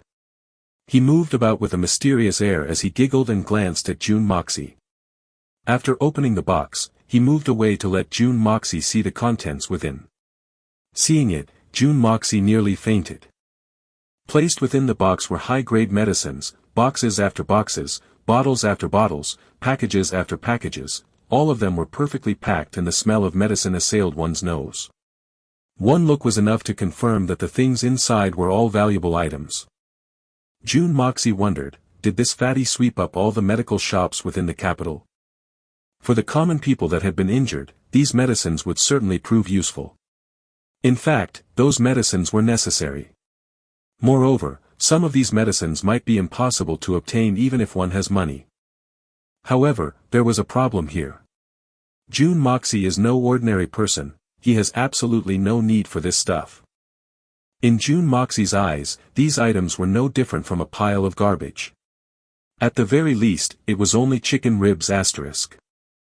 Groaning, Jun Moxie spoke feebly. "Fatty, you have had it tough. However, even if I were to get hurt every day, all these medicines could probably last until the day I reach 100 years of age. Are you here to visit me, or to curse me so that I get injured more?" Tang Yuan slapped down on the box, closing it and spoke in a triumphant demeanor.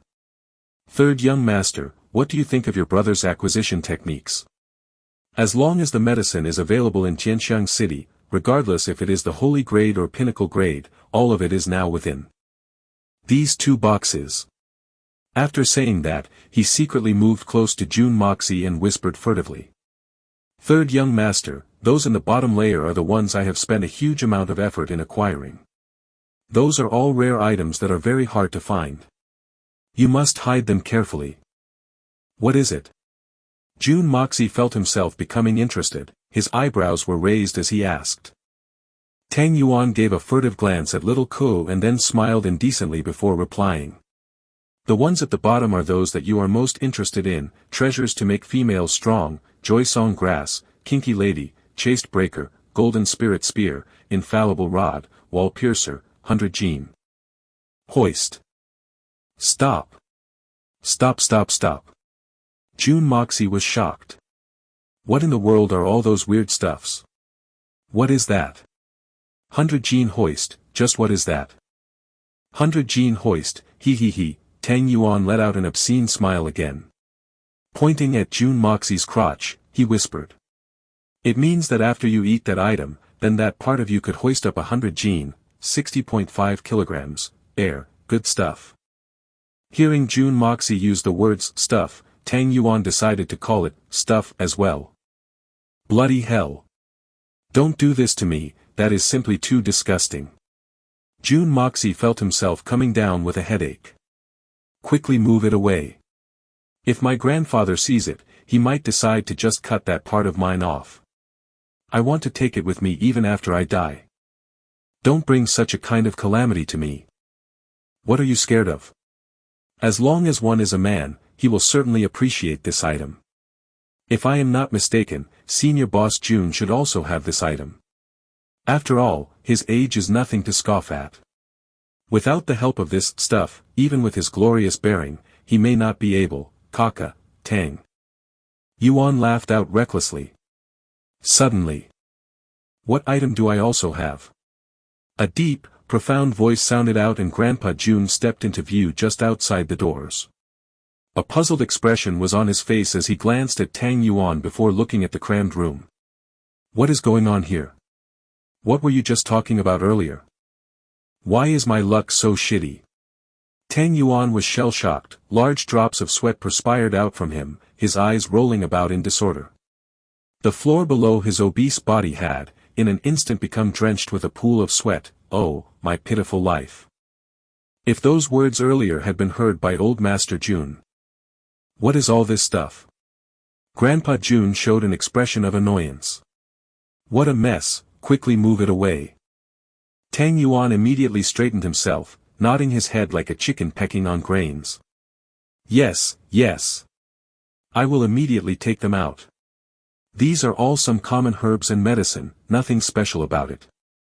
After he spoke out though, Grandpa Jun spoke out again. Fatty, what was the item that you said I have? The facial features on Tang Yuan's face suddenly contorted together, his complexion turning white, then red, then green. His fat cheeks trembled non-stop and his thigh quaked. Fatty was saying something about your imposing aura. He even said that His Majesty's aura could also be felt from you, but decided to stop because the subject was too much of a taboo. Jun Moxie quickly stepped in to smooth things over. Watching the poor Fatty's pitiful figure, he estimated that Fatty would probably turn to stone from just another word by Grandpa Jun. What is so taboo about that subject? Do you need to be scared to such heights? This senior simply possess a grand and imposing aura, a heroic aura that would never fade. This is simply a fact. Grandpa Jun looked at Tang Yuan with an expression of disdain and continued. In the future, do not invite our Moxie to go to those shady places anymore. Back then, he became bad because he followed you all the time. Ah. Tang Yuan became shocked. Old master, how could you flip right and wrong to such an extent? Back then, I was the one who followed your grandson and turned bad as a result. Grandpa Jun snorted. In his heart, his own grandson was naturally a good grandson.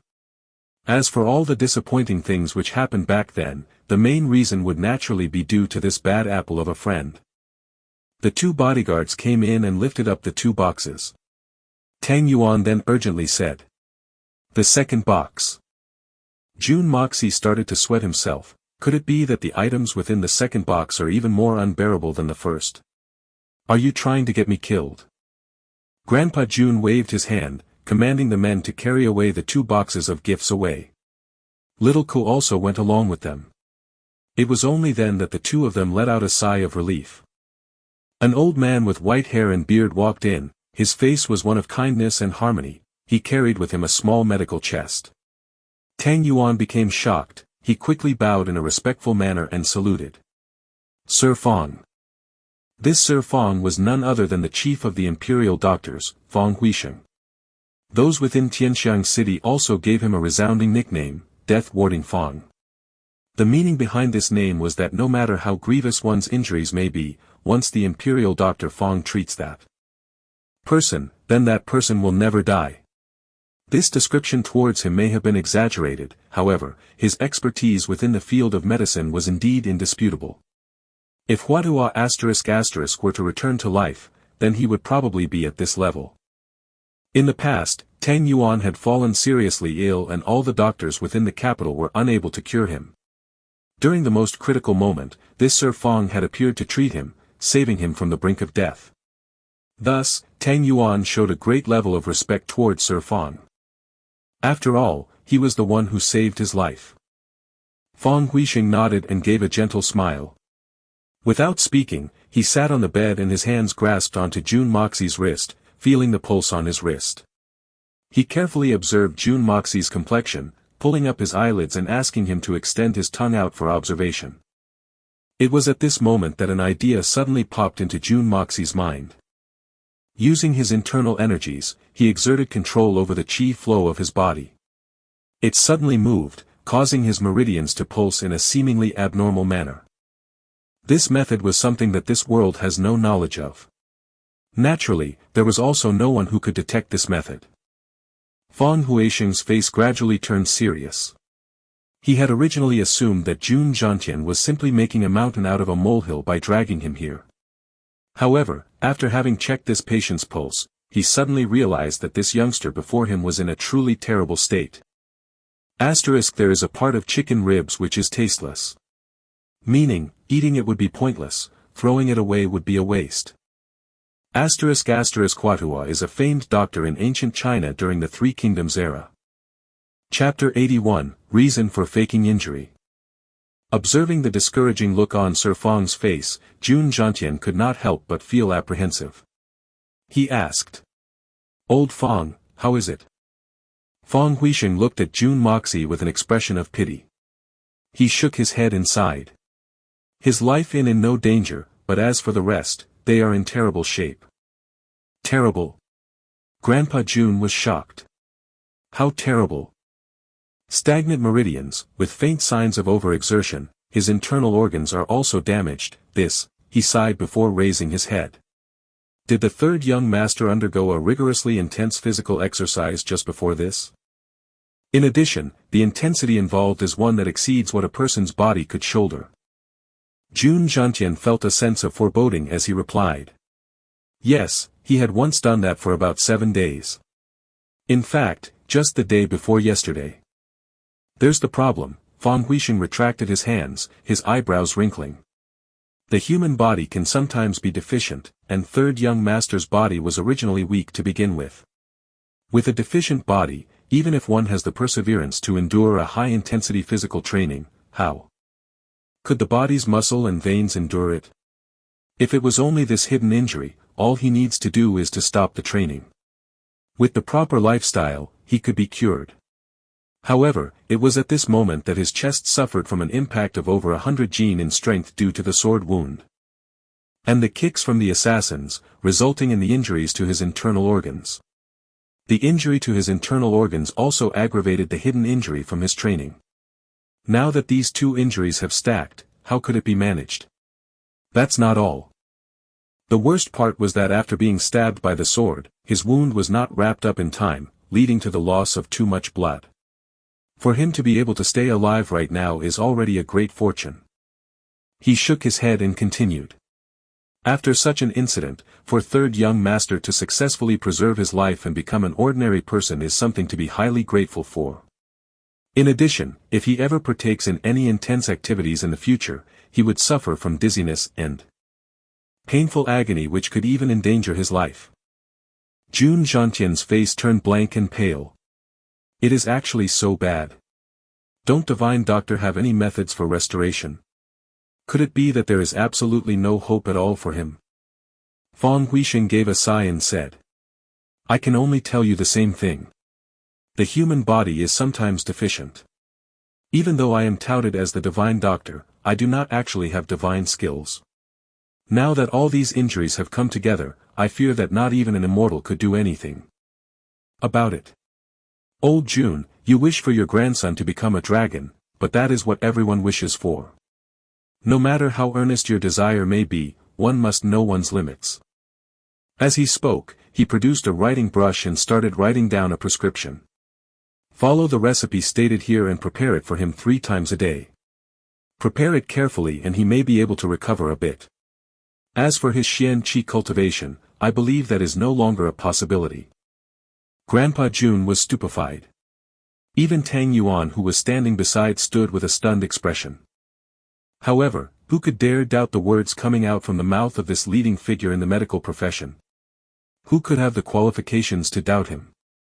Jun Xie forced himself to smile, his face dark. If he can preserve his life without suffering from any disability and live on like a normal person, that is good enough.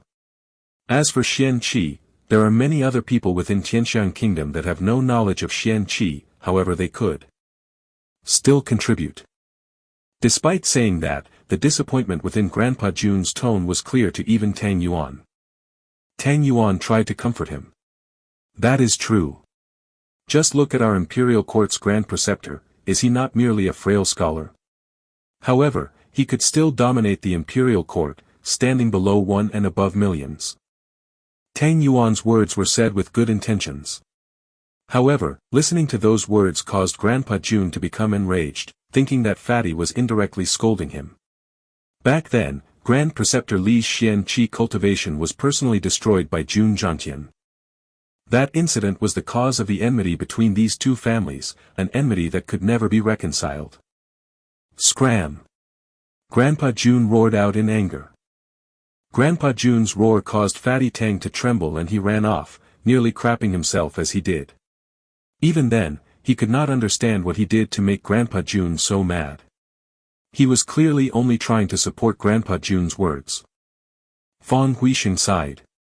He packed up his chest and started to leave. Grandpa Jun arranged for a few bodyguards to send him back while he himself sat down beside his grandson's bed. This action from him caused the divine Dr. Fang to feel somewhat displeased. What a huge difference in treatment before I came and after. Turning around, Grandpa Jun found Jun Moxie smiling. He sighed and said angrily. What are you smiling at, you brat? This senior spent so much effort to invite an expert tracker to protect you. Instead, you decided to be a smart aleck and used some methods to get rid of him. Now look at you. Tell me, what should I say to you now? Sigh. Grandpa Jun shook his head and sighed. He felt that his lifetime's worth of sighs had all been used up today. Grandpa, please be at ease. Watching Jun Xie's face frowning due to concern, Jun Moxie felt his heart turning warm and could not bear to hide it from him any longer. The diagnosis for Sir Fang earlier was simply a result of my tampering. Truth be told, the state of my body is nowhere near as bad as what he had described. Having said that, he activated his body's Xian skill and his sickly face was suddenly replaced with a radiant complexion. Jun Xie was startled and an expression of ecstasy washed over his face. However, before the expression of ecstasy could spread over his entire face, a look of doubt appeared, followed by a look of realization. I want to hear your reasons. I want to hear every single one, and even your plans. Jun Xie's gaze turned sharp as he stared at Jun Moxie, as though he was trying to examine this grandson of his and what he was thinking of doing. Jun Xie immediately turned around and shouted. From this day onwards, I forbid anything that has ears to enter within 30 zhangs, 91.2 m, from this room. Anyone disobeys, kill without mercy. A sound of affirmation came from the outside. Following which the sounds shwa shwa could be heard in succession. In only a few moments' time, the outside had turned silent, not a sound could be heard. Hiding the truth from the imperial doctor meant fooling the emperor. Thus, Jun Xie was being very careful. Jun Moxie, who had been lying flat on the bed, suddenly sat up. Wearing only his pajamas, he tightened his cloth belt and walked off the bed. He sat down onto the chair in the room, his face facing Jun Xie who was seated just opposite him. This action from him caused Grandpa Jun to become surprised. It would appear that Jun Moxie's body was indeed fully healed. This grandson of his truly has some good techniques. He had even managed to fool the great divine Dr. Fong. However, Grandpa Jun's face turned solemn. He could feel that what Jun Moxie planned to say would inevitably be something very serious. It might be something that he had no desire to listen to, it could even be something outrageous. Thus, Grandpa Jun had acted to cut off any possible leak in information. As of now, the only one that could eavesdrop on them without being detected by Grandpa Jun would be the legendary Supreme Divine Xian expert. Judging by how long his grandson had hidden his talents and how he had faked his injuries, Grandpa Jun could sniff out the unusual atmosphere that was currently brewing. He felt that he could even guess what it was that his grandson was going to say, leading to him becoming particularly serious. As of now, our Jun family is in a really dangerous spot. Thus, I have no choice but to step up. Otherwise, I would have followed my original plans of living the rest of my life as a prodigal debauchee. Jun Moxie spoke. His first move was to slap himself in the face. Unfortunately, I am now the only one left in the third generation of the Jun family. Even if I do not wish to enter the stage, I no longer have that choice. As such, I must not allow myself to garner the attention of the great families or their precautionary measures. This much I understand. It is also one which I have already guessed. Grandpa Jun stroked his beard. On this point alone, your action of faking your injuries has been very successful. I am also pleased with that. In addition, there is the previous action taken by Grandpa. In one night, you shocked all the great families within the capital city. But by doing so, our Jun family's forces have been revealed. Regardless of whether it is your power in the court or the military or even in terms of hidden forces. They are all much too powerful. Such a kind of power is not something that the imperial family could tolerate. At the same time, your actions were actually a great crime. However, it just so happened that your actions complemented His Majesty's plans, leading to His Majesty yielding on that in order to complete his plans to reshuffle the balance of power within the capital city. Secondly, His Majesty was probably taking into account of the past friendship between you two and your countless contributions to the kingdom. Thirdly, Grandpa is already old while third uncle is paralyzed. As for this grandson of yours, I am but a worthless debauchee. All this allowed His Majesty to not feel any doubts towards you. However, this is something that could only happen once and never again. We are already pushing our luck with this, the next time we may not be so lucky. If His Majesty were to find out that grandson's debauchery ways are but an act, or if His Majesty were to find out that the news of my heavy injuries were false, then the suspicion within his heart would double. Such an occurrence would cause a calamity to descend upon our Jun family. This is the biggest reason for me to fake my injuries. The Emperor had received news of Jun Moxie's injuries from his daughter Princess Ling Meng, who reported that Jun Moxie was seriously injured. Chapter 82, Do What You Must. Jun Zhantian remained silent, but he was secretly nodding in agreement within. What happened back then had occurred because he was in the depths of absolute despair. He had originally intended to die together with all of those people, but was held back by His Majesty. In addition, his grandson had returned safe and sound, leading to a change of heart for Jun Zhantian. Even if what had happened went according to His Majesty's plans, if the one involved was not the Jun family, if it was any other great family, then that family would have been flattened by now. Thinking about it now, Jun Zhantian could not help but feel a great amount of fear. Grandpa, you have chosen to place utmost loyalty towards the imperial family, of that there is no doubt. However, that is only your own choice, Jun Moxie said. Although our Jun family seems to possess a power capable of upending the world, the truth is that our family power is dependent of a single imperial decree from the Emperor. With just one decree, our family would collapse to pieces in an instant. I am not accustomed to such a kind of feeling. I believe that third uncle is also not used to this.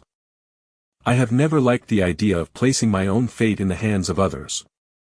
That is why I would rather be a debauchee for the rest of my life. However, my life as a debauchee has been forced to an end. Thus, I needed to change. And the change that I want, is to place the fate of our Jun family within our own hands. Jun Moxie calmly looked at Jun Xie. This is my highest goal and my ultimate intention. It is also the main reason for all my actions. To place our fate within our own hands. For you to have these kinds of thought means having the desire to rebel. Grandpa Jun shuddered as he stared sharply at Jun Moxie. Grandpa, you misunderstood me. In grandchild's opinion, those who desire to be an emperor and those who are emperors are all fools. Especially those who desire to become an emperor whose reputation would spread across the world, those people are a fool amongst fools. Jun Moxie scoffed and smiled. Even if it means grasping the power to upend the whole world, even if it means overlooking the entire world as its sovereign, even if it means being flanked by beauties everywhere I go, none of those could entice me, none of those interest me. You. Grandpa Jun's chest rose up and down in succession, his white beard was scattered in a mess. For Grandpa Jun, who had constantly upheld the ideals of loyalty, these words had profaned the one person he had sworn his loyalty to. If the one speaking was not Jun Moxie, then the person would have been killed long ago. Grandpa, honest people do not beat around the bush, today I am going to let it out. His Majesty would never allow our Jun family to maintain such a huge amount of power in addition to having a highly capable heir. For His Majesty, such a kind of occurrence could only represent a threat to his sovereignty. My father, second uncle and my two brothers, sooner or later I will be seeking the answers to what had happened to them. If I find any conspiracy within their deaths, then I will certainly demand justice from whoever is involved.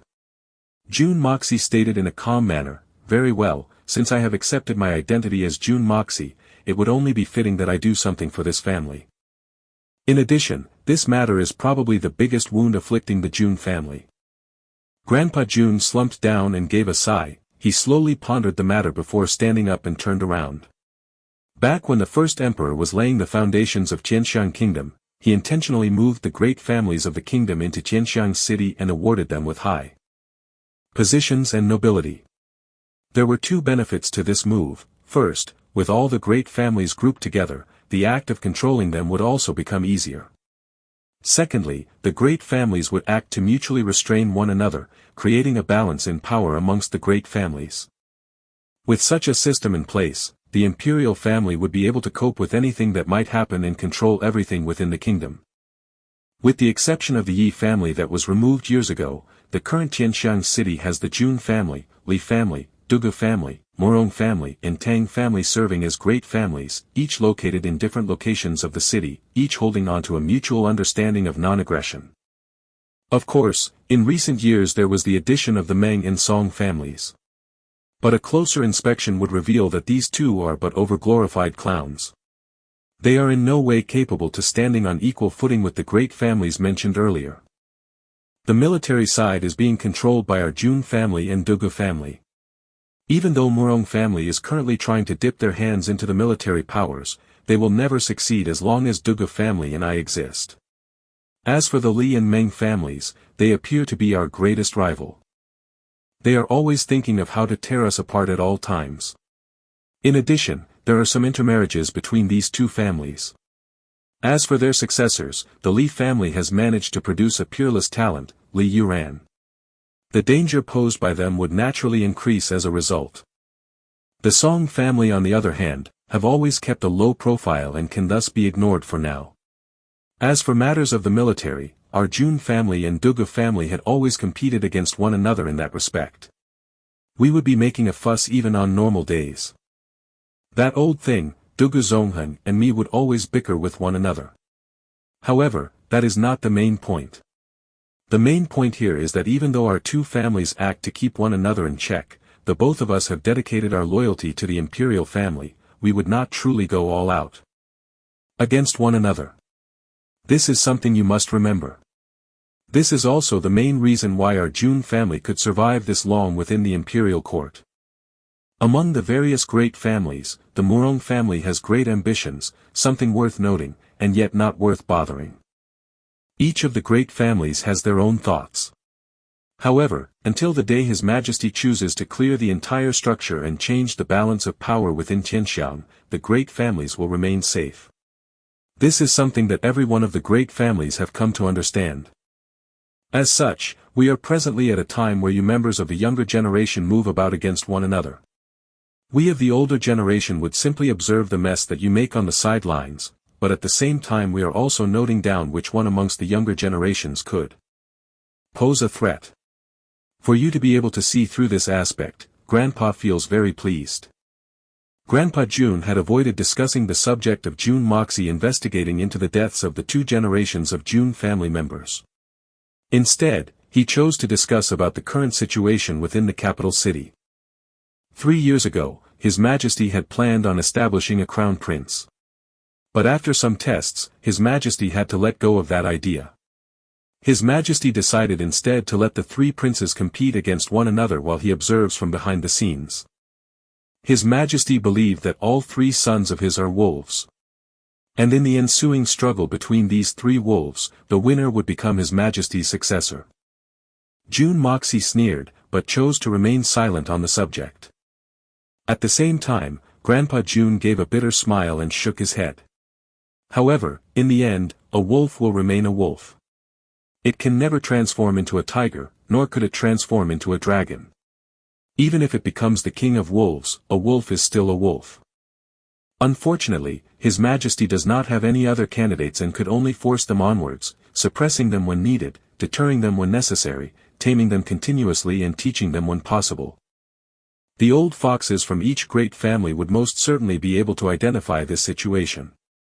Thus, for the sake of preserving their family, they would never join the struggle between the princes. However, there would still be some people from the great families who would get close to one of the princes. These men would maintain their anonymity and also the balance in power. At present, the only ones with absolutely no involvement with the three princes are our Jun family, Dugu family, and the Li family. Grandpa Jun's words seemed inexplicably irrelevant to what Jun Moxie had said earlier. It almost seemed as though he was talking to himself, and yet it also seemed like he was talking to Jun Moxie. At this point, however, he finally concluded. Thus, as long as you know what you are doing and do not go too far in creating a mess, I will not care about what it is you plan to do, I will only support you. So, go ahead and do what you must. After saying that, Grandpa Jun rose up with a somewhat tired expression. As of now, Grandpa can no longer deny that I am old. I can only watch on the sidelines. As for your third uncle's body, disabled or not, our Jun family, all will depend on your actions. No matter what happens, as long as you do not lead our Jun family down the road of no redemption, that is enough. Jun Moxie's eyes glinted, he had clearly grasped the meaning behind Grandpa Jun's words, do what you must. These words were quite meaningful. No wonder he had given me a detailed analysis of the situation within the capital first. It turns out the gist of what he wanted to say are these words. The meaning behind these words is that I can do whatever I want, while the Jun family will remain as a source of support and yet would not interfere. However, once shit hits the fan, we will fish you out. However, why did he pause once he mentioned about third uncle's disability? This question was answered almost immediately. Jun Zhantian's face revealed an expression of comfort as he looked at his grandson.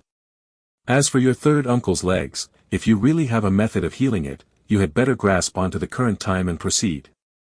Regardless of what the results may be, it is best for you not to delay it anymore. If you keep delaying, it won't just be your third uncle who is anxious, someone else would be even more anxious. Having said that, Grandpa Jun glared at him and scolded. Hein! You too, do you take this senior to be a senile fool? One is my grandson, the other is my son, while this is my Jun family's residence. You think you could hide this from me? Could you? What a ridiculous joke. Heir, Jun Moxie felt awkward. Tapping his nose, he explained. I was simply worried that you would become disappointed if this attempt fails. That would be bad. I have never had any hopes at all regarding this matter. Grandpa Jun blew on his beard, his words shooting out like a punch, severely striking at Jun Moxie. In the event that a what if actually occurs and you brat actually manage to cure him, did you think this senior would be so stupid as to declare it to the whole world? Would I fear that the whole world do not know about it? If I did that, won't everyone would start moving their gaze and attention towards you too, creating conspiracies after conspiracies to harm you? If you dare hide anything from me again, this senior will smash both your buttocks. I will make sure that the both of you cannot even crawl out the door. Jun Moxie stared in a dumbfounded manner and could only say, repeatedly. Well, this is it. I tried thinking about saying something, but in the end, I could come up with nothing. Coincidentally, the title for this chapter is, Do What You Must. Oh well, goodbye, Jun Moxie. P.S. Anyone who wishes to pick OEM up may use my translation if they want. Chapter 83, Relief. With a pleased look on his face and his hands clasped behind his back, Jun Xie slowly walked out of the room. However, as soon as he left the room, his smiling face turned expressionless, exuding an air of stifling venerance. Observing the face of Jun Xie, the servants figured that Jun Moxie would never recover or be much more than a cripple. Otherwise, why would Jun Xie's face be as black as soot?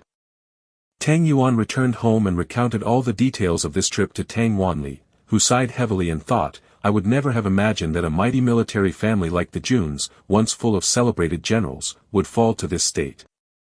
It is indeed a tragedy that their last descendant has no choice but to lead the life of a mere civilian. With much hemming and hawing, Tang Yuan told Tang Wanli about Jun Xie's sudden burst of anger. Sure enough, Tang Wanli, too, burst out in anger, exclaiming, You idiot! You have no idea what kind of jerk Li Shang is. It was precisely because Jun Xie broke that old fart's dantian that year that we, scram. Realizing that his bootlicking was only going to get him into further trouble, Tang Yuan quickly scampered away. Within a day, news about Jun Moxie spread throughout the entire capital. A while ago, in the capital, there had already been a few rumors that Jun Moxie, the Jun family's hedonistic young master, had turned over a new leaf and was starting to sharpen his martial arts skills. However, the leaders of the other families were shocked to hear these rumors. Some even conducted secret investigations to confirm whether these rumors were actually true, tracking Jun Moxie's past movements.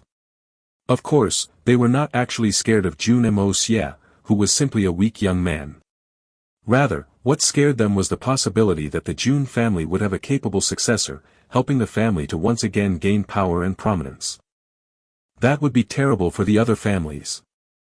And today, as the tragic news began to spread, many people sighed with relief, even turning the news into a joke. They laughed at mealtimes about how a useless heir had tried to mend his ways and begin strict training, only to sustain crippling injuries due to overexertion after a few days. At least before he trained he had some xian qi to speak of, but now he was completely crippled. What in the world could be more comical than that? This time, no one doubted the credibility of the news either, as it came directly from two extremely trustworthy sources. One was Jun Moxie's ride-or-die friend, Tang Yuan, who personally saw the crippled state of his dear friend. The other was the imperial doctor Fang Huisheng, who had personally diagnosed Jun Moxie's condition and declared it beyond recovery. Nobody would dare to doubt the news. Those who did were simply making things difficult for themselves. The nobility knew how skilled Fang Huisheng was in treating injuries and illnesses. Almost every one of them had once experienced it for themselves. Cultivating an excellent relationship with Fang Huisheng would ensure that they could look to him for medical treatment when needed. This was akin to gaining another life.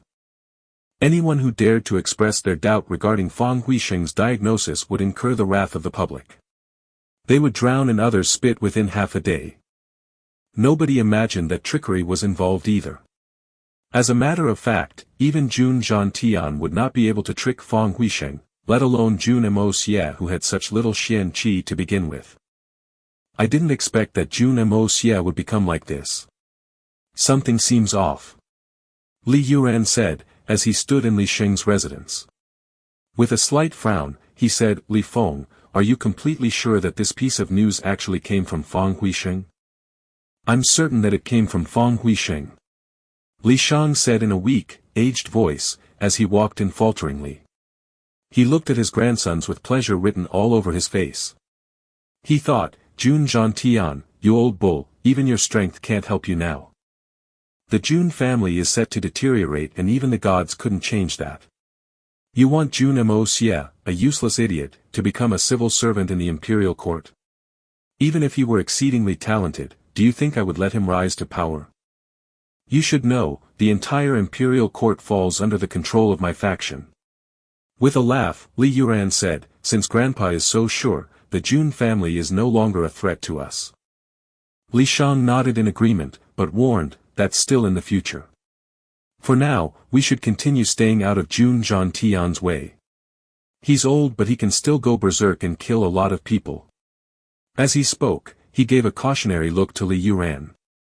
Previously, Li Yuran had been kicked and slapped by Jun Tian in public. Although Li Shang knew that his grandson could restrain himself very well, he also knew that his grandson was extremely vengeful.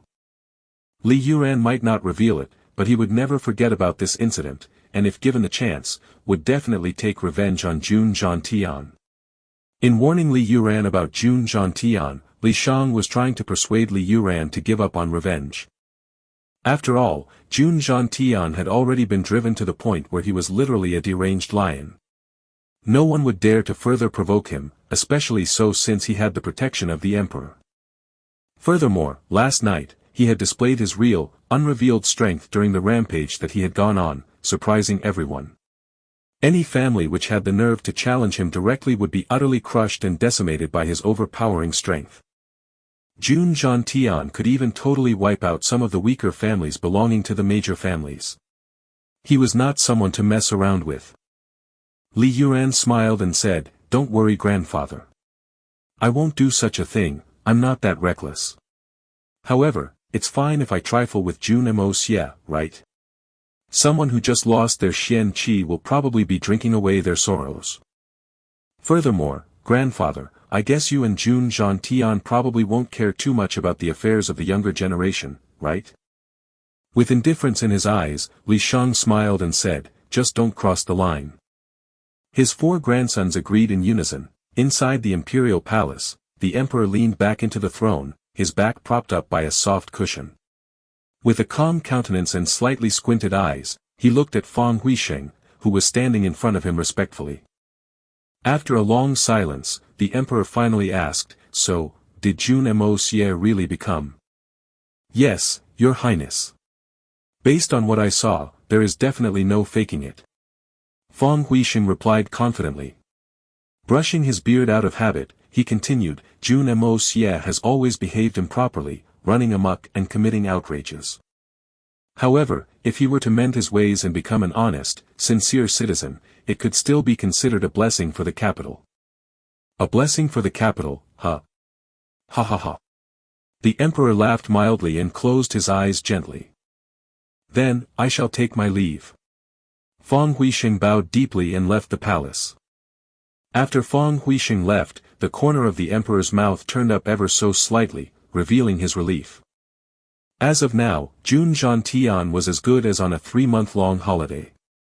To an outsider, Jun Tian seemed to have changed his temperament considerably.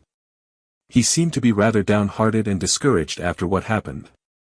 He took a series of actions which many felt were out of the norm, even bordering on outrageous. Even the emperor took the trouble to specifically send someone to express his condolences to Jun Tian. For example, on a random day, Jun Tian walked out and flew into a sudden rage, shouting, "Why are there so many trees in this area? Cut them all down. The weather's turning cold and I can't even see the sun. What kind of nonsense is this?" As such, because of his order, an area of about 5 to 6 li in circumference around the Jun family's residence became a flat piece of smooth ground, completely barren of life. Another time, Jun Tian looked at the perimeter walls and shouted in anger, "These walls are so short, we might as well allow thieves to walk through our front gate as they please.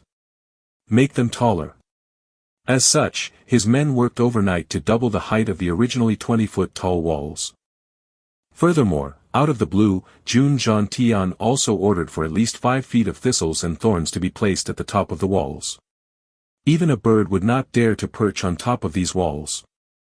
Furthermore, as if he were growing disdainful of his crippled grandson, or had gotten addicted to starting large construction projects, Jun Xie actually split his courtyard into 3 smaller ones. Each was surrounded by the same high walls on all perimeters, and Jun Moxie was locked up within one of the courtyards. The 2 adjacent courtyards were given to Jun Moxie, who had the left one, and Guan Qinghan, who had the right one. The 2 extra courtyards were extremely useless and took up more than half of the Jun family's residence. Jun Xie lived alone in the other half, from which occasionally, the sound of something being shattered would resonate. The servants of the house could only quietly tremble in fear, and even passers-by would lower their voices. Chapter 84, Gramps' New Course of Action. A few days later, Grandpa Jun suddenly developed an interest in building a tall tower right in the center of the garden. He dug out the roots of the various flowers planted there and had envisioned a 7-story structure to be built here. Not only that, he even constructed an observation outpost at the top to help monitor the surrounding areas. Grandpa Jun often took a stroll to meet with several of the ministers who were in the neighborhood, and his accompanying entourage would create a ruckus. Also, during night time, the neighbors would be able to suddenly hear the sounds of horses' hooves and the deafening battle cry of the soldiers, who were up and training hard. Even though this training did not matter very much to Grandpa Jun, in the vicinity of his residence, the few households of the officials that were present there were completely scared witless. They were pressured to such a point that they decided to spend a huge amount of money to purchase houses elsewhere and move out of this neighborhood. Then, Grandpa Jun gave the order, and all of these abandoned houses were completely demolished without anybody ever having the chance to move in. Having nothing else to keep him occupied, Grandpa Jun made his regular, residence guards also undergo harsh military training every single day. The servants working at the Jun residence also leaked news on the daily practices of their master. Whenever old man Jun had nothing else to do, he would continue to keep drinking to drown his sorrows and get completely drunk. The feeling of despair that Grandpa Jun was experiencing was something that everyone could understand. If one saw a ray of hope out of a tough situation, and then, if that hope was taken away from them, they would surely feel absolute despair. Thankfully, though, Grandpa Jun had an extremely high tolerance for alcohol, so he would not lose his sanity after drinking. In fact, one could understand his grandson, who was a worthless debauchee, who finally decided to change his ways. But, soon, he had gotten the news of him being killed. As he was about to go berserk, he received the message of his grandson being alive. Moxie being alive was sure a joyful event, but he was still hurt. And upon examination, it had been determined that he had become a cripple. This whole episode of ups and downs would have disastrous effects to one's heart. Wasn't this just fate toying around with people? Such a dramatic sequence of ups and downs, even if experienced by people with extremely strong minds and hearts, then them not going crazy with despair itself would be extremely commendable and praiseworthy. Everyone thought, if I encountered such a situation, I'm afraid that I would have long since completely collapsed and might not even fare as well as that old man Jun. Considering that old man Jun had to face multiple situations one after another, his behavior isn't abnormal in the slightest. Poor old thing. It was like the heavens themselves were playing around with him. He was already fortunate to not have gone insane. However, as long as I'm not a part of the misery, all is fine. That was the mindset that everyone shared. Even His Majesty the Emperor, who was always wise and brilliant and shared more or less a similar thought. Within the Jun family's residence, inside the residence of Jun Moxie sat across Jun Moxie. Jun Moxie had a joyous smile on his face and poured out some wine into his uncle's cup. The wine was extremely exquisite, and it was so clear that one was able to see the bottom of the cup very clearly. The wine that was poured had been slightly chilled and had an extremely fragrant smell.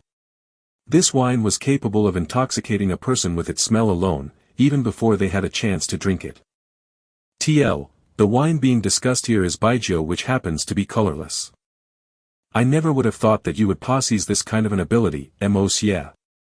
This wine really is a masterpiece among all wines. All the so-called high-class wines that I've had before are trash when you compare them to this. Comparing them is akin to comparing the mighty heavens with the earth. Jun Moxie took a sip from his cup lightly and savored the remnant taste in his mouth, and his eyes showed signs of intoxication. In another corner of the house, 4 big and burly warriors were cowering over a smithy. One was wielding a hammer, other pushing on the bellows and other work that a blacksmith did. A hot flame was burning so brightly that it had almost turned silvery white in color. On the inside of those flames, there lay a large piece of iron which burned with a fiery red color. One of the guys slowly took the iron piece out with a pair of tongs. The warriors sniffed the air, taking in the lovely smell of the top-class wine which was lingering in the air. He energetically raised his sledgehammer up and brought it down with full force on the piece of burning hot iron. But, even under the immense pressure of the sledgehammer, the piece of iron did not show much of a change in its appearance, which signified that this little piece had reached a frightening level of purity and hardness. This is the forging process which is used to remove impurities from a metal piece. The more you forge, the purer the metal. Young master has said that as long as we hammer this piece of iron to his satisfaction every single day, we would all be able to drink a whole pot of that amazing wine every day. God, this wine! This was an exquisite and carefully crafted wine that had reached a level that not even the emperor himself could have ever tasted, let alone these 4 brutish warriors. Top-class wine. Exquisite wine. Haha, this is just something that I brewed up to drink when I felt like it. Drinking that damn piss you call liquor is really unbearable. Jun Moxie closed his eyes while enjoying the wine and slowly spoke out, "Uncle, I heard that my grandfather got drunk for the first time when he drank my wine." "I heard that he did indeed get drunk." Jun Moxie unintentionally frowned and then shouted, "Never talk about your elders behind their backs." Jun Moxie touched his nose and still in high spirits without giving up on the subject, he asked, "I heard that Grandpa started to sing loudly when he was drunk and also inserted his head into a pig's head that was meant to be served for dinner. I thought he might stick something else in." American Pie flashback. Editor, LOL, this made me crack up so damn much. You're simply looking for a beating, you little brat. Just stop talking about this and tell me why the hell did you tell that the wine was actually this strong? Jun Moxie was quite amused and distressed at the same time as he continued, "Your grandpa already not attempting to beat you to a pulp is already quite fortunate for you. Did you know that he had to sit and wash his beard for the whole afternoon to clear the filth from it?" "Oh," Jun Moxie sighed meaningfully and said loudly while grinning, "Grandpa really doesn't have any tolerance for alcohol at all. Just stop talking about this already." Jun Moxie did not intend to continue to talk about this subject. After all, it was his own father that they were talking about. "How about you? Shouldn't you be preparing yourself and get ready?" A look of sadness flashed past Jun Moxie's face as he raised his cup and drank like he was drinking to bury his sorrows deep within himself while he let out a long sigh.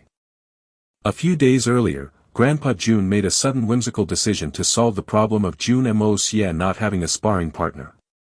Due to his extremely low cultivation level and considering the fact that they had to safeguard the secret about Jun Moxie's health, he had decided on a unique and novel solution. It was to have Guan Qinghan spar against him.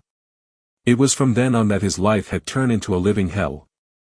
In truth, this was just Grandpa Jun's prank on his beloved grandson for hiding his intentions and potential for so many years. He definitely needed a beating. Jun Moxie felt really helpless. Against this sister-in-law of his who did not marry, he couldn't just kill her with one move, right? However, if he wasn't able to subdue her as quickly as possible, wouldn't he just become a punching bag for her? After all, he had been cultivating the art of unlocking heaven's fortune for a period of time that was less than 2 months. How could his level of cultivation be compared to Guan Qinghan's, who had been cultivating her Xian Qi since she was a child and was now about to break into the silver Xian Qi realm? Not only could he not use his skills as an assassin, but instead had to compete with his own sister-in-law using power alone. This was practically nothing but slaughter as he was trained as an assassin, not as a fighter. Truth be told, Guan Qinghan had absolutely no interest in sparring with this brat, but since Grandpa Jun had requested this of her, she couldn't refuse. So, she had reluctantly come to spar with him. But, after the first day, she realized that it was particularly addicting and fun to abuse and beat up this guy till her heart was content. The feeling it gave her was very, very comforting. Editor asterisk cough asterisk s asterisk cough asterisk type asterisk cough asterisk. Also, since there weren't any more lecherous stares from Jun Moxie, this especially put Guan Qinghan on her guard, but it lowered the uncomfortable feeling that came from Moxie in the past. Not only that, there was another reason that made her want to come over every day. It was the new type of wine that Moxie had brewed with fruits. It had a very sweet taste, quite stronger than the average wine. The taste was akin to being in paradise and you couldn't find it anywhere else. She loved it since the moment she first drank it. She could beat up her brother-in-law to vent out her anger and frustration while also being given 2 pots of that exquisite wine as a reward with no consequences for her actions whatsoever, even to the point where Grandpa Jun encouraged her to beat Moxie up more than 8 to 10 times a day. Who wouldn't love to have such a job? Oh boy. Jun Moxie sighed, and then, he suddenly remembered something and asked, "Uncle, did you gather all the necessary herbs that I had requested for? It has been quite a long time and you should have almost finished collecting them all, right?" Jun Moxie sighed and said, "Intestinal cracker flower, common heart grass, and persistent severing root have all been collected by me in vast quantities. However, I've not heard of anything about the blazing heart meridian. And as for the 9-leaf grass, this is a relatively rare herb that very few people use and it is not very easy to find. A few days ago, I found out with great difficulty about the news that Jin Xiang Trading Company managed to discover 3 stalks of the herb and were transporting it to the capital. I quickly arranged for people to go and buy some. However, I didn't expect that by the time they arrived, the stalks had already been bought by some other people." "It was bought?" Jun Moxie warily asked. He sat up straight and said, "Unless it were for healing blocked meridians or injuries to them, one should not need this herb. But, how is it that now, at this critical juncture, it was bought? Was it because some news leaked out from our Jun residence and someone is plotting against us?" Chapter 85, I Really Can't Fight. "It was bought?" Jun Moxie warily asked. He sat up straight and said, "Unless it were for healing blocked meridians or injuries to the meridians, one should not need this herb. But, how is it that, now, at this critical juncture, it was bought? Was it because someone from our residence released the information and someone is trying to plot against us?" "It is unlikely," shaking his head, Jun Moxie remarked. "The fact that the Jun family has been looking for this herb is known by only a few, and even fewer know that it is me who has been looking to obtain it. It is impossible for anyone to make a connection with us purchasing this herb to the fact that it is crucial for my recovery. Alas, it is only a fateful coincidence. Don't tell me, is the will of the heavens attempting to hinder my efforts to restore my health and heal my injuries?" Jun Moxie frowned and bit and started to pace around in the room in an unhurried pace. Just like in cooking, there are 5 flavors, namely, sweet, sour, bitter, spicy, and salty. It is possible for numerous ingredients to bring out a similar flavor, but it would be possible for me to find a suitable replacement for this herb to concoct the medicine. It's exactly the case with this medicine. If I replace it, the effects of the medicine might be at a lower level and in the worst case, lacking in the requisite strength and nothing more. But yet, to make a medicine which is not optimal, Third uncle, I would like you to order your men to find out who was it that stole this herb away from us. I have already launched an investigation into this incident. But, this happened just recently and not much time has passed since then. Hence I have yet to uncover more details on the buyer, Jun Moxie said with a light smile. He did not seem in much of a hurry, and to comfort Moxie, he said, "Third nephew, it has been so many years since I've lived like this. It does not matter to me much if my recovery is postponed by few more months, it's all good, it's all good." Jun Moxie's face grew solemn and he lifted his cup to slowly sip wine while seemingly in a dazed state. It was as if he was pondering something, and Jun Moxie had no clue what this scheming nephew of his had immersed himself in. Jun Moxie decided not to disturb him and proceeded to entertain himself and enjoy the amorous wine. Suddenly, the sound of footsteps could be heard approaching the room, breaking the tranquility within the room. Hearing the familiar footsteps, Jun Moxie broke out into an involuntary smile. Guan Qinghan slowly walked in, dressed from head to toe in a pretty, white dress. She looked just like a snowflake, wafting in with a beautiful appearance that seemed to be extremely pure. But as she slowly neared Jun Moxie, he felt a huge pressure weighing down on him as if a massive iceberg was pressing down on him. Not only that, this tender, looking sister-in-law of his let out such a cold aura that one could feel their bones freeze up till their very marrows. When people would look at this beautiful woman who had skin like jade and with such a cold disposition, they would even feel her heart had become cold a long time ago. As for the sparring sessions with Guan Qinghan, Jun Moxie had tried to protest against this arrangement many times, but it was to no avail. Jun Moxie knew his own fighting capabilities and it wasn't that he had a lack of skill. In fact, when talking about skill in which one could kill his enemies, in his previous world, if Jun Moxie claimed that he was second, no one would ever dare to claim to be first. But, this was something that his grandpa did not know and he wanted to keep this secret from him. So, despite all his attempts to avoid the daily spar, Grandpa Jun had firmly rejected him. Especially on the first day, when Grandpa Jun observed the absolute abuse that his grandson faced in the hands of his granddaughter-in-law, he left saying only one sentence. This sentence simply was, "I am extremely satisfied. Continue to beat up this brat to an inch of his death without any mercy." For Jun Woo-yi, today would be the first time he would get to see his nephew beaten up. For this past month, this nephew of his had always been outsmarting him each time, leaving him extremely frustrated. Hence, Jun Woo-yi had absolutely no intention to let this opportunity to vent his anger and frustration on his nephew escape. After all, such perfect opportunities were few and rare. I really can't keep fighting with my sister-in-law. I don't want to keep up with this pointless charade and get beat up every single day. Also, it's extremely embarrassing to get beaten up by this beauty all the time. So, what do I do? Go all out? I don't know how to hold back and I attack with the intention to kill. Impossible. She is my sister-in-law. Although she does hate me, this alone can't justify her death if I kill her, right? Also, the one she hates is Jun Moxie and not me. That lecherous bastard sure deserves this and even some more. There are some things that a man should never do. Unless a man has an enmity with a woman to the point of no return where it would only end with one of their deaths, one should never lay a hand on a woman. By deciding to not use vicious methods, the evil monarch did not have many ways to deal with his opponents, especially when facing opponents like his sister-in-law who had a cultivation far above his own. Having a much higher skill in martial arts when facing such opponents, even if they would give him a handicap, the difference in strength was something that Jun Xie could never overcome using wits and tactics alone. This made him whine constantly. Guan Qinghan stood there motionless, looking as if she was a lovely snow lotus flower. Refined, lofty, and unattainable, but at the same time, she was also aloof, cold, pure, and noble. Can we not fight today? Jun Moxie made a pitiful expression and continued, I can give you 2 more pots of wine as compensation. What do you say? No.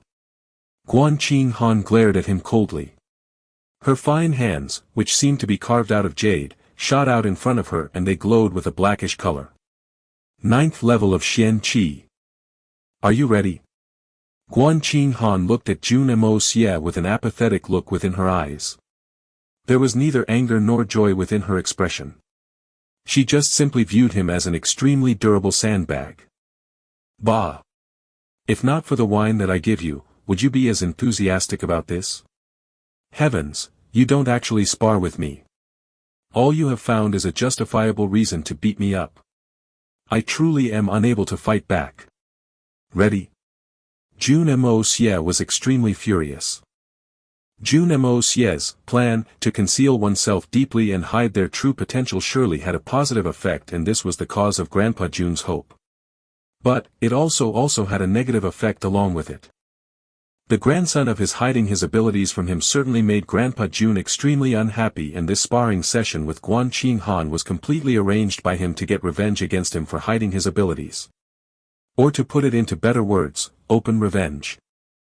This was something he could only say within his head and curse, but never out loud.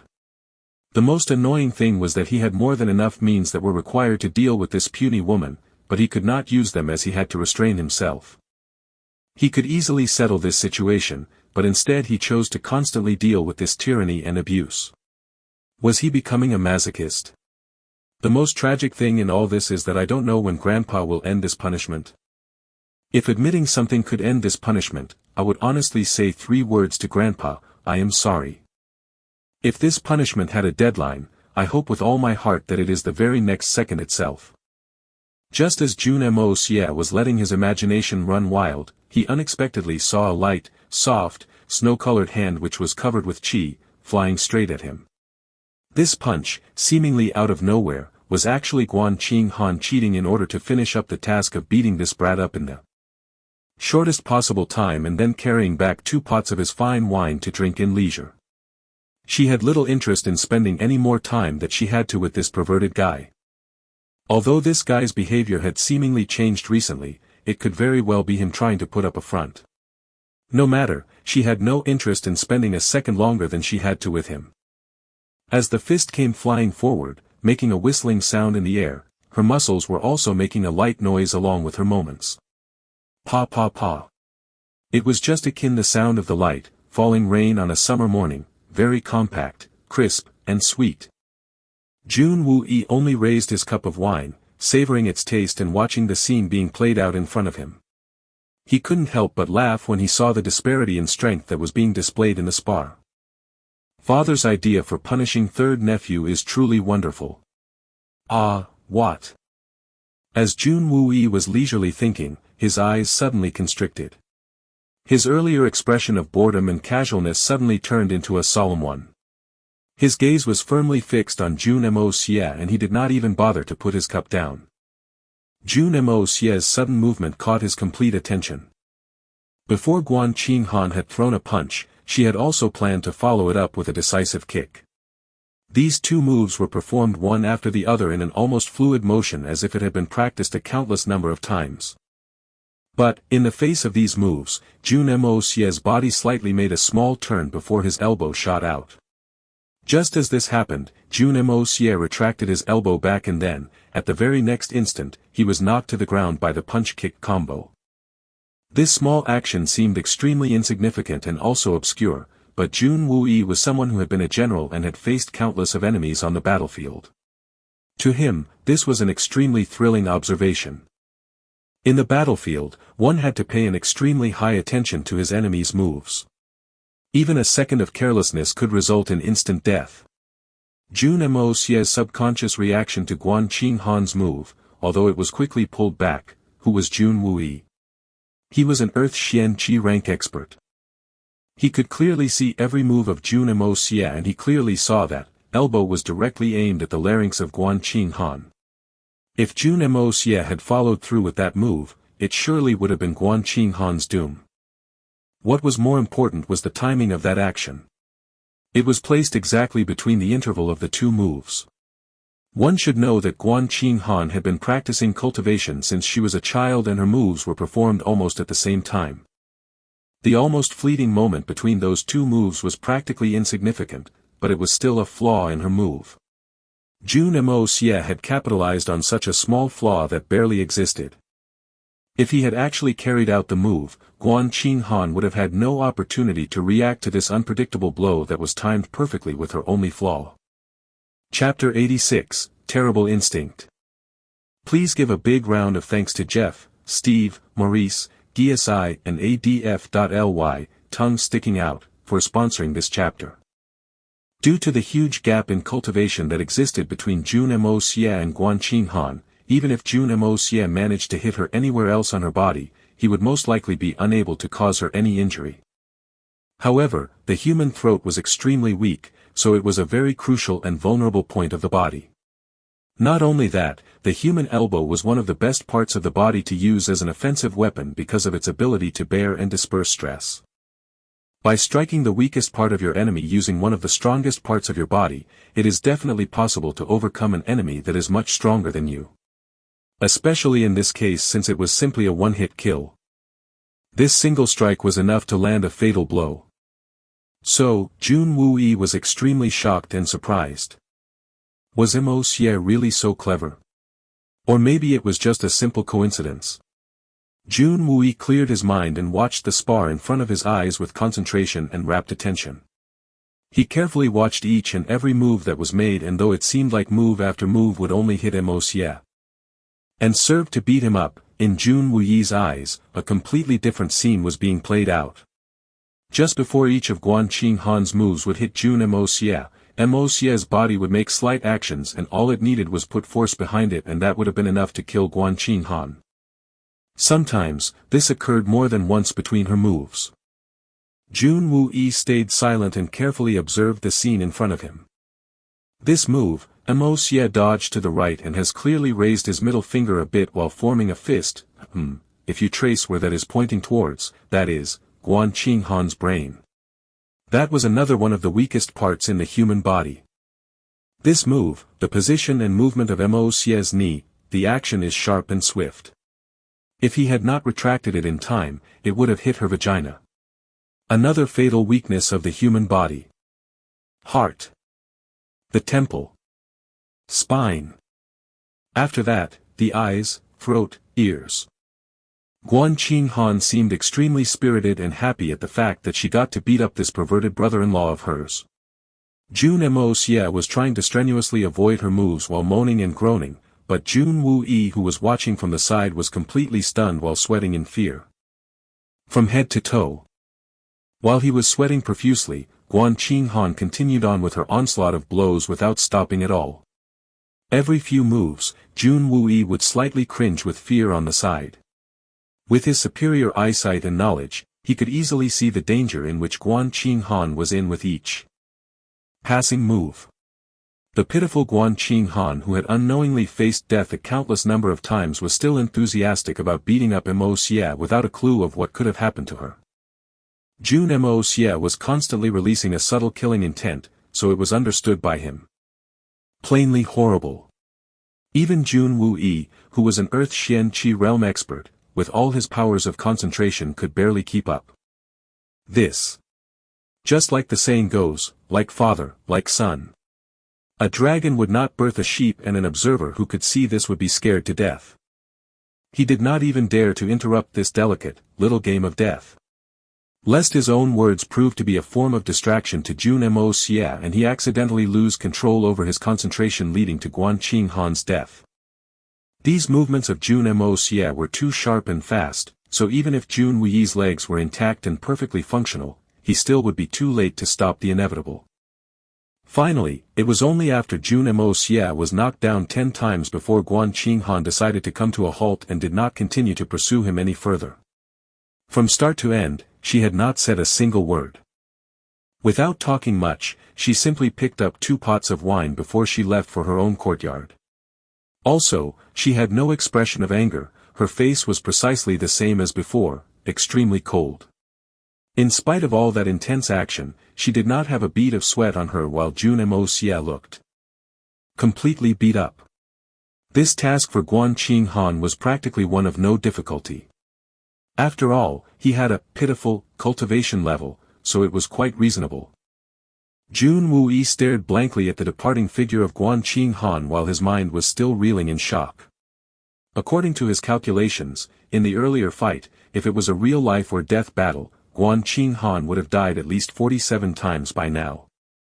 And every single time, Jun Moxie actually forcefully withdrew. What kind of a frightening battle strength was this? A person who was at the 4th level of Xian Qi was capable of fighting with a person at the 9th level Xian Qi. Not only that, this person was also about to break in the silver Xian Qi realm. To overcome the level and realm difference and to still be able to fight on an equal grounds, would this record be broken by his nephew? No, it was already been broken by him. And the most terrifying part was that all those movements by Jun Moxie were instinctive reactions and were completely controlled by his subconscious. But, what he did was actually forcefully withdraw his strike each and every time. What did this show? What did this mean? Jun Moxie was completely drenched in cold sweat. This showed that the act of killing had already been ingrained to his very bones, so he could make these moves even if he was completely unconscious or asleep. Even without thinking, even without considering, he would be able to attack naturally by identifying the enemy's weakness and issuing a fatal blow. Killing was already an instinct. Only in this way would such be the case. How many people has he killed to hone this skill and perfect it to this extent? Even Jun Moxie, who was a veteran of many wars, was afraid to think any more of this matter.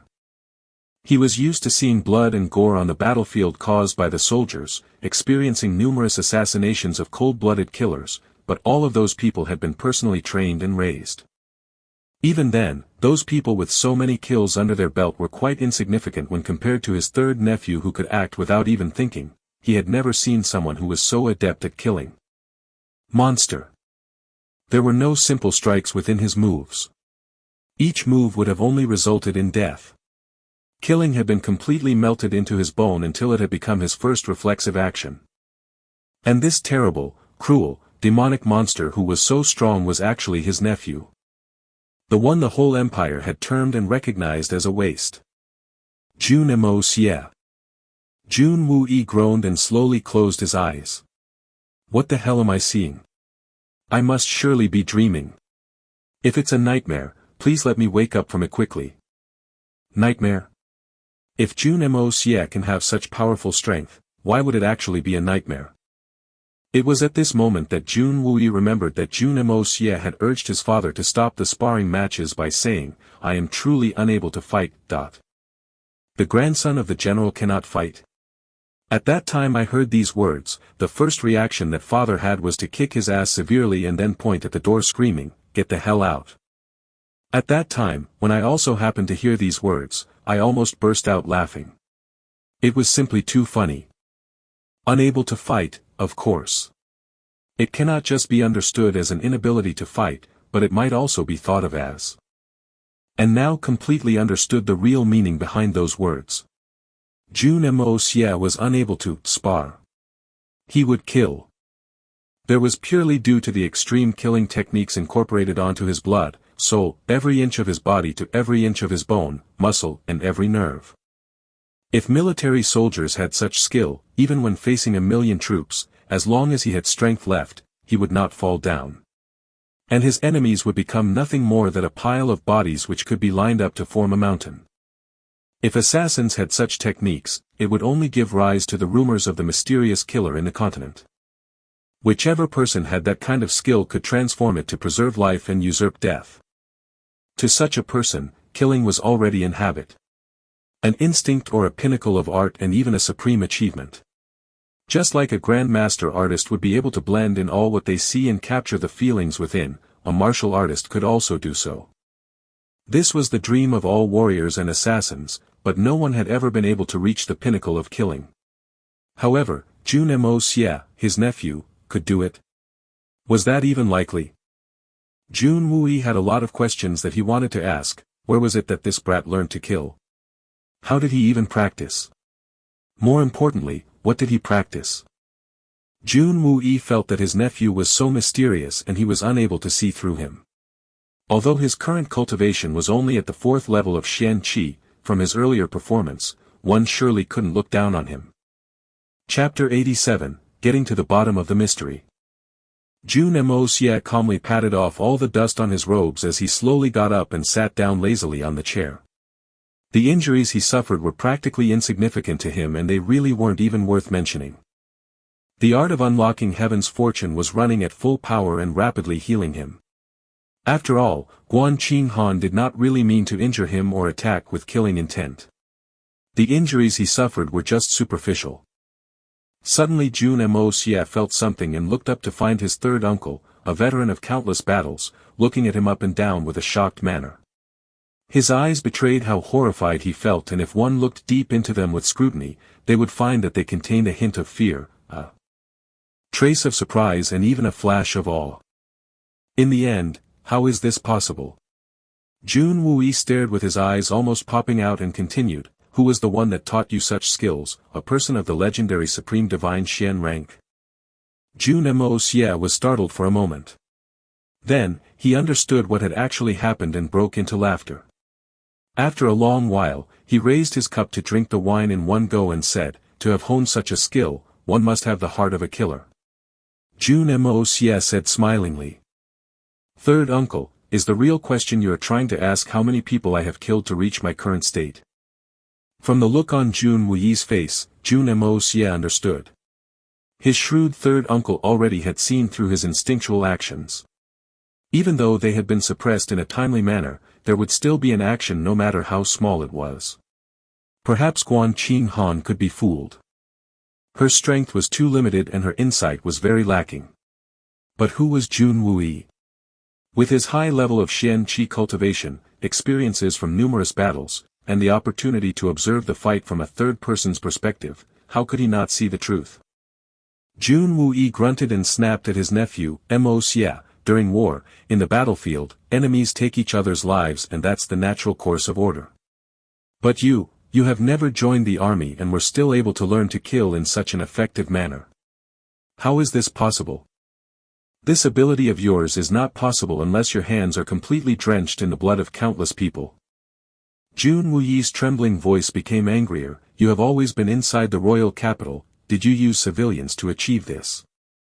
Third uncle, you've experienced countless life and death battles and hence seem to think in such a way. It is not necessary to kill and slaughter to hone a killing technique to such a level, Jun Moxie calmly continued. In fact, as long as you can truly familiarize yourself with and understand the human body, its every bone, every joint and every nerve, then this would all come to you naturally. Jun Moxie closed his eyes and said, the human body, irrespective of sex, has 206 bones. That is to say, there are also 206 joints from the body over the thighs, both around, up and down. A fierce blow to any of these places can be extremely deadly to the existence of a person. And, no matter how a person moves and how well they defend, there would absolutely be some place that would be left completely defenseless. To fight would involve the usage of bones and the movements of joints. While using maximum force at some points of the body, the other part which is not being used becomes a flaw, a fatal flaw. Once you find this flaw, then the part that he is using also becomes a part of the flaw. Since all these details on your enemy becomes apparent, it would become quite easy to find a countermeasure against him. I had told Grandpa that I'm unable to fight. The truth is, I'm unable because if I did fight, there would be only one result. Sister-in-law's death. In fact today, she could have died numerous times, over 100 times at the least. I wonder if third uncle was able to count all of them. Jun Moxie, his eyes glittering and teeth showing while he grinned said, I have to admit that I've become accustomed to this instinct of placing my blows at the weakest links in a human body. In this world, the best understanding of the human body is possessed by doctors, but third uncle, you would have rarely seen doctors who are killers because most of them only learn how to cure and heal. Jun Wuyi stared blankly and was stumped for words. He then angrily said, you're just twisting words to force logic. TL, this is an idiom here. Jun Moxie sighed and said, in fact, third uncle, since I've grown from a baby to now, you've watched me grow up. 2 years in between, though, we did not meet often, but Grandpa's spies were always following me every single day, every hour of the day and maintained a detailed record of every action I did. It was even to the extent of where I slept every night. Not only that, they also recorded the length of time I spent with each woman, who the woman was, her family's background and also her ancestors in complete detail. Uncle, do you truly believe that I really possess the ability to kill quietly in spite of all this? Don't you think such a thought is completely absurd? Jun Wuyi didn't know whether to laugh or cry as he looked on utterly stumped. Editor, I'd probably choose to cry. Well, that's me. Is there really something such as a natural killer? Jun Wuyi stammered, his mind in complete chaos. What he had just learned completely defied his common sense, and looking at his nephew he felt completely perplexed. Jun Moxie secretly wiped the cold sweat off his brows as he quietly relaxed and felt at ease. Oh my goodness! Third uncle nearly caught me. To fool this third uncle really was not a simple matter as I thought it was. Editor, it was OMG at first. Just sayin'. But you, how would you be so knowledgeable? And your achievements are also very high. This is your identity, too. Jun Wuyi did not give up and continued to ask further. Uncle, ever since your nephew came to this world, I have never killed anyone, Jun Moxie said deeply, and within his eyes, one could see a hint of loneliness and longing. This was a look of absolute sincerity and honesty. This expression was too real, and anyone who would see this would feel that he had said the truth, the absolute truth. This was indeed the truth. But the words that Jun Moxie said, "Ever since your nephew came to this world," he was not referring to Jun Moxie, rather Jun Xie, the evil monarch. At this point, the little lowly maid walked in and bowed down cutely before saying, "Third young master, there is someone here to see you. He has told me he had to report something very important and it was urgent." Then she looked at Jun Moxie covered in all dirt and she felt pity for him. Poor young master, he has been abused a lot recently. He has also been very nice these past few days, so he does not deserve to get beat up this ruthlessly. Jun Moxie quickly said, "Just let him enter." Finally, it seems it is time to help third uncle recover. Not much time passed when a man dressed in all black walked in with a steady pace radiating an aura of strength. His face was calm, and when Jun Moxie looked at him, he could tell that this person's talent was not bad at all. "Good. Very good. General, we have identified the person who bought the 9-leaf grass." "Who is it?" Jun Moxie and Jun Wue simultaneously asked. "The young master, his name is Tang Yuan." The man looked up at Jun Moxie and was hesitant to speak the name. "Tang Yuan." Jun Moxie suddenly shouted out with surprise and said, "For Fatty Tang to buy the 9-leaf grass, has something happened within the Tang clan?" "I do not know this, sir, for now." Jun Wue and Jun Moxie, the nephew-uncle duo, both looked at each other for a long time without speaking. The messenger bowed down and quickly left the room without making a sound. The information was not leaked. Jun Wue mused softly. "I suppose not." Jun Moxie replied. His eyes twinkling, and then, he frowned. "But why did Fatty have to buy this herb?" Moxie thought for a moment and said, "Third uncle, I remember you had said that the discovery of this herb led to 3 strands of it." "Yes. So, I just have to get Fatty to spit out the other 2 strands of the herb for my use." Jun Moxie gasped deeply in thought. Fatty Tang had lost a lot of things during that gambling bet, and he had saved his ass. If he didn't cough out these 2 strands of the herb, he would ensure to make Fatty run faster than a rabbit. The fat bastard would still be getting it off cheap. Jun Wue let out a faint smile as he looked at his legs, revealing a faint trace of emotion. "Finally, I only have to obtain one last medicine, the Blazing Heart Meridian." Chapter 88, I do not have the herb, you have it. Chapter 88, I do not have the herb, you have it. My goal is just a step away now. Jun Wue felt his heart beat faster with excitement and eagerness to know the outcome of the treatment. Without further ado, Jun Moxie immediately left to pay a visit to his beloved friend, Tang Yuan. He was afraid that the idiotic Fatty might have wasted the herb or spoiled it. If he had to personally find the herb again, it would cost the Jun family both time and money, not to mention the mental anguish and the ginormous effort required for the search. As for matters such as these, the longer one delayed, the more prone the situation was to turn into misfortune. Placed on a sedan, stretched and laid back, third young master Jun Moxie slowly arrived at the Tang residence. He came to the door only to be greeted by the sight of a big round meatball-shaped human walking out from within the residence wearing a skin-colored gown. Today, Tang Yuan, the Tang clan's young master, wore a dress which was characteristic to his physique to such an extent that very few would find something amiss if rice was served in a bowl with him as a meatball dish on the side plate. "Brother, how come you came here today? Has your body completely recovered from its injuries? You probably came over because you were stifled and bored and wanted to play with your brother, right?" Tang Yuan looked at Jun Moxie with a pleased look, and his voice contained a hint of concern, but 1 inch could plainly see the joy and sincerity within his actions and words. "I came to see you." Jun Moxie lifted the sedan's curtain and continued. "What, are you going out somewhere?" Yes. I'm going to the magnificent jewel hall to enjoy and bid on a few items. There is actually some good stuff there today. Grandpa let me go to have some fun today." Tang Yuan reached inside his robes and brought out a big stack of bills and money. He whistled and clapped in excitement and his face was lit up just like a laughing Buddha. This time, I was in fact ordered to check things out properly and look out for some exquisite items. I was even handed such a huge pile of money. Jun Moxie, I say that we both go there and bid together, what say? I don't believe you'll pawn your wife this time, right? Jun Moxie jested.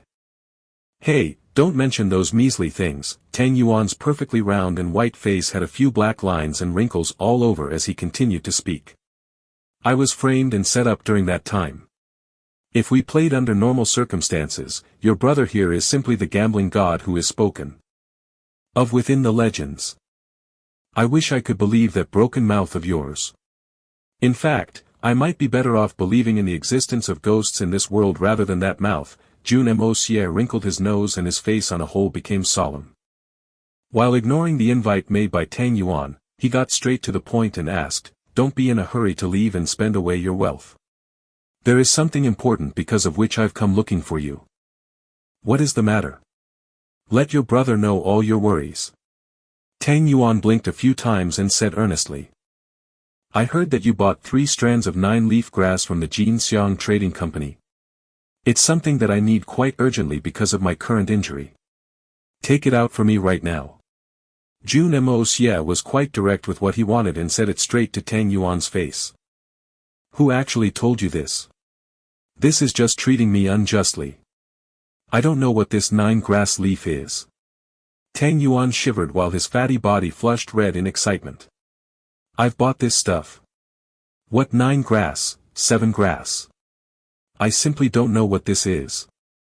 Jun Moxie's face fell and he retorted, Tang Yuan, you tell me that you don't know.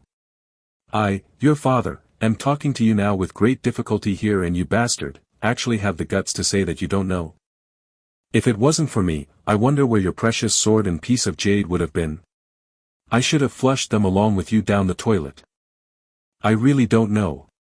Tang Yuan was visibly anxious as he jumped about in place and while gnashing his teeth, he began to swear. Brother, would I dare to even attempt to fool or hoodwink you? I surely have no clue about this matter and if I'm lying, let I, Tang Yuan, be turned into a toad this. Very instant, Jin Xiang Trading Company. Just as Fatty Tang finished his oath he suddenly yelled out loud, damn it, Moxie, did you just say the Jin Xiang Trading Company? You are not deaf, are you? Well, at least that is established now. Jun Moxie hummed with displeasure and looked at Fatty, wondering if he was playing a trick on him. Although, on the surface, he didn't seem to be acting out a scene. That was contacted by one of our branches. Tang Yuan, his cheeks puffed up and eyes wound up in a way that they were perfectly circular, continued to speak. I gathered all the precious herbs that I could find and with the help of Grandpa, I even procured a lot of them from places far away from here. I actually bought all of these for you, that is. I plundered every chemist's shop to collect them in a box and send it over to your family's estate. Talking continuously without pausing, Tang Yuan continued, there were a lot of herbs that I had found and packed all of them together in the boxes that I sent over. I have no clue to what in the world were the exact contents of those boxes. Anyway, if you're telling me that I actually bought all of this 9-something herb, it would surely be in your house inside the box. Jun Moxie lightly coughed while speaking. Didn't you just send some 100 gene hoist or something? 100 gene hoist is Viagra. You guys are 16, ed so soon. Editor, the image is very disturbing, but I wonder, can you destroy a builder using only your family jewels? Brother, it isn't your fault. Your brain is probably very confused, right? Tang Yuan rolled his eyes while continuing to speak. I sent a lot of things to you. Actually, the things were divided into 2 layers and in the first layer, within the hundreds of herbs were many which have amazing qualities, but not so rare. It was beneath them that I hid all the precious and rare herbs that I had to spend an extensive amount of money to acquire. Before I could explain everything to you, I was actually scolded by your grandpa. I was even worried about the herbs getting spoiled without being taken care of properly.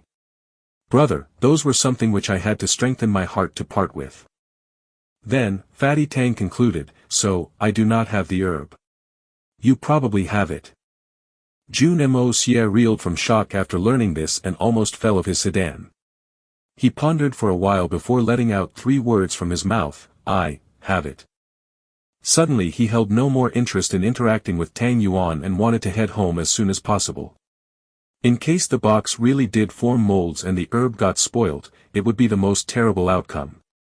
Damn, this Fatty causes a lot of trouble. Editor, I support Fatty. Who was the smart assassin that got rid of them? Tang Yuan pulled a long face and said, what are you so anxious about? You're still recovering from your illness and rarely do come out. Since you have finally come out, let's go to the magnificent jewel hall together. I heard that they have a lot of good things over there today. You and I can go in and take away all the good stuff. Fatty then pulled out a sheet of paper while licking his fingers to twist open the paper. Then, he pointed at the contents, shouting excitedly, look, look, jade ornaments, jade glass flowers, seabed jade coral, these are all extremely good items. I don't have the time to horse around with you. Jun Moxie rested back onto his chair, but just as he said those words, his head turned back reluctantly and then suddenly stared back at Tang Yuan before swallowing a mouthful of saliva, which made him seem like he was swallowing a chicken's egg. Whole as he made a noise, and suddenly said, well, sure. Let's go to the hall together and see what we 2 brothers can acquire at that place. He then arranged for a bodyguard to go home immediately, so that he could inform Jun Wui immediately about the 2 boxes gifted by Tang Yuan and shift all the things out while carefully putting away each of the items within. He also instructed him to bring over some money for him to spend at the magnificent jewel hall. This sudden change in his attitude was because he, the 3rd young master, had found out that in this auction's list of materials, there was an impressive item which he wanted, the blazing heart meridian. Fu *K. This is really beyond being lucky anymore. It's like being blessed by the heavens themselves. Coming all the way over here was not a waste of time after all. Magnificent Jewel Hall. It was a place which could even make the majority of the Tianxiang Kingdom's highest officials dream in fantasy and go crazy. It was a place which was for the consumption of nobles. This was Tianxiang Kingdom's largest auction house, but it was much more than a simple auction. In the kingdom, to find the best treasures, it would be an extremely tough challenge which would almost to never succeed even in decades to come. However, whatever treasure you could think of, this place would certainly have it. As long as you had enough money, even gods and demons can be your slaves. These words, whether in Jun Xie's past life or the present, were very suitable. Food, drink, playthings, killers, robbing tools, mysterious beasts' hide and fur, superb magic weapons, the best decorations and even men and women as slaves. One could find everything. It was too much. You just had to think about it and it was impossible not to find it. Just after walking into magnificent Jewel Hall, no matter how luxurious your original lifestyle and how rich you were, you would realize that you still lacked many things in life. One would realize that there were many things that they had yet to try. They would feel that their spiritual and material life had been extremely barren. So, in order to not spend all that you own and become completely broke, the average person would want to come out and not let his thoughts or judgment get clouded by this treasure paradise. Chapter 89, Magnificent Jewel Hall. Chapter 89, Magnificent Jewel Hall. Of course, Magnificent Jewel Hall was not a place that anyone could enter as they pleased. It was a place catering to the elite. But, at Magnificent Jewel Hall, they gave face to the Tianxiang Kingdom and inside their place, one of the biggest box was reserved for the royal family of the Tianxiang Kingdom. Irrespective of if someone from the royal family came or not, this place would always be reserved and kept ready. Several other countries also enjoyed this privilege of having their own private box, but of course, when compared relatively to the royal families, they were smaller. In the Tianxiang Kingdom, each of the major families had a balcony of their own, but each of them had to pay a substantial amount of reservation fee on a regular basis, and because of this particular rule, no other family was unhappy. In contrast to other auction houses around the country, in addition to the limited number of rooms, almost all the other seats had a fixed seating, which were basically in the large hall. And, if the youngsters of the major families actually were seated in the hall, it wasn't even the least bit loss of their face. So, Magnificent Jewel Hall's box area had already transformed into a special status symbol. It was extremely rare for people with newfound wealth to be added to this exclusive guest list. In addition, Magnificent Jewel Hall on the surface seemed as if it was only interested in making money like crazy and that it wouldn't be interested in government affairs and would not interfere either. However, if there was any fugitive who escaped to the Magnificent Jewel Hall and hoped that they would receive their blessing, they would have been delusional. Magnificent Jewel Hall would just tie them up and charge them of their crimes and would actually save the time of the officials to hunt down the criminal. Regardless of who you are, trying to stir up trouble in the Magnificent Jewel Hall is the biggest mistake one can make. Jun Moxie closely looked at the wide gates that appeared before him. These were the tall majestic gates which were the entrance to the Magnificent Jewel Hall, and though third young Master Jun had never set foot in here, he too knew the workings of this auction place. Here at Magnificent Jewel Hall, almost every day they would have an action to sell off items, but, the items of great rarity, the ones which were priceless, were only sold in the auction once a month. And today happened to be that very special day. And always during this period, the Magnificent Jewel Hall would be extremely lively. Another biggest oddity of this Magnificent Jewel Hall was the items that it would auction. Almost no one knew the origin of these items, and no one had ever seen the Magnificent Jewel Hall perform any form of acquisition or let people pawn items for money.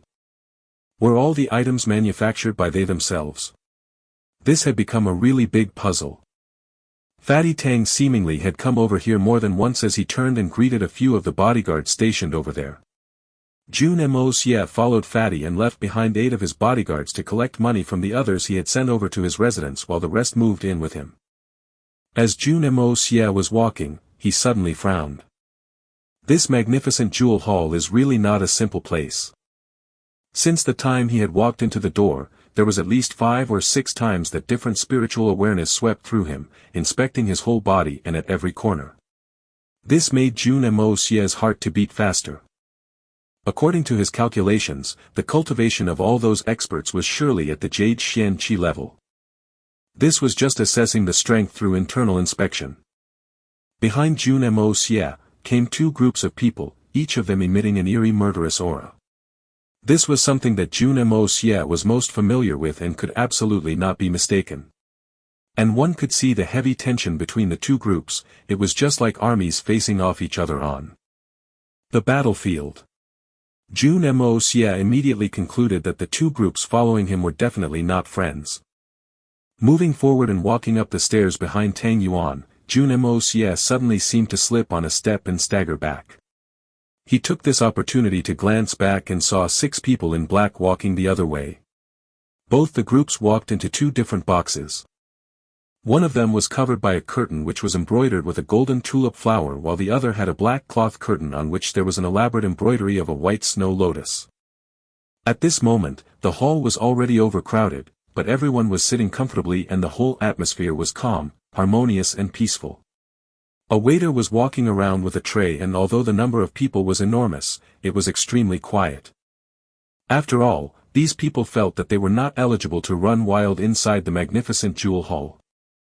Inside a box, Jun Moxie looked at the insides of his own box to observe the Jun family's box. There was a white curtain upon which was drawn a huge blood-red colored orchid flower, and he couldn't help but smile. Since the Jun family had bought this box, Grandpa had seemingly come here less than 2 or 3 times. Grandpa surely does not know how to manage wealth well and still paid regularly to keep this box. He really gave Magnificent Jewel Hall too much face. Those 2 boxes belong to whom? Jun Moxie pointed out to the boxes that the 2 groups had just entered and asked. Chapter 90, Jade Sea Coral. Chapter 90, Jade Sea Coral. Those 2 boxes belong to whom? Jun Moxie pointed out to the boxes that the 2 groups had just entered and asked. Bro, do you have a fever or something? Is your head really muddled? Tang Yuan stared at him and said, those boxes belong to the 2nd and 3rd prince of our kingdom. All the 3 royal princes have their boxes in a line, side by side. Don't you even know this? Your father asked you a question and you dare be disrespectful? Do you even remember what happened at the 1,000 Gold Hall? Jun Moxie rolled his eyes and stared at him. Tang Yuan grinned and his face resembled a Buddha as he thought, I've never seen this guy's over here at the magnificent Jewel Hall, but he recently did help me out in my time of need and did a big favor. He can be arrogant because of that and I owe him one. He patted his own plump cheeks and said, I'm the one who has fever and am confused as my head is muddled. Jun Moxie stared at him, he knew that he was a crafty bootlicker and simply closed his eyes ignoring him completely. He was then contemplating in his heart, the people who went into the two princes' boxes unexpectedly were releasing killing intent and were seemingly assassins. This was really weird. Did these men by any chance have anything to do with the assassination attempt a few days ago? If so, I must verify this account very carefully. After all, I also suffered at the hands of those fiends and was not only stabbed and kicked mercilessly but was also left a step away from death. I did not even have a chance to repay the damage done to me. As a man, I cannot live in this world. After suffering from such humiliation, however, which emperor's son was the one who orchestrated that assassination attempt? In the case of accusing a good man of wrongdoing, it is wrong, but it does not matter much as these men have wronged their own flesh and blood. Mo Xie, Li Feng and his accomplices have also come, and next door to us is the Meng clan's box. Tang Yuan whispered while gnashing his teeth, those bastards, sooner or later, I want to take special care of those bastards. Since that day where he realized that these boys had played a trick on him and he had almost lost his wife in the game, his heart filled up with hatred and he clenched his fist in anger. But, recently, in the capital, Grandpa Tang had warned everyone that one can't easily make black white and vice versa, and it'd be best to not provoke his most precious baby grandson. Oh. The adjacent box. So close, eh? Jun Moxie let out an involuntary smile and said, Fatty, today, I shall promise you one thing, if you agree to one of my conditions, I shall help you vent out your frustrations. What do you think? The humiliation I experienced in that gambling game was something I've never faced before. As long as you can help me with this resentment of mine, whatever your conditions may be, I shall agree to them. Today, in this auction, I have a few things that I absolutely must win. But, I do not want people to know that it is me who has bought it. Jun Moxie said bluntly, I do not have much money right now, I want your help to outbid others and give me the products later on. As long as everything goes down well, I'll also let few of those mongrels make wish that they were dead instead. What is this? Tang Yuan retorted with anger and visible displeasure. Is this how you treat your brother? If you want something, I'll buy it for you, we two are brothers. What is the need to talk about all this? You are so serious that it tarnishes the relationship that we share. Tien, relationship? Let's go all rainbow here, laughing face. That's not the case. We sure are brothers, but, that comes later. I never would take advantage of others and would never let others take advantage of me. Jun Moxie grunted. This sentence was a code that he lived by in his past life and he staunchly believed in it. Okay, I agree to you. As long as there is some retribution to those bastards, I'm all yours. Jun Moxie smiled, and then closed his eyes to concentrate on letting out his spiritual awareness. His target of course were the adjacent box and the boxes of the two princes. Using the art of unlocking heaven's fortune, he could disperse his spiritual awareness out and would be able to notice even the slightest fluctuations in his surroundings. Although he was not using his eyes to see, this was in fact much more effective than him using only his eyes to observe, as nothing could escape his notice under his spiritual awareness. Then after a moment, this exceptionally silent hall became even more quiet and one couldn't even hear the sound of a person breathe. The curtain on the stage slowly opened up, revealing a colorful stage, and there appeared to be a purple-colored stone on it. This was inlaid with hundreds and thousands of colorful precious stones, and light was shining and reflecting off this, completely covering the stage. When people glanced at this, they would feel like they've entered a dreamland and feel extremely comfortable in an ethereal state. The whole look was magnificent to the extreme. An old man was standing in front of a purple table, and behind him stood two dazzling women holding a tray. The two women were wearing a silver-colored body-fitting dress, and as a man would lay their eyes upon them, they couldn't help but have nefarious thoughts within their brains irrespective of how strong-headed they usually were. Under the bright lights of the stage and coupled with their stunning innate beauty, they did not look like humans but rather like two fairies who had descended from the heavens to grace everyone with their presence. After a few polite words of greeting, the old man did not continue to bother with the pleasantries and immediately came down to business without beating about the bush. This man was this auction house's seasoned veteran. He knew that no one was interested in him expressing his thanks, or his greetings and welcoming message. All they cared about was him to drop his hammer down and begin the sale of items. The first item for auction is 6 consecutive items were auctioned out. Though each one of those can be considered as rare and exotic, but most of them were merely decorative items. These items were something that Jun Moxie was obviously not interested in. In the adjacent room, and the boxes of the two princes also displayed an extreme lack of enthusiasm when these items were bought out, and there was no noticeable activity.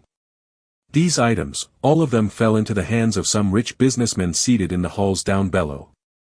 But, going with this trend of sky-high prices, Jun Moxie felt somewhat weary. After all, the Burning Heart Meridian, although rare, it is just another herb with good healing abilities and decent efficiency. It is not a particularly life-saving herb and could not even be placed on the list of top-ranking herbs. But, if this trend continues, by the time they bring out the Burning Heart Meridian, I'm afraid it will fetch an astronomical price. In traditional auctions, the items were bought out in the ascending order of the value they might fetch. How can this be? Don't tell me that I'd have to employ some other trick. To make up for things, his guards had bought back a few million taels of silver. Jun Moxie frowned thinking of all this. Suddenly, Jun Moxie felt some discussions happening in the room with the Li and Meng family members with his spiritual awareness, and he opened his eyes to look at Tang Yuan and said, "They really want whatever is next, it seems, and both of them want the same article." Moreover, the Li family seem to be more interested in it and are looking quite concerned. Jun Moxie could clearly understand from the fluctuations in their room that the people in the room were experiencing the feelings of being elated, anxiety and excitement. It seems that the next item is something that they've long waited for. The next article of this auction, I believe each and every one of you have heard of the Jade Sea Coral. The amethyst and mixed corals are something which we have seen and cannot be considered as truly being rare, but the strain of Jade Sea Coral that we have here today is something which has appeared for the first time in the Tianxiang Kingdom. Even in the whole continent a few might have seen such a high-grade coral, at least until today. This old man here has never seen such a precious treasure. The old man smiled gently and the silver-clad girls behind him walked forth, carrying a tray in their hands. With a slow action of their hands, they unveiled the tray, which was covered in a red silk cloth which made the whole hall sit at the edge of their seats and await in anticipation. "Fatty, those guys want this stuff. Make the starting price as a big one and immediately shout it out. Do not give anyone else an opportunity to bid at all." Jun Moxie smiled and called out. With his spiritual awareness spread out, he could clearly feel that when the Jade Sea Coral appeared, those people's hearts heated up quite a bit, and combined with the fluctuations that he felt earlier, he was completely sure that their trip to the auction house this time round was simply because they were determined to win this piece of Jade Sea Coral. With such a good opportunity being presented to him in a lovely silver platter, how could he not help but intervene and mess up things for them? "Are you sure? This stuff, if we bought it, it is at most a beautiful decoration piece." "Ah!"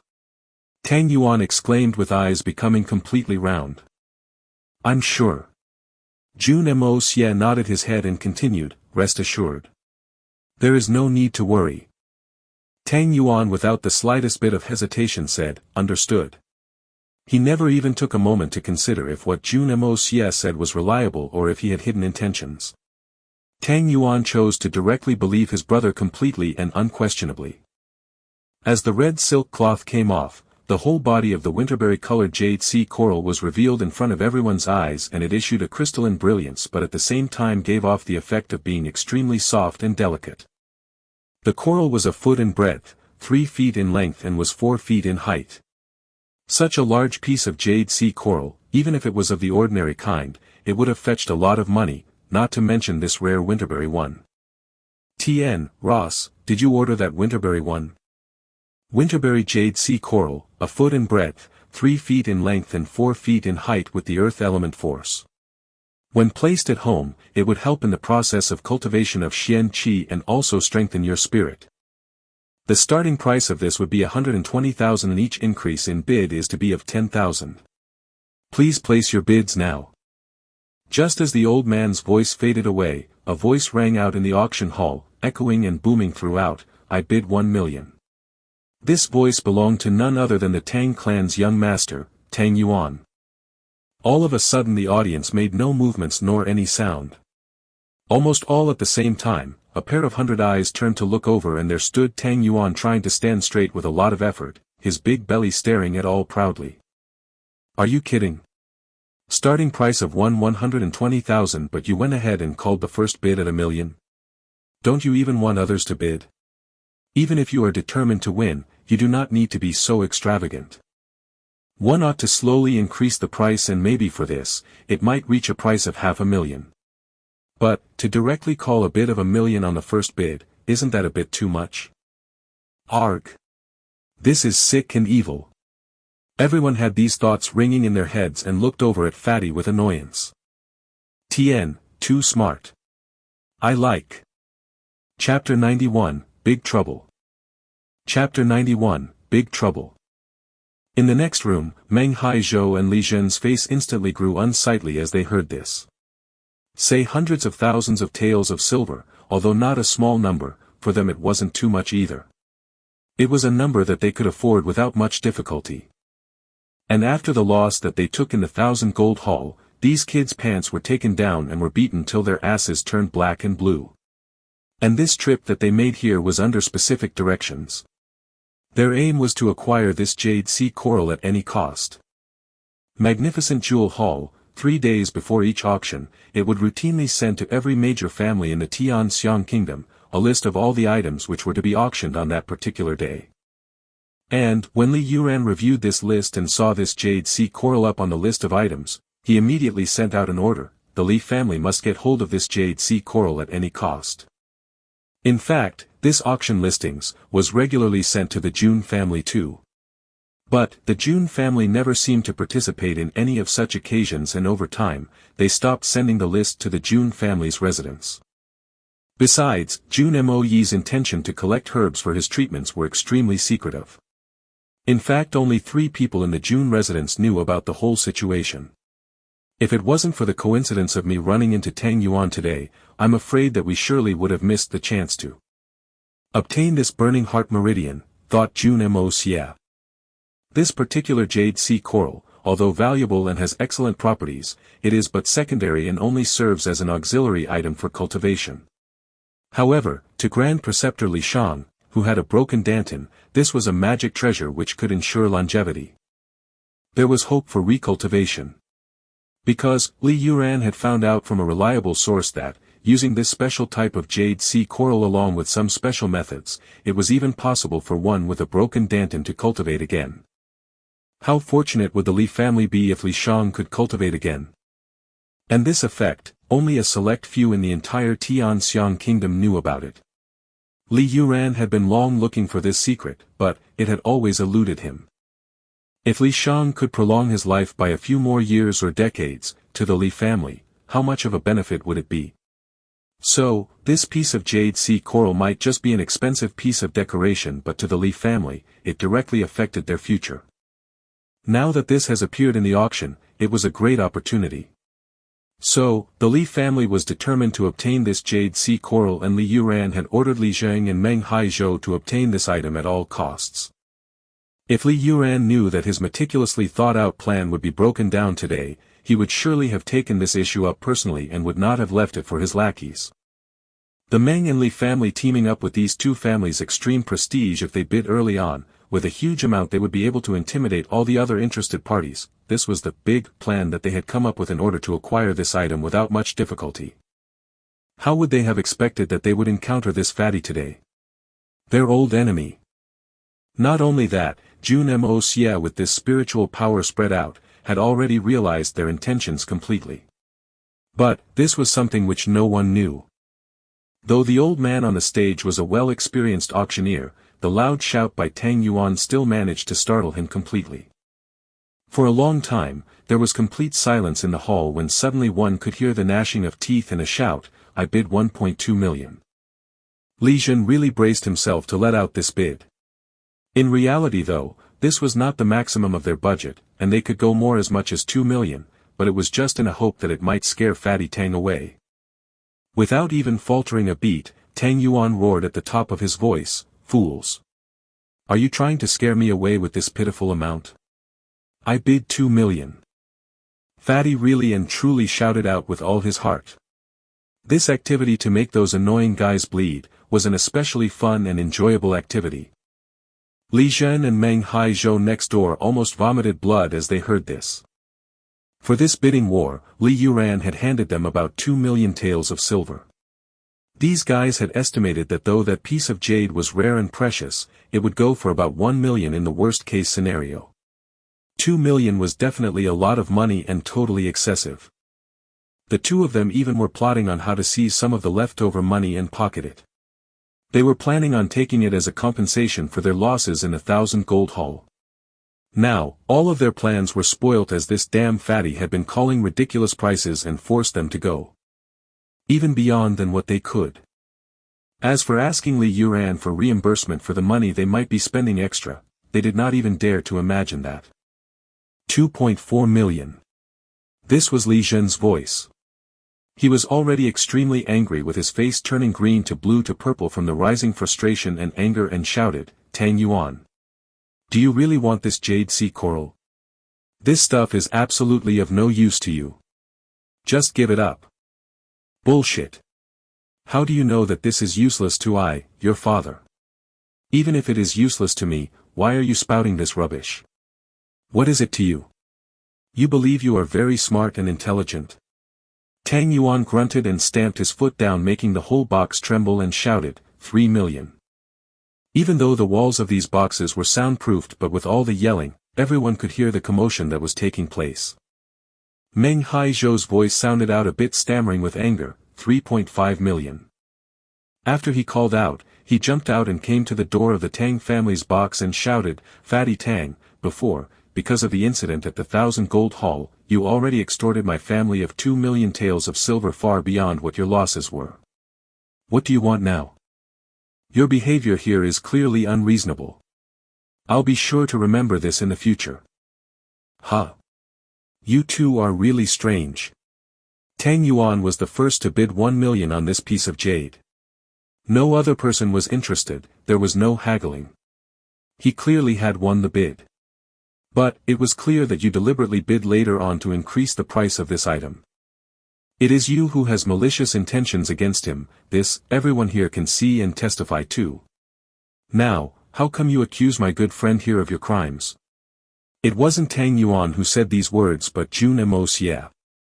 He continued, "Now you tell me, isn't it your Li and Meng family which is being unreasonable?" As Jun Moxie said that, in the opposite box of the Tianxiang royal kingdom, there sounded a girl's soft voice which sounded pleasantly surprised, Jun Moxie is. This voice was full of joy, excitement, full of relief. Jun Moxie. This is none of your business. Don't poke your nose into this. Meng Haizhou's voice sounded with his face livid and voice full of anger. The last time he had seen him, it was when he was out to teach this debauchee a lesson and swindle him. But, the whole plan blew up in his face, with him losing all of his money. Because of this, he had to face a family discipline action by the elders at his family. But, this did not end there as, Tang Yuan had come back later and then blackmailed him for additional 2 million taels of silver. The injuries he had faced after the beating had not healed yet and seeing these two together now, it did not really bring pleasant feelings to his mind. My affair is his affair. Now, cut the crap. If you want something, then take out the money. If you have no money, then get the hell out. Tang Yuan shouted like a madman with his belly fat rolling all over the place. I bid 4 million. Would you dare fight? Your father, is filled with money. I'll tell you something, I've so much money that I cannot simply burn it away fast enough. Now, do you dare? Everyone in the hall was looking up astonished. On one side was Li and Meng families together, while on the other you had the Tang and Jun families.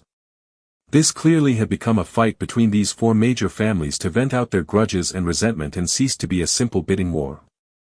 Everyone simply watched on discreetly with their mouth closed. Grandpa Jun had just caused a bloodbath in the capital recently and the blood on the streets had not even dried up yet. Who would have the courage to cause trouble? Fiercely swearing, Meng Haizhou was trembling with anger standing outside the box. He really wanted to walk out of this whole mess but in the end did not dare to go against Li Yuran as he would have his teeth broken and would also have to swallow it back down with his blood. With frustration, Meng Haizhou shouted, "I bid 5 million. 5 million taels of silver. Tang Yuan, do you have the guts to compete with me?" Jun Moxie squinted slightly. With his spiritual awareness spread out, he could easily pick up every fluctuation in emotions of the people surrounded by his soul's power. He could make out that Meng Haizhou was close to the point of hysteria. He also knew that this was probably the highest number that Meng Haizhou and Li Zhen would be able to scrape out. For Tang Yuan to bid any further, it would simply result in drilling a hole through their pockets and having to take home that piece of jade. Tang Yuan understood and laughed. Young Master Meng really has a deep pocket, eh? 5 million taels of silver. Paying 10 times more than the 500,000 that this piece of jade is worth. I really admire you. Admire you from the bottom of my heart. Actually, this young master has not enough money to continue, and I'm willing to give this piece of jade to you. He then leaned over and whispered into Meng Haizhou's ear mysteriously, "Young Master Meng. In fact, I did not have any money at all today. I was just bidding for fun." Meng Haizhou's eyes suddenly became round and wide. Staring at Tang Yuan with a pale trembling finger pointed at him, he stood there for a few breaths of time before coughing up blood and staggering back. "Young Master Meng is extremely weak, eh?" Fatty just casually said that he had no money. Jun Moxie repeatedly shook his head as he looked at the shivering Meng Haizhou as he fell to the ground and then contemptuously said, "You cannot even stand such a simple sentence, eh? Real contemptuous." Chapter 92, Extremely Shady. Chapter 92, Extremely Shady. Shaking his head, Tang Yuan retorted, "It is truly despicable. In fact, I have some money with me to use for the bidding. But, if I did not have sufficient money, I dare not outbid others. This is the magnificent jewel hall after all. Even if one had to admit the truth, they still would have enough face left to live. If not, I'd rather suggest to hang yourself from a tree to save face for your family so that they can at least come out of the house in peace. But, it seems that your family has given you a lot of money to spend so casually on such a cheap item. The whole family is looking to despise and scoff at others. Truly looking at others with disdain, eh?" As the whole farce on the Jade Sea Coral came to an end, it was Meng Haizhou who paid 10 times the amount to obtain it and seemingly won the bidding war. But, in the eyes of all those present there was nothing but contempt for Meng Haizhou and they truly despised him. To buy an item worth a maximum of 500,000 for 5 million, could not even be considered thrifty anymore, it was simply in the realm of insanity. But, at the same time, Meng Haizhou also received a lot of sympathy from those in the hall. They all thought that this young master was short-sighted and even conceited. He went a bit overboard and received the appropriate rewards for his actions. This Jade Sea Coral was something that Tang Yuan was clearly determined to win. After all, Tang Yuan shouted the price of 1 million straight out after the item was bought out, and this bid of 1 million was much more than the Jade Sea Coral was worth, while the Li and Meng duo were clearly trying to drive up the price of this item to make things difficult for the Tang family because of their familial disputes. Just that, he had not expected that although the other party seemed to be determined to win this item, but in the end they played their hand a bit too forcefully with the 10 times bid, because of which Tang Yuan had no option but to withdraw from the bidding war. But, this foolish action by Meng Haizhou was simply tantamount to shooting oneself in his own leg. What goes around comes around, eh? Karma surely exists. People who were watching Tang Yuan sighed and thought, "Ah kid. You are simply too naive and simple. If you had simply started to bid on this item slowly and carefully, you might have just bought it. There was no need to rush and bid like crazy, making your intentions known." When one watched the expressions of Li Zhen and Meng Haizhou, it was unexpectedly the same as Tang Yuan's. but Tang Yuan's expression was actually the one which depicted taking joy in calamity and delight in disaster. He was exceptionally happy of playing such a dirty trick on them. How was it to shoot yourself in your own feet, you bast *RDS? Tang Yuan outwardly showed the expression of the one being the victim here and others having ganged up on him and taken advantage of him while he suffered a big loss, but, inside his heart he was delighted. Li Zhen and Meng Haizhou were both driven to the extent of poverty by him and looked like complete fools in front of others. This not only helped him vent his frustration, but also let him have his payback at his enemies with interest. It was comfortable feeling, he was happy, it was simply great. At this time, the servant of the magnificent jewel hall walked over with a tray carrying the jade sea coral which was covered with a red silk cloth. Li Zhen and Meng Haizhou were gnashing their teeth and their heart was bleeding with pain, however, they still managed to squeeze out a smile in the end to keep up pretenses. If these two simply continued to cry their hearts out and felt saddened by this turn of events, then that was one thing, but, despite them having a heartache, they also felt a glimmer of relief, and this immediately caught Jun Moxie's attention. The origins and the true mysteries behind this jade sea coral was something that he had asked Tang Yuan about, but, he too was unclear about it, and this led to him having more doubts about this. This stuff seems to be exceptionally useful to them and looks like they want to obtain at all cost. What is useful and advantageous to one's enemy is extremely disadvantageous to oneself. This is not good, I must destroy this opportunity. No matter what the use of this is, in short, only when it becomes useless will Jun Moxie feel at ease. Wow! This is the precious jade sea coral worth 5 million. Surely enough, it is like even the fart of an immortal is outstanding. Jun Moxie laughed and chided as Li Zhen stood there and carefully received the jade sea coral. At the same time, Jun Moxie let out a soft whistle before nudging Tang Yuan gently with his toe. Tang Yuan immediately understood Jun Moxie's intention and suddenly put on a solemn expression, looked at the jade sea coral and sighed and with a sad face said, "Third young Master Jun, what is to be done? Before I came down here, grandfather had given me a order to obtain this piece of jade and bring it back home, else he'd give me a beating, but now, you see, your elder brother here might actually get killed." The words spoken by him were not whispered, and Li Zhen and others could easily hear all that was said clearly. Upon hearing this, they somewhat felt a lot better from their previously depressed state.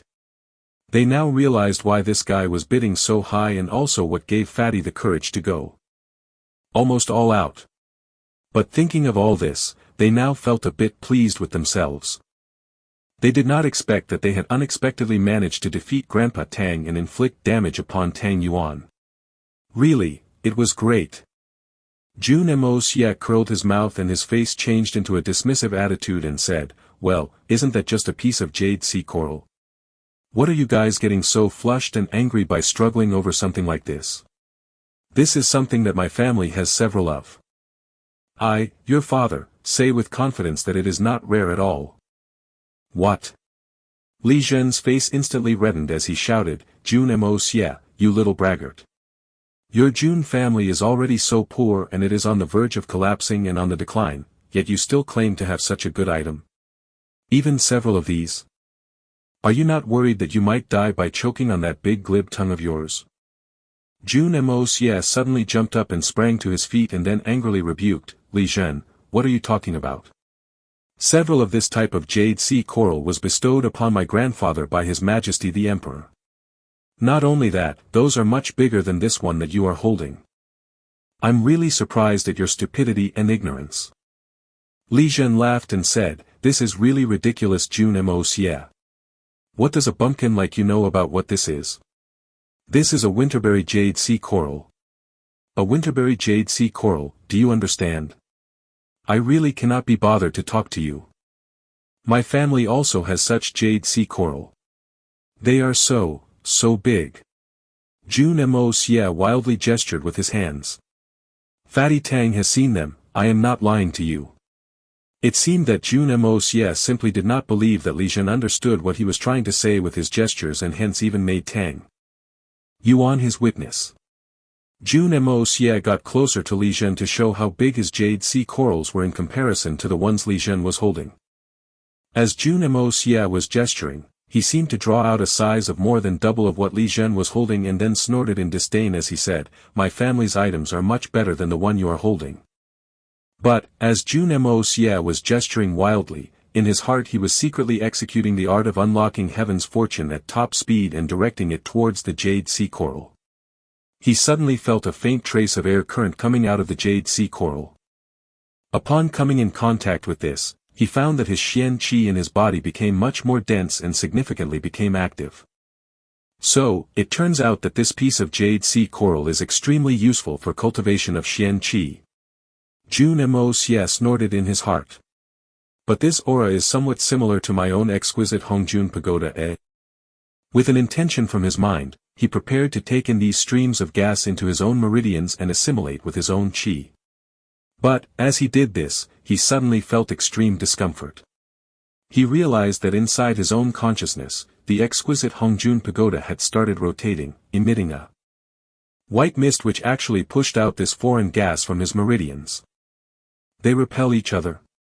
Jun Moxie exclaimed as he squinted his eyes. At this time, Li Zhen was simply seething with anger looking at Jun Moxie's antics. He quickly took off the red silk that was covering the plate and roared, "This is a winterberry jade sea coral." Winterberry. What you have at your place is the ordinary kind. Ordinary. You know fart. Jun Moxie simply laughed and said, "Whatever. No matter what type of jade sea coral it is, the texture and the quality of the material remains the same. Li Zhen, you really may be a country bumpkin. To use 5 million taels of silver to buy trash." He then proceeded to casually place his hand on the jade sea coral. Rubbing it, the frowned and said, Looks a little different." Jun Moxie quickly operated the art of unlocking heaven's fortune at its full power and then suddenly inserted a thin wisp of the formidable white gas inside the jade sea coral. These two types of gases collided against each other, opposing each other's existence seemingly as if only one can stay while the other has to disappear. The internal gas became distorted, moving all over the place and churning around trying to remove the wisp of white gas. But, with Jun Moxie being so close at hand, how could he let that happen? He was operating the art of unlocking heaven's fortune at its full power, covering and surrounding the internal gas layer by layer with his white gas. Jun Moxie with his powerful soul could now make out that at this moment this piece of jade sea coral was nothing but a huge mass storing wild violent gases which would dissipate with time. Jun Moxie's stomach was clenched hard as he laughed internally evilly. This piece of jade sea coral is now something that cannot be used. Wow, haha. How is it? Compared with the junk that you have at home, it is not the same, right? Ha ha ha. Li Zhen laughed his heart out thinking of winning the argument. The seemingly disappointed appearance which implied Jun Moxie accepting his loss was extremely refreshing for him. Really is not quite the same. Jun Moxie with his face pale, pulled his hand back. Rubbing his nose, his face puzzled, he questioned, "Even though both are jade sea corals, how is it not the same?" Tang Yuan also touched it and was also seemingly in great surprise and amazed. Li Zhen and Meng Haizhou's egos gained a huge boost seeing their reactions. Their chests swelled with great pride and were laughing without a break. Only after a great time, they looked with disdain and fiercely stared at both Jun Moxie and Tang Yuan before scoffing, "That's enough of staring at this treasure. You don't have this right? Aren't you envious? Oh fatty, ha ha ha." They both looked over at Tang Yuan, gloating with all their heart. You did not manage to obtain this jade sea coral. It would be wonderful to see how you go back and deal with your grandfather. Also, making the Tang family lose, maybe there is still hope for us to be compensated for today's losses. Jun Moxie had a look of embarrassment, but in his heart he thought, with what your father, did, it would be you too who would be dead. Chapter 93, Blazing Heart Meridian. Chapter 93, Blazing Heart Meridian. With such a large bid happening early on in the auction process, although in the next few rounds of auctions the money spent was not less, it wasn't something astonishing and naturally did not cause much of a sensation. And finally, it was the turn of what Jun Moxie had come here with high anticipation, the Blazing Heart Meridian. The Blazing Heart Meridian is a highly toxic variety of grass. Also called as bone mist, when an ordinary person is exposed to it by even a bit, they would be frightened stiff. It would be akin to their very soul flying away and scattering into the wind. However, for a certain set of people, it can enable them to have an unexpected recovery. It would be a truly priceless treasure for them. Especially if people are infected with highly toxic poisons, a small dose of this would have high restraining effect on the poisons and quite immediately at that. If an advanced Xian Qi cultivator could use this to expel poisons from a person's limbs, he would be absolutely fine, as this would prevent the poison from invading the healer's body and causing damage to his cultivation and body. The starting price is a whole 200,000 taels of silver, and each additional bid has to be a minimum of 10,000 taels of silver. The old man held a white box in his hand and slowly opened the lid. There lay a single stem of lotus which was in its entirety completely black. It was slowly emitting enchanting and at the same time a dangerous set of aura and bewitching colors. No wonder the aura that it releases is so refined. The whole lotus has a deep black color. Just looking at that black color one can easily make out that this has aged for over 500 years. This is a lot stronger and has a better effect than the effect of the ordinary stuff. This is really good stuff, aged for over 500 years. It is surely a rare treasure. Jun Moxie sighed with relief and then whispered, "Fatty Tang, this is what I want." And then he held up 3 fingers. While in his heart he secretly thought, although the explanation that you gave is already quite detailed, but still you have missed one important use of this blazing heart meridian. But, if you actually come to know about this use, I'm afraid you really would not be ready to auction it off. As for the blazing heart meridian, in the mysterious continent on Earth where he was from, once this herb had aged over 200 years, it was given another name, Heaven and Earth Bridge. This herb can be transformed into something that all warriors could only dream about, by using some special methods. After the removal of the toxicity inside this herb, if one consumed this, their meridians even if stagnant would be vitalized and would traverse the bridge between heaven and earth. It was enough to increase more than 20 years of martial arts skill.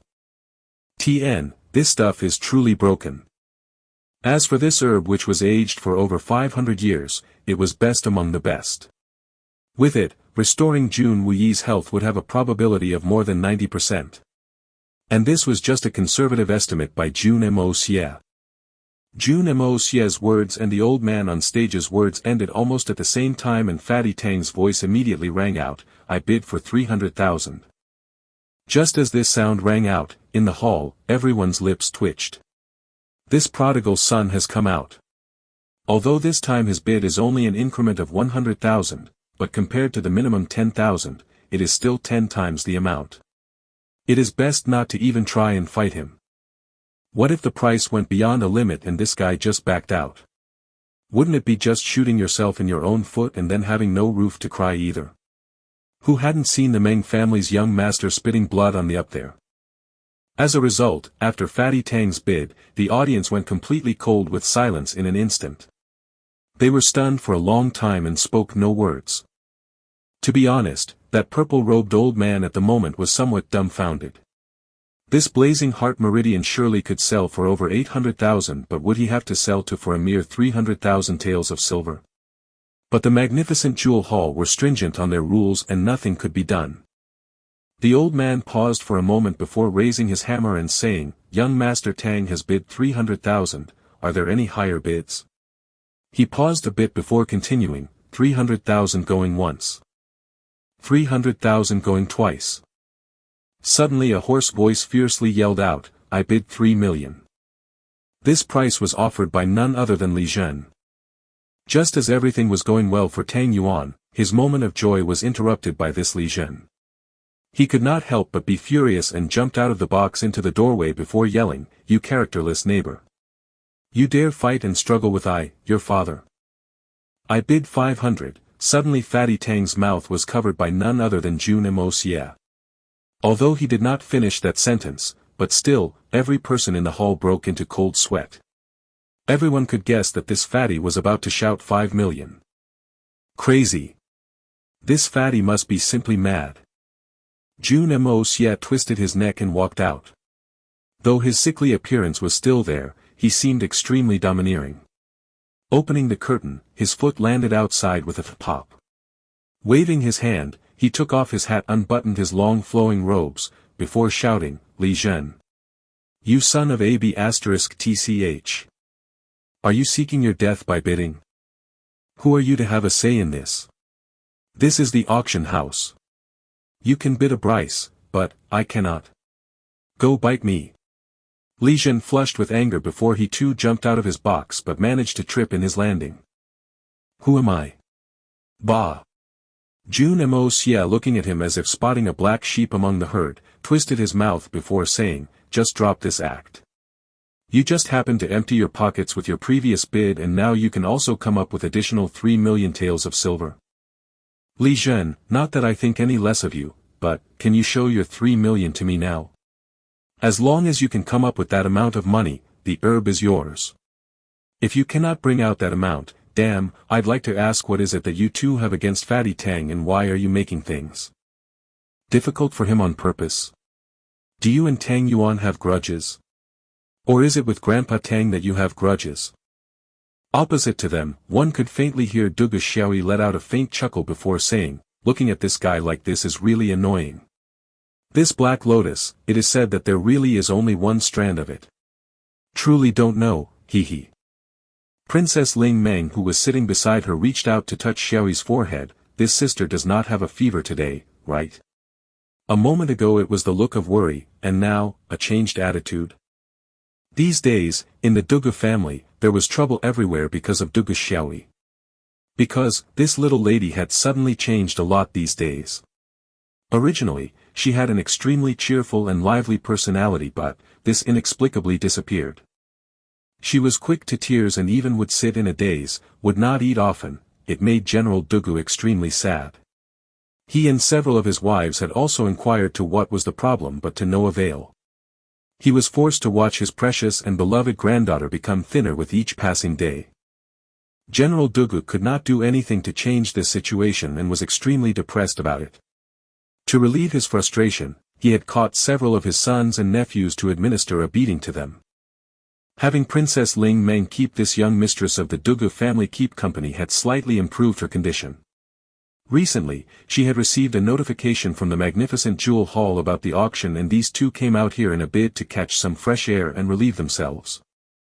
Hoping to enrich their mood, but Dugu Xiaoyi was extremely reluctant with this idea. But, who would know that after coming here, her sickly appearance would actually vanish and she would be in high spirits? How can that not be extremely surprising? Is this magnificent jewel hall some kind of divine healing medicine? Li Zhen looked at his friends and thought, not to mention the 3 million, if I am able to borrow from a few people here, even if I manage to collect 100,000, that will be a great thing. Now, looking at the 3 million figure, he could not help but be flabbergasted. A bunch of trash. I really cannot be bothered by you. Jun Moxie snorted in disdain before patting his ass and continuing, "Even, your father's fart is more valuable than the words that you spoke. The silver you have, cannot even be compared to the amount of maggots and shit, now can it?" In an extremely arrogant manner, Jun Moxie turned towards the public, showing that their pair had no need to spend additional money before shouting, "Who else wants this herb? You are all welcome to try, come on." Then with a snap of his fingers added, "But be ready to bring out several million taels of silver." People in the hall pretended as if they heard nothing and turned a deaf ear to Jun Moxie's provocations. Millions to buy a herb? This is just simply asking to be robbed. Which normal sane-headed person would do such a stupid thing? 2 parts of huge spiritual pressure descended upon Jun Moxie from an unknown location abruptly. Jun Moxie showed a snowy white complexion and he started running his mental power at full force. Jun Moxie was quite cunning and he understood what was going on.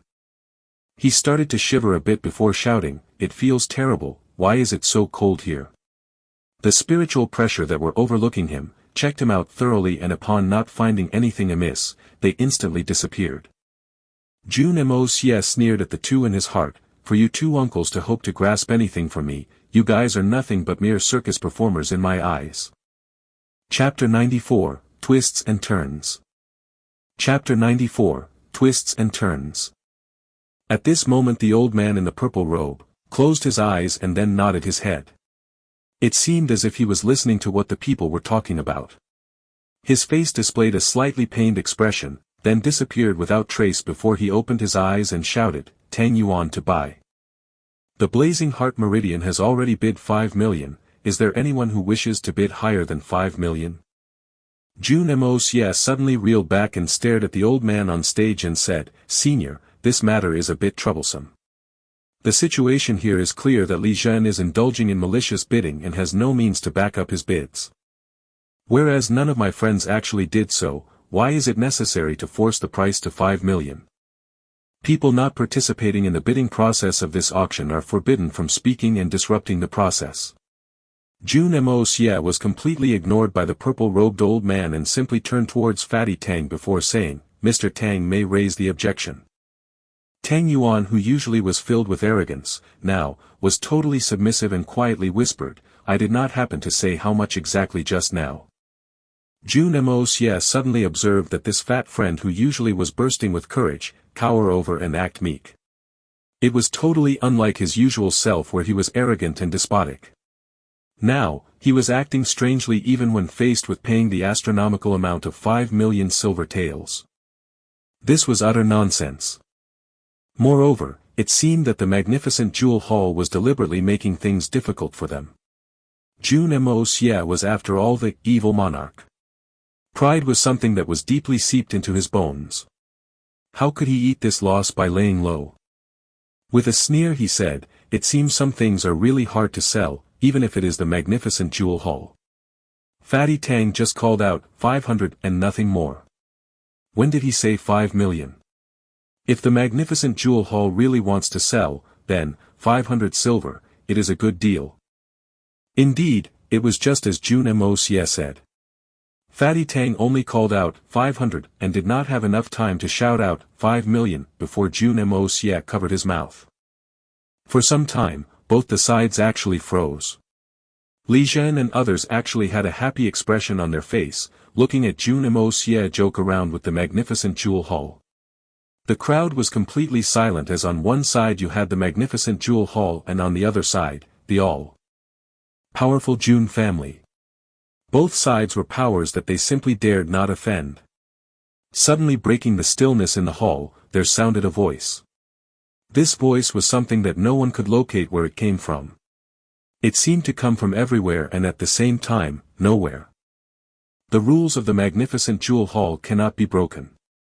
Since a bid was made and the price spoken, that is it. The voice was vague and soft but it could be heard clearly by everyone present.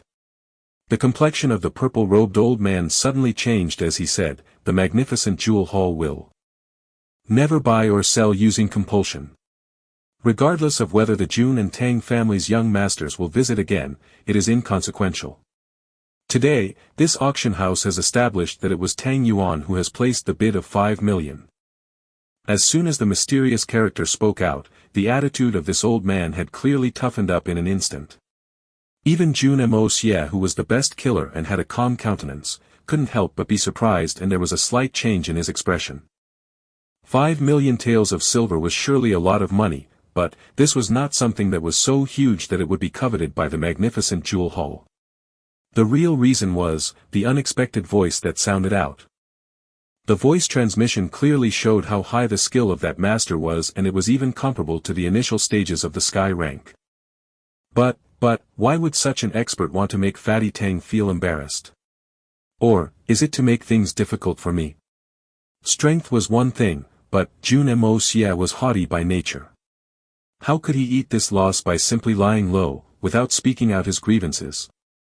This fight over 5 million taels of silver was simply a joke to him. With the great effect of the 500-year-old burning heart meridian on Jun Wuyi's treatment, the value for that, not to mention 5 million taels, even if he had to pay twice, the third young master Jun was determined to win this item. But, winning a bidding war and paying the appropriate amount was one thing and being taken advantage of was another altogether. If right now, he was forced to hand over 5 million taels of silver for the transaction, regardless of whether the deal was something which was cost-effective in the overall perspective, he would be stifled and would feel like dying altogether. Moreover, it became clear at this point that the magnificent Jewel Hall was simply trying to twist words to force logic. What Jun Moxie most hated was seeing people use strength to oppress others. And, this situation was no exception. What is the rule that shouldn't be broken? Ha ha ha. Jun Moxie, if previously was simply play acting, but at this moment became really angry. With a sneer, Jun Moxie continued, if that's the case, then this young master would sit here every single day to rise prices and let the magnificent Jewel Hall fill its pockets. The son of the Jun family, the implications behind your words are not understood by me. Is it that the reputed Tianxiang Kingdom's Jun family wished to go against my magnificent Jewel Hall? That voice immediately rang out in the hall and it was filled with anger. Everyone could clearly see the hint of threat veiled in that sentence, and the heavy pressure being emitted by that person made it difficult for many people who were seated in the hall to breathe. The people observing this situation develop, all watched Jun Moxie with pity in their eyes, thinking. All because of this debauchee son running of his mouth, he has attracted a disaster to his home. This Jun Moxie really acts recklessly. He even dares to provoke the magnificent Jewel Hall. Li Zhen and Meng Haizhou were totally elated. Although today, they had spent more and more money, but if it is in this matter, if the magnificent Jewel Hall and the Jun family became enemies, even spending 10 times the amount would totally be money well spent. In a box opposite them, Dugu Xiaoyi anxiously stamped her feet down, saying, this pig head. He actually dares to openly defy the magnificent Jewel Hall. How can this be of any good? With extreme anxiety she held Princess Ling Ming's hand as she observed on with even more concentration. Jun Moxie's heart grew extremely vigilant as he heard the words spoken by that expert. This guy is clearly deliberate in creating a rift between the Jun family and the magnificent Jewel Hall openly. Do we have some grudges with the magnificent Jewel Hall? Thinking up to this point, he decided to speak no more nonsense and cut to the chase. Filling the empty parts with gossip, isn't that the truth? You said that Tang Yuan bid an amount of 5 million, but who here can testify that they heard this? All I heard was 500 and nothing more. Isn't that what it should be then? In addition, Li Zhen bid an amount of 3 million taels of silver. But, has the magnificent Jewel Hall not thought of if he can take it out or not? If he can't take it out, is it right to rise prices with empty pockets? You asked if the Jun family is going against the magnificent Jewel Hall. Then I have to ask, is this a means of accumulating wealth by the magnificent Jewel Hall that it has deliberately arranged? As Jun Moxie said these words, everyone present was surprised and shocked. This sentence was simply tantamount to say that the magnificent Jewel Hall and the Li family had teamed up to fleece Tang Yuan of his money. This would be a serious blow to the reputation of magnificent Jewel Hall. The magnificent Jewel Hall had made an oversight of this particular point, and Jun Moxie promptly seized this flaw. The magnificent Jewel Hall in some obvious manner of injustice were deliberately making things difficult, and Jun Moxie had fearlessly jumped out to openly accuse them of their wrongdoings. The hall was completely quiet and one couldn't hear the people breathing. To dare question the magnificent Jewel Hall, who no one had opposed in hundreds of years. Today, the people were enlightened and grew in experience. After a long time, the mysterious voice again spoke up, this matter is actually an oversight. This lord will look into it. The voice was still steady, but it exhibited a hint of reluctance.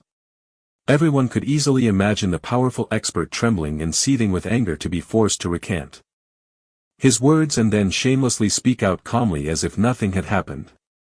Jun Moxie was completely stunned. The magnificent Jewel Hall had deliberately made things difficult for them and wanted to embarrass them, but suddenly, they recant and go back on their words and actions. First oppress, then change their behavior. This was truly strange. It seemed as if he himself did not know if an insider existed or not. While Jun Moxie was thinking this, the voice sounded out again, Li Zhen, you just bid 3 million taels of silver. Would you care to take the money out? Sitting comfortably, Li Zhen and company were enjoying the scene being played out and were happy at Jun Moxie and Tang Yuan's misery. But, suddenly when Li Zhen heard the voice being directed at him, and all his happiness suddenly crumbled down.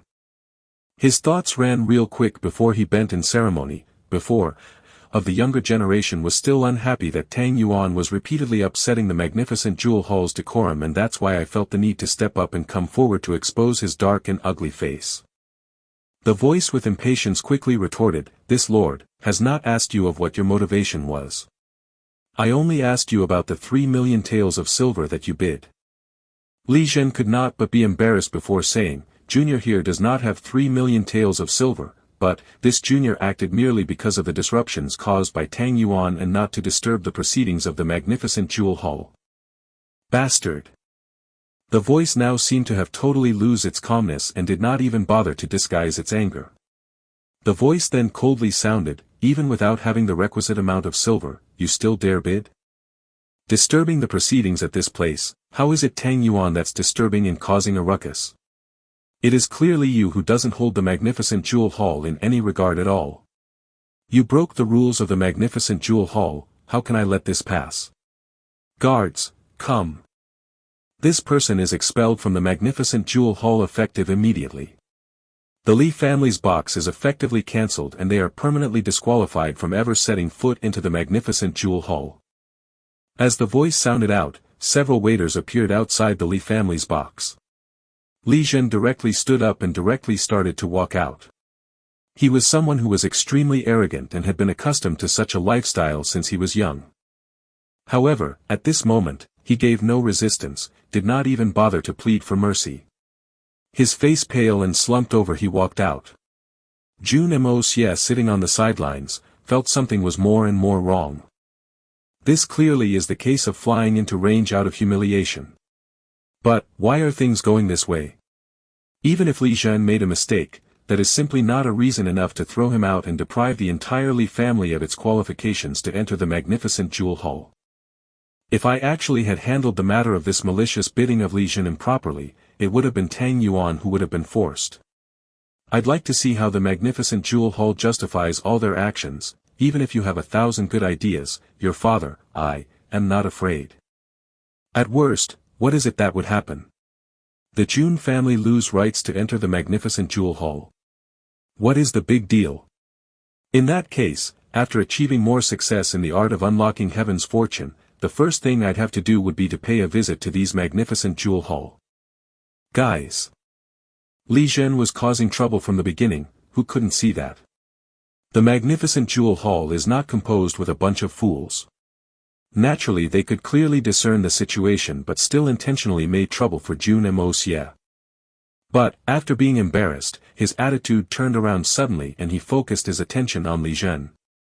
Suddenly a thought came about in Jun Moxie's head, did the situation develop like this because someone intervened? Therefore, the magnificent jewel hall had to change their original intention. But, just who is this person? Who has such huge capabilities?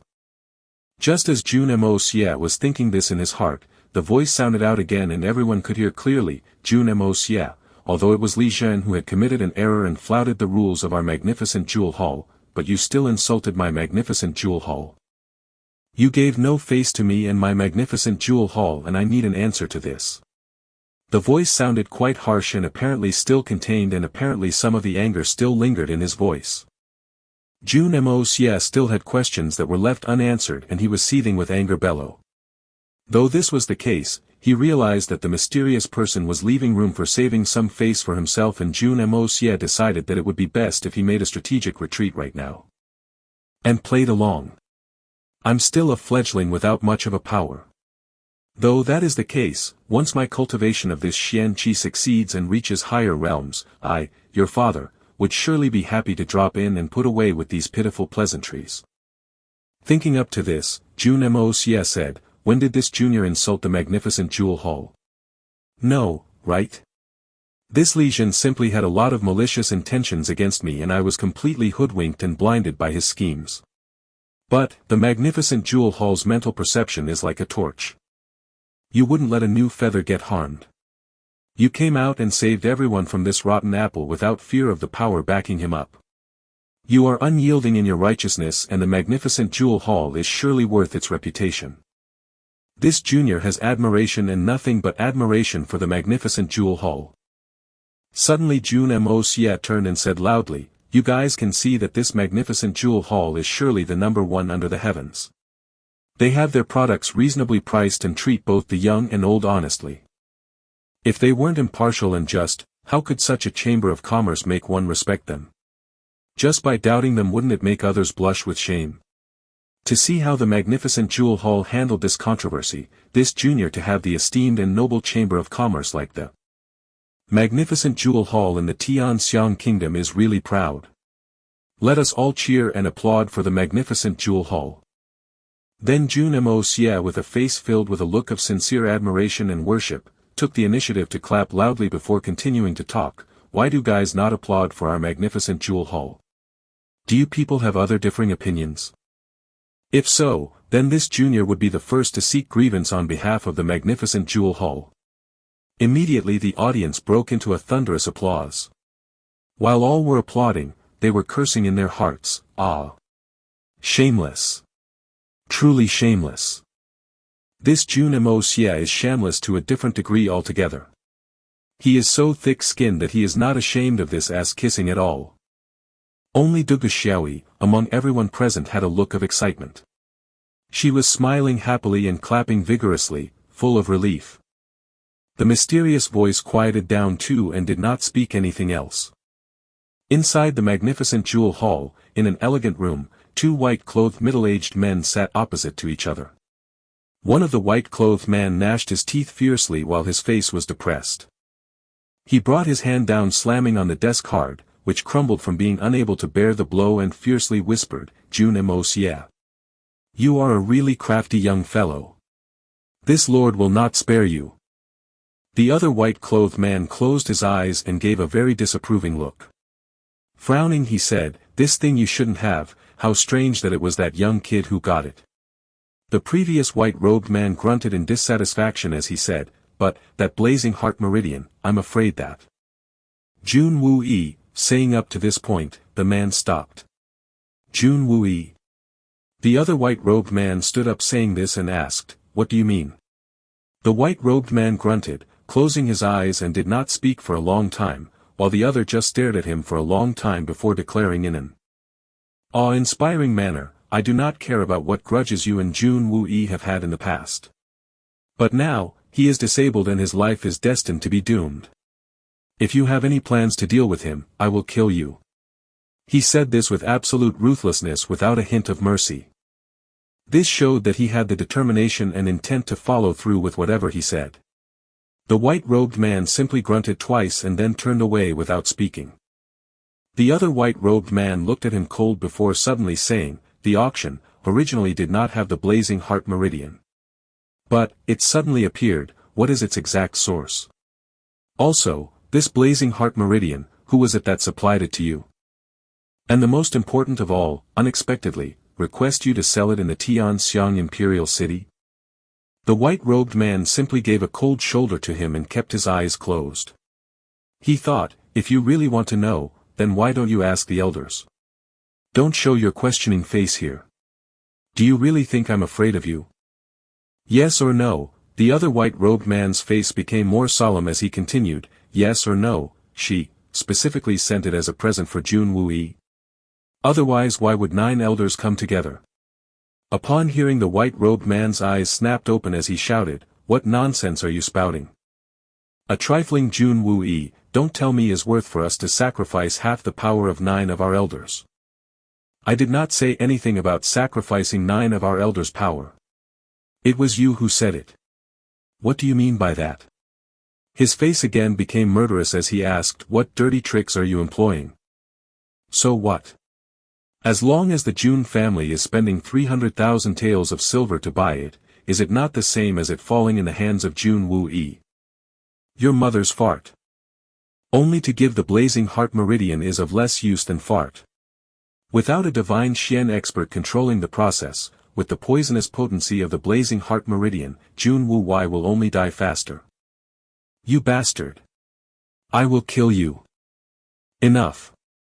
There came a voice from far, and it was very old but severely scolded the two, "Do not make me repeat myself." The two had their swords out just ready to strike one another. They looked viciously at each other before finally sitting back down without saying a single word. Chapter 95, The Heart of a Young Woman. 95, The Heart of a Young Woman. Inside the hall, Jun Moxie had a smile on his face. Clasping his hands together, he began to salute at the people all around and laughing with a smile that extended from ear to ear he said, "Thank you. Thank you for everybody's show of support for the magnificent jewel hall. This junior shall be grateful for this personal favor. Everyone, please, let the auction continue. Please feel free to bid casually and as much as you'd like. There is no need to be polite. What kind of a despicable fellow is this kid? To see you lick the heels of the magnificent jewel hall and portray them as if they're the best kind of shopkeepers in the world, it is truly despicable to the extreme point." Everyone present was simply cursing him in their hearts. If supercilious thoughts could smash a person to death, then Jun Moxie currently would be bearing down on an earth-shattering amount of pressure, and the end would be for him to simply die horribly. If despicable behavior could hurt, then Jun Moxie would right now be filled with cuts and bruises. Finally that mysterious voice did not sound out again, when after some time another voice sounded out clearly. "Before, during the bidding process of the Blazing Heart Meridians, it has been deemed that the bid by Li Zhen is invalid, and the auction shall continue with the original price." Sure enough, it was two people. Jun Moxie thought this and smiled in his heart. Surely there wasn't any unity and agreement on their views. Right, then this person should still be a little strong, eh? The complexion of the purple-robed man on the stage changed and then with frustration said, "The Blazing Heart Meridian was previously bid on by Tang Yuan for 300,000 taels of silver. I had called out the price twice. Is there anyone who is offering more than 300,000? Even after being asked repeatedly, no one ventured out a bid. Even disregarding the events that transpired earlier, who'd want to go offend Jun Moxie, whose grandpa was a Sky Xian expert, and to add to that, the fearsome grandpa of Tang Yuan who doted on his grandson? Who would dare to get on the wrong side of these two young masters? 300,000 taels of silver, goes thrice. Sold." When the purple-robed man slammed the hammer down, he was completely feeling oppressed. He had been managing and hosting auctions for over a decade and yet had never felt so depressed before. Because of two prodigal children of big families, the auction has become totally messed up. This item, which could easily reach the price of 1 million taels of silver, is being sold for merely 300,000. This price is almost akin to simply giving away the Blazing Heart Meridian. Fatty Tang had experienced great joy, only to be saddened instantaneously, and half of the time, he has not understood what really was going on. Jun Moxie's disposition finally calmed down. The opportunity was almost about to slip away from his hand. Sitting across them, Jun Xie cast an extremely angry look before saying, "There is no justice here. That guy actually succeeded in obtaining at such a low price. It is truly repulsive. I hate it. Ah." While the words that were coming out seemed hateful, her two beautiful big eyes actually turned into two crescent moons, and she seemed to laugh from the bottom of her heart, and there wasn't the slightest hint of disgust contained in it. Princess Ling Meng looked suspiciously at Jun Xie, who was obviously in high spirits, and suddenly looked over. Skimming across, she thought of Jun Moxie, who this lady was always bullying. But, sitting in this room, she apparently did not have the usual look of disgust that she had in the past, but a look of appreciation. Seeing how things were progressing, Princess Ling Meng suddenly had a bizarre thought and couldn't help but exclaim in surprise, "Xie, did you take a fancy to this debauchee of a man?" Hearing this, Xie's face became completely red as she wrinkled her nose and stuck out her tongue. Undoubtedly blushing, she said with resolution, "Who has? How can I take fancy to some prodigal son of a family? It is just that this girl's meteorite iron was taken by him. His guts is real big. How can I forget this? This girl is just waiting for an opportunity to pay him back in full." As she was saying this, she lifted her eyebrow and clenching her jaws tightly. Princess Ling Meng from head to toe was feeling completely powerless as she heard these words. With all things said, Jun Xie was a close precious friend of her for many years. How could she not see through her and was fully exposed? Xie was truly happy, from unlike what her appearance seemed, and the concern that she was showing came from the bottom of her heart, and this was something that any random observer could tell. Thinking again, She realized this Jun Xie had been depressed and her mind was not in place. But, just as she heard Jun Moxie's voice, she suddenly seemed to become totally lively and bursting with energy. All of these were self-evident, and it could all only lead to one possibility. This possibility was so unthinkable that it simply was a nightmare. Ah, younger sister Jun Xie. She looked at Xiaoyi before continuing, are you trying to pull wool over your older sister's eyes? Ah. He is such a loiterer and a good-for-nothing brat, how could you approve of him?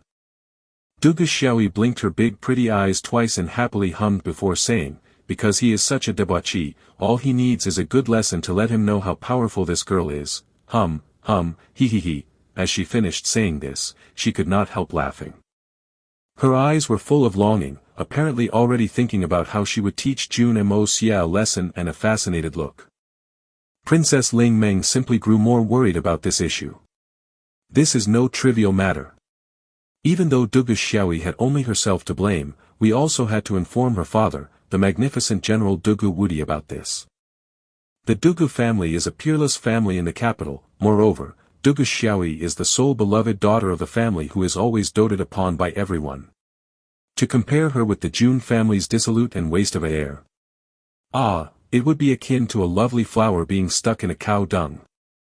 The absurdity simply cannot be described. It would just be a simple wanton wastefulness of the nature's lovely products.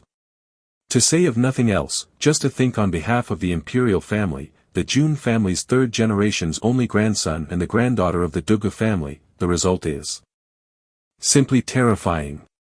This would lead to complete change in the government and the public. So, no. I must stop this. I must never let Jun Xie fall in Jun Moxie's hands. Princess Ling Meng gave a complex look to Jun Xie and secretly made the decision on Jun Moxie in her mind. Obtaining the blazing heart meridian at a cheaper price, Jun Moxie was extremely excited from the bottom of his heart. He looked at himself and knew that such appearance of two masters at the magnificent jewel hall is rare and infrequent. My own personal strength is not strong enough. I just simply have to wait and be patient and have act as the Joker in the meantime. Eventually, Tang Yuan bought what was requested of him by Grandpa Tang without a hitch. It was a single scroll on the way of the sword. Jun Moxie simply cast a look at it and then expressed no interest in that martial book. He simply looked down upon Tang Yuan for having bought such a thing. This book, which can be classified as only fancy fencing, they actually bid for it and even spent 2 million silver to acquire it. But then, Jun Moxie was suddenly startled and then his face showed a trace of surprise. After obtaining this blazing heart meridian, he had sent his spiritual sense out to cover the boxes of the two princes which had 6 people in them. But, he was surprised to find that out of this moment, both the boxes were completely empty. There was absolutely no one in them and none had walked out the door. It seemed as if they simply disappeared. However, Jun Moxie concluded that these 6 people did not leave the place.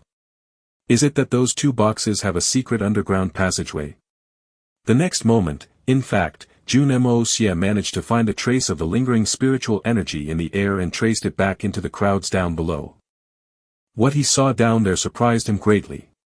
They had changed their clothes and even the look of their faces. Even if someone managed to take a look at these men face to face, it would be hard for them to be able to recognize them. 3 of them had gathered in the middle of the hall while the other 3 to the sides of the hall.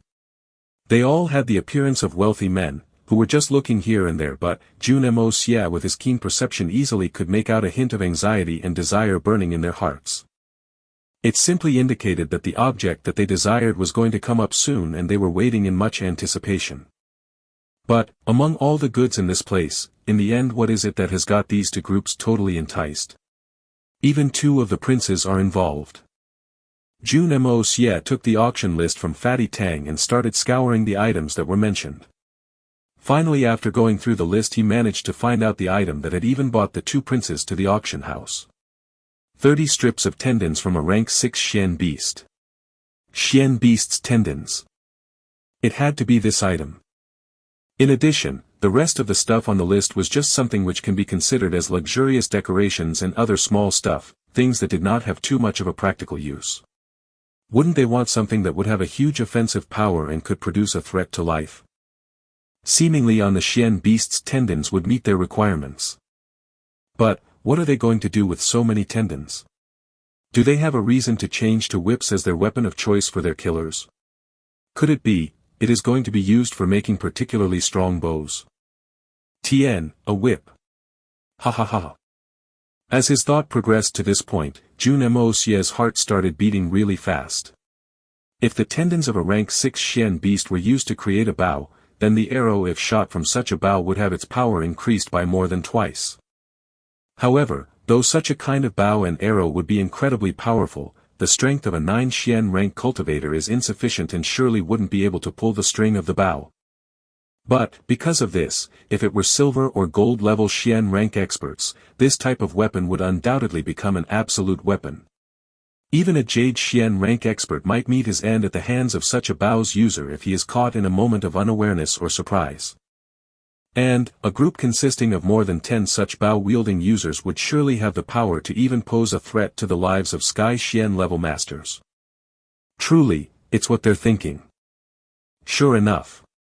Just as the Xian beast's tendon came out, the group belonging to the two princes immediately began to bid against each other and the situation was a fierce competition between the two factions.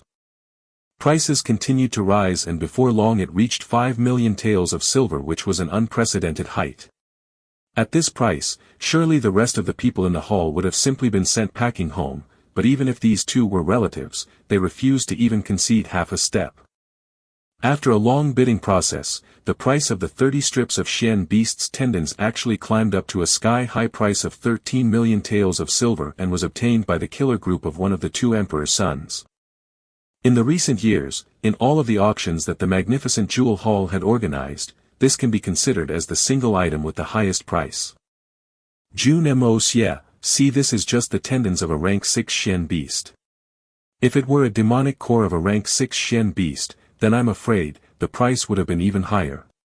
Jun Moxie, now you must know that how much of an important thing was lost by my family. Tang Yuan snapped, it is simply priceless. Ah. Jun Moxie did not know whether to cry or laugh. He simply looked below with the intent to procure those Xian beast's tendons. Once the auction finished, the crowd quickly dispersed and the three men who had obtained the tendons also mixed in with the crowd slowly moving away.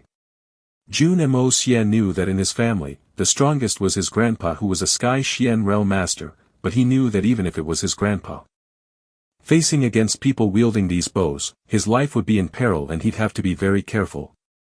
Let's go. Jun Moxie stood up, his mind still wondering, if I'm able to trace it back or find out where they are going to keep it finally, it would be extremely ideal. Chapter 96, So Powerful. 96, So Powerful. What a pity. Jun Moxie had some regret in his heart. After the last time, that old fellow had some urgent matters that he had to take care of and had left saying that he wouldn't return for another 6 months. If he was here, then his incredible tracking skills would surely have come in handy at this point of time. Jun Moxie looked over at his own guards. Firm and strong, these were the men that Grandpa Jun had himself selected personally. They had varying strengths of at the gold and silver Xian level and could be considered as quite good. In the Tianxiang Imperial City at least it was sufficient for them to be able to protect Jun Moxie against all dangers and threats in broad daylight. When Jun Moxie would need them, they would be there ready to serve. But, Jun Moxie knew that it would make no sense to have him command these men to follow and track the movements of those killers. Even if these men managed to keep up with them and catch up to them, then only in a very short period of time, all there would be left would be 8 corpses. According to Jun Moxie, each of the 3 men had a cultivation at the pinnacle of the Gold Xian realm, and in addition to that, they were killers by profession. Threat once discovered, it must be wiped out and stopped at its very root. To allow the tiger to grow up and create a disaster would be an extremely foolish thing to do. In any case, there had to be a way to track these back. At least if I cannot get my hands on those Xian beasts' tendons, I should at the very least destroy them. After all, the consequences of the weapons made out of them is extremely terrible. Jun Moxie, with the thought of killing, involuntarily let out his spiritual sense, which was filled with awe-inspiring killing intent. Just at this time, Jun Moxie suddenly felt an enormous spiritual pressure descend upon him, cutting off his own spiritual sense. The goal of this pressure was extremely clear: it was Jun Moxie himself. Not only that, it was extremely accurate. Even Tang Yuan, who was at his side, was not affected in the slightest manner. This imposing manner was much more formidable than the previous two mysterious characters. This extremely strong spiritual sense gave Jun Moxie a real surprise. This mysterious master from the magnificent jewel hall seems to be far stronger than my grandpa Jun. Is this actually the legendary divine Xian level master? Jun Moxie even managed to slightly guess the reason for this spiritual sense to come out. When those three killers had left the auction hall, he had his spiritual sense spread out, wanting to track them down, but then he let out a hint of killing intent, which led to the change in the fluctuation of his spiritual sense. And, this little bit of feeble fluctuations, the slightest intention to kill, was immediately spotted by this mysterious master. Because of the special mysterious gas that he had, the experts below the divine Xian realm simply could not detect his spiritual sense. So, Jun Moxie simply used it without a second's thought and did not expect that this time he would be caught red-handed. The strength of this man hidden in the dark was completely evident, and he did not expect for such an expert to be here. However, the magnificent jewel hall had always been concerned about its auctions, and for Jun Moxie, who had been tracking them, to have been found out is not surprising. Especially considering what kind of an expert this man was with such strong spiritual pressure. Jun Moxie was however sure that this man had only found out his spiritual sense, and he couldn't identify that it had been him. That is because, to identify the spiritual sense, they had to be similar. But, Jun Moxie firmly believed that his art of unlocking heaven's fortune, in this world, was completely unique. So, he is confident that though his killing intent had been exposed, he had not yet exposed his identity. But, at this moment, Jun Moxie was clearly feeling a strong oppressive pressure bearing down on him, and it was making it difficult for him to hold on. He thought, if I do not fight back, then I'm afraid that my own mind would be greatly affected. But, if I use my soul to fight back, though mine has my magical and mystical effects, his opponent's was far stronger than his. What could he do? While he was hesitating, the strong spiritual sense had already started to oppress his body and cover it completely.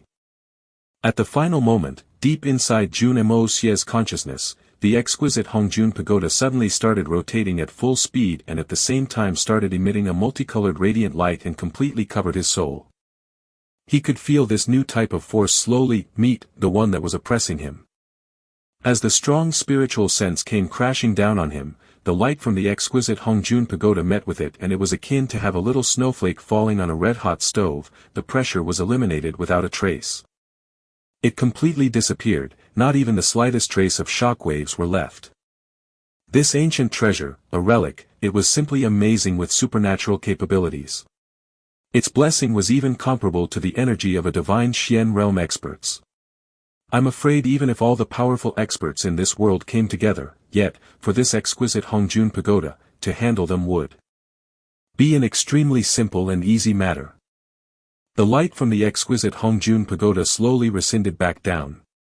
During this whole period of time, Jun Moxie had his eyes completely closed and was concentrating on his consciousness and soul. But, everything that occurred was only understood by Jun Moxie. Even the mysterious expert who had been counterattacked would have no clear idea on what had exactly happened. Within the magnificent jewel hall, in an underground chamber, there sat an old man cross-legged with his eyes completely closed. He suddenly shook his head and opened his eyes fiercely. One could see an incredible look in his eye, and a trace of fear flashed past in his facial expression. Even beads of sweat started to flow down his forehead. No matter what, he was a divine Xian realm expert.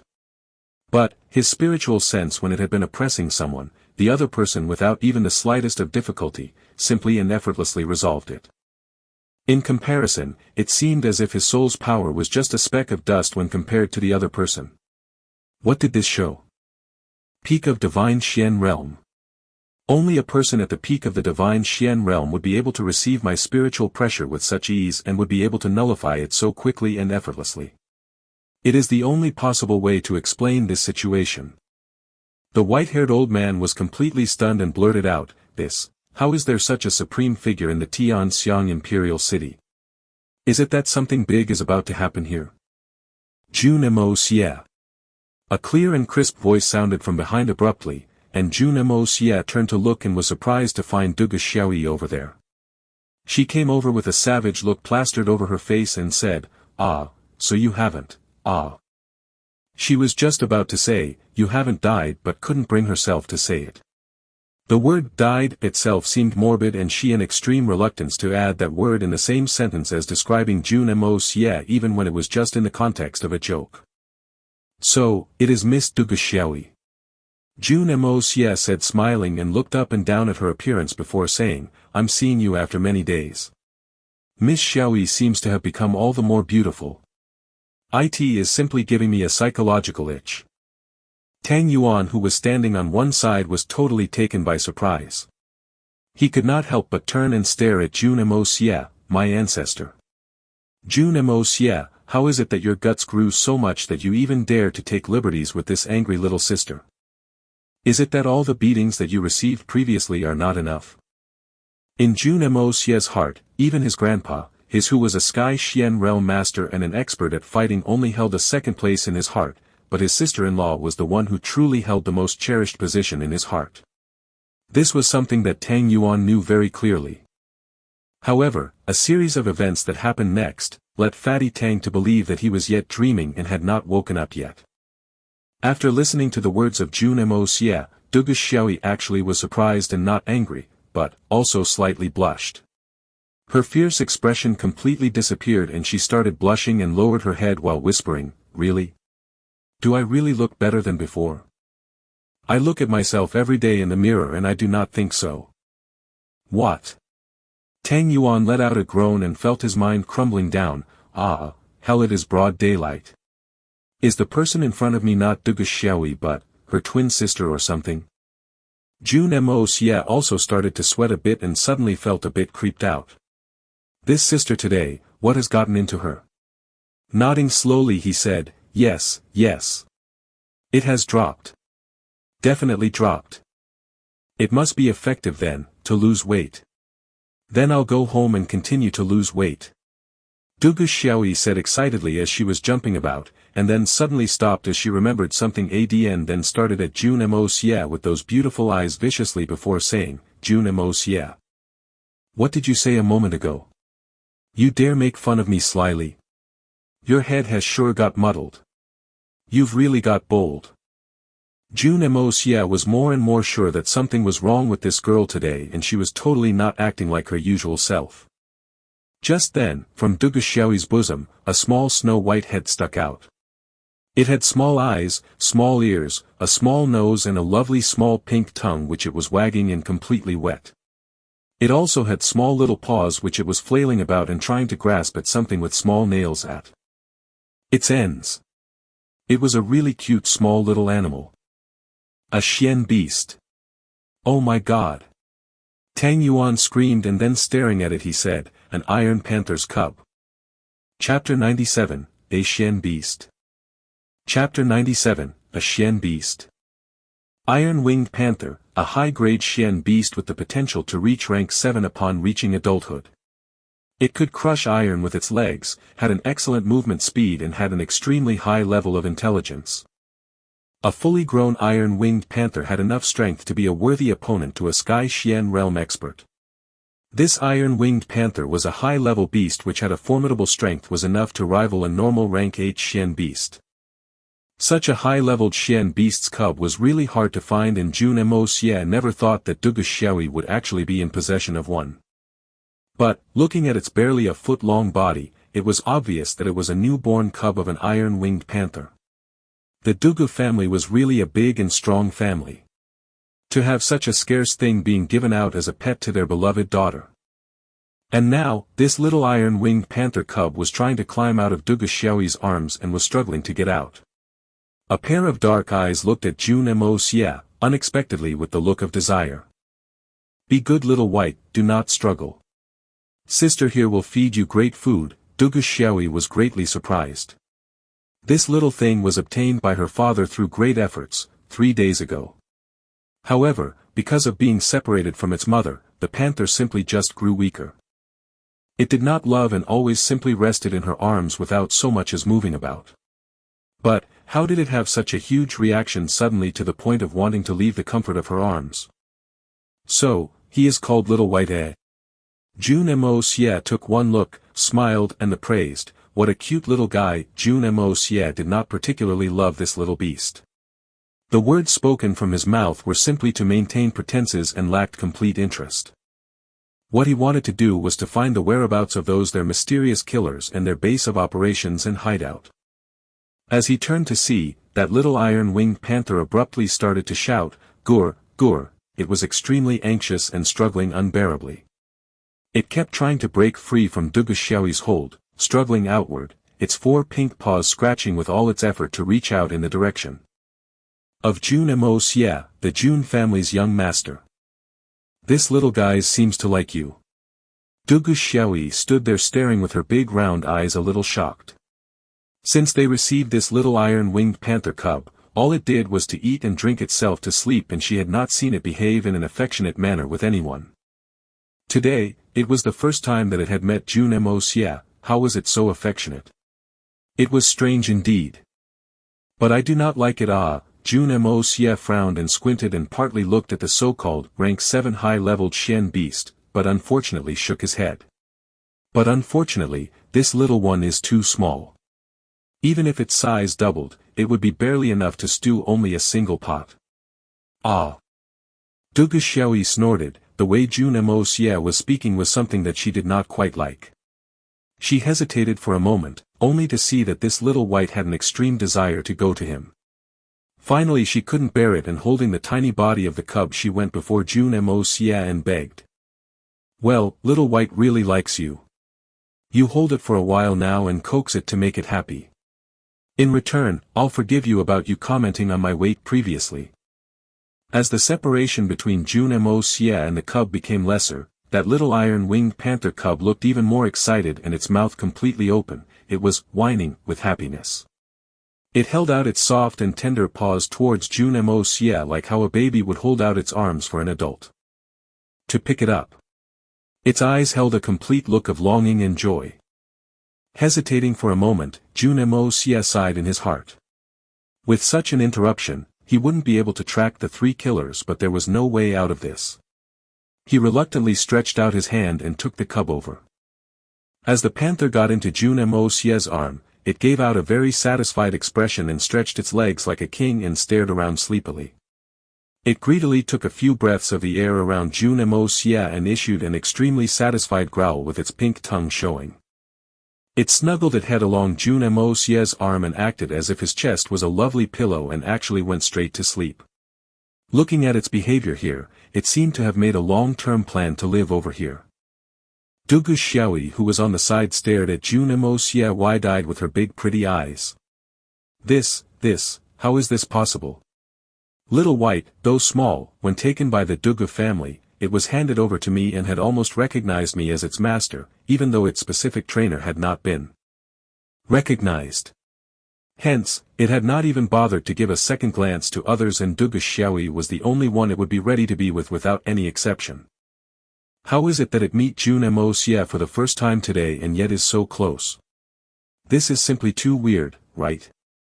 In fact, even Jun Moxie found this matter to be extremely puzzling and thought that there was more to this matter than that met the eye. However, he looked helpless at the little guy who had surely made his long-term plan to stay at this new home that he had found, and then said smilingly, "Isn't it that a Xian beast will recognize only one master during its lifetime and would be incomparably faithful? A rank 7 high-leveled Xian beast. How can it be comparable to a common household puppy that is so easy to abduct? Implausible rumors." Jun Xie blushed and felt a great sense of loss of face. She angrily stepped forward with the intent of wrenching away the little guy from the hands of Jun Moxie. "Jun Moxie, this guy is simply outrageous. I do not mind about the earlier fat thing, but he went as far as to make me feel ashamed to leave. Spiteful. But an even more unbelievable thing happened. the little guy seeing Dugu Xiaoyi stretch her arms to pick him up, actually suddenly stared at her, his eyes full of hostility, the mouth growling repeatedly. Even though it had not grown many teeth, it opened its mouth and showed a ferocious expression. Trying to intimidate her, while his tender little paws tightly grasped on to Jun Moxie's short and actually refused to leave the stranger that it had met of the first time. Dugu Xiaoyi cringed onto its body and tried to pull it away. Little White's 4 little paws were tightly fixed onto Jun Moxie's body. Even his clothes tore a bit, but it was holding on to him and shouting out loudly as it was being parted away from Jun Moxie. One could easily see its extreme reluctance. Dugu Xiaoyi scratched her and looked shocked at Jun Moxie when suddenly a sentence came to her head which she involuntarily blurted out, "Jun Moxie, are you his mom, eh?" Jun Moxie suddenly started sweating, his forehead covered with black lines. What kind of a darn sentence is this? I'm its mom. Would I not be a beast then? Not to mention Dugu Xiaoyi and Tang Yuan who did not know what happened, even Jun Moxie himself wasn't exactly sure. In fact the point was that, Jun Moxie was the master of the exquisite Hongjun pagoda, and the qi that had transformed his body was not exactly of the normal kind, coupled with the fact that he was practicing the art of unlocking heaven's fortune which had marvelous effects. Jun Moxie's body was far better than what anyone could imagine, and between heaven and earth, it was filled with the purest essence of qi. These pure worldly qi, for ordinary people and Xian beasts, it would generally go unnoticed, but for these high-leveled Xian beasts, it was one of the most important things that they needed the most to grow. Especially for this young high-end Xian beast, it would be the most fatal irresistible temptation. After the grate when the little guy was finally picked off from Jun Moxie, in his torn clothes, there actually was a big hole. Jun Moxie simply ignored the little guy's anxious growling, and brushed his clothes off before throwing it into Dugu Xiaoyi's arms. Here it is, back to you. I'll give 10 million to you, just to hold him properly. Dugu Xiaoyi hurried to catch it carefully and then rebuked him angrily, can you not handle him gently? What are you going to if he falls down? Dugu Xiaoyi held the little guy in her arms, while he was squeaking with anxiety and was struggling to get out of her grasp like his life was on the line. He kept looking towards Jun Moxie and even managed to improvise, his eyes actually became wet and tears seemed to roll out of his eyes. He even gave a look filled with resentment to Dugu Xiaoyi. Dugu Xiaoyi seeing this, her heart softened a bit and she felt that it was necessary to send the little guy over for some time again. Jun Moxie was shocked at seeing this, he hopped out of the way and stood far off, and embarrassedly said, I'm getting late. I shall leave first. He then shamelessly turned away. Dugu Xiaoyi bitterly stamped her foot down and muttered a few words in anger. She suddenly turned to face the little guy in her arms before rebuking him, I blame you. How are you so good for nothing, acting as if he is your mom or dad? The iron-winged panther opened its eyes and looked with an innocent face at her. He suddenly hung his head down and looked as if it faced a bug loss as Jun Moxie left. Its mouth issued a whining sound as it rubbed itself listlessly against her arms, and the little happiness that he had shown was completely gone. Well, at most only a few days and I'll take you to him to play, Dugu Xiaoyi finally said this to cajole the little cub. The little cub's development was still far from having the ability to understand human tongue and could naturally not understand what she was saying. Hence there was absolutely no response from it.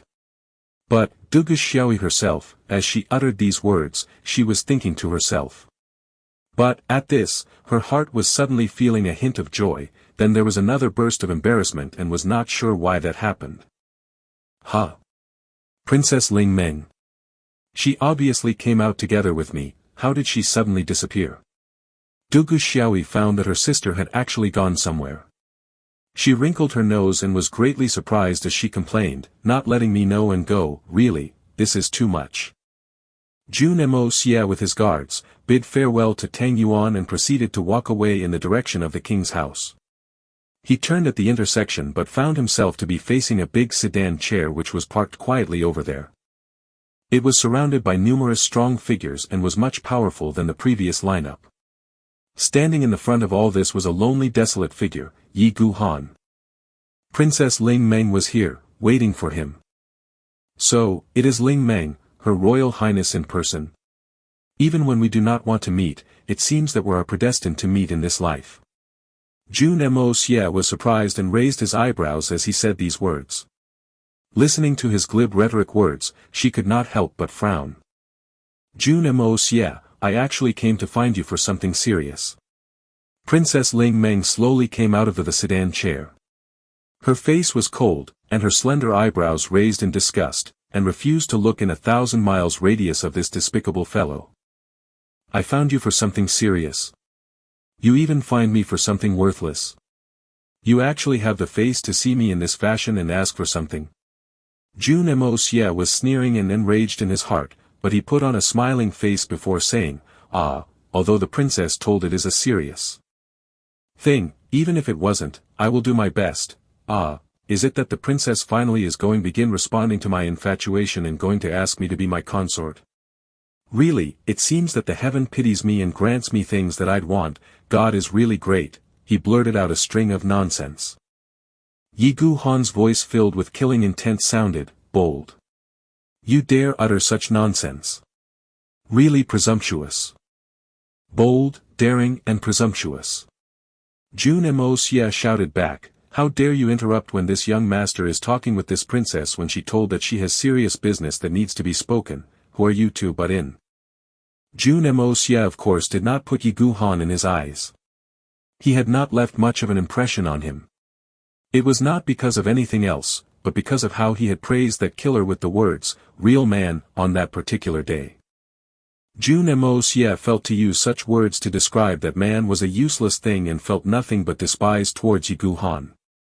Listening to Jun Moxie talk like this in a seemingly dignified manner, Yi Gu Han was about to burst into flames of fury and was about to go on a rampage and kill this brat. Chapter 98, Do Not Be Shameless to This Extent. Translated by Mo. TL note, this site is still a work in progress but here's the first chapter release. Enjoy. Chapter 98 Do Not Be Shameless to This Extent. Uncle Yi, please calm down. Princess Ling Meng hurriedly coaxed. When Jun Moxie was previously injured, Grandfather Jun had already caused a bloodbath in the capital. If he were killed by Yi Gu Han, the consequences would be too ghastly to consider. Although Yi Gu Han is a Sky Xian expert, he would still just be a piece of cake to Jun Tian even if Yi Gu Han's strength were to increase by 1-fold and fight with his full force. In any case, to lose his life just for a young debauchee is not worth it. Princess Ling Ming took 2 steps forward and asked Jun Moxie, please follow me over to the side.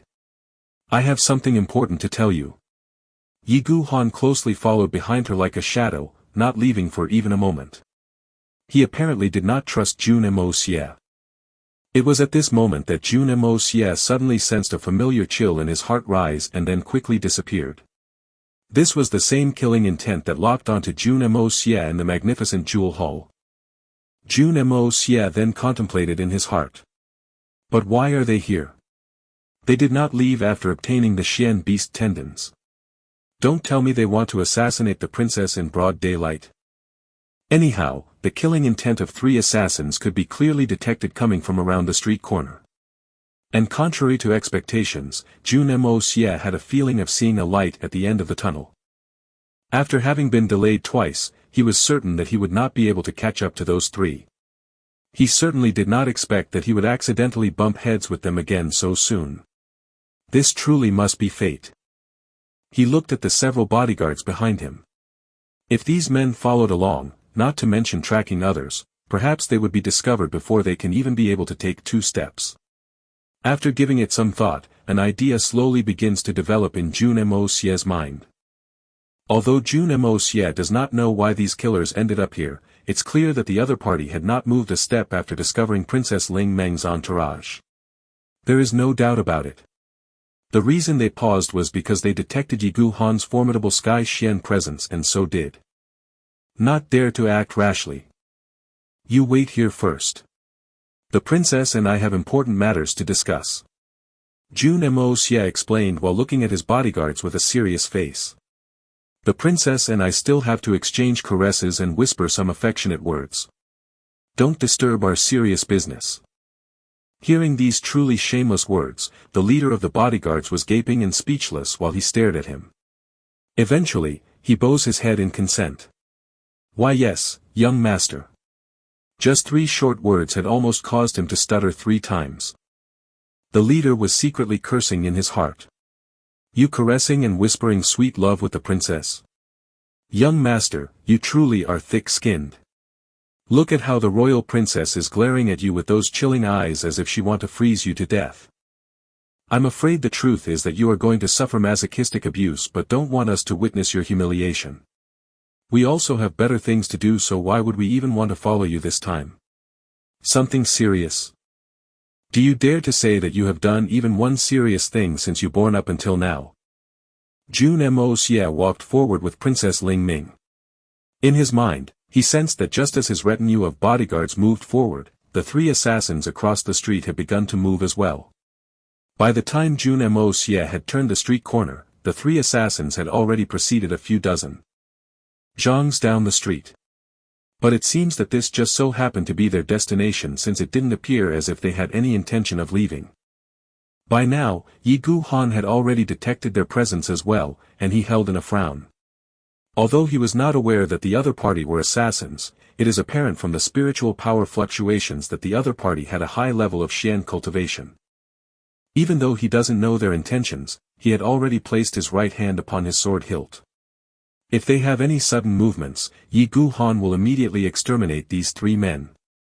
Concerning the safety of Princess Ling Ming, Yi Gu Han will never allow any accident to happen. A sky Xian level existence can act with impunity in a place like Tianxiang City. Jun Moxie, I have a warning for you. Princess Ling Ming's charming figure finally came to a stop. She knitted her brows, apparently organizing her thoughts, as she seems to have a bit of a difficulty broaching this subject. Royal Princess, please speak frankly. I'm all ears. Jun Moxie's back has moved against the wall, with one leg bent such that his feet prop up against the wall. After raising one arm, lowering the other, and then tilting his head, he gazed at Princess Ling Ming. A truly sloppy, frivolous, indecent and despicable appearance. Yi Gu Han could not stand looking at him like this, the spitting image of a street bum, and snorted before turning away. He would rather not look at this eyesore's shameful display.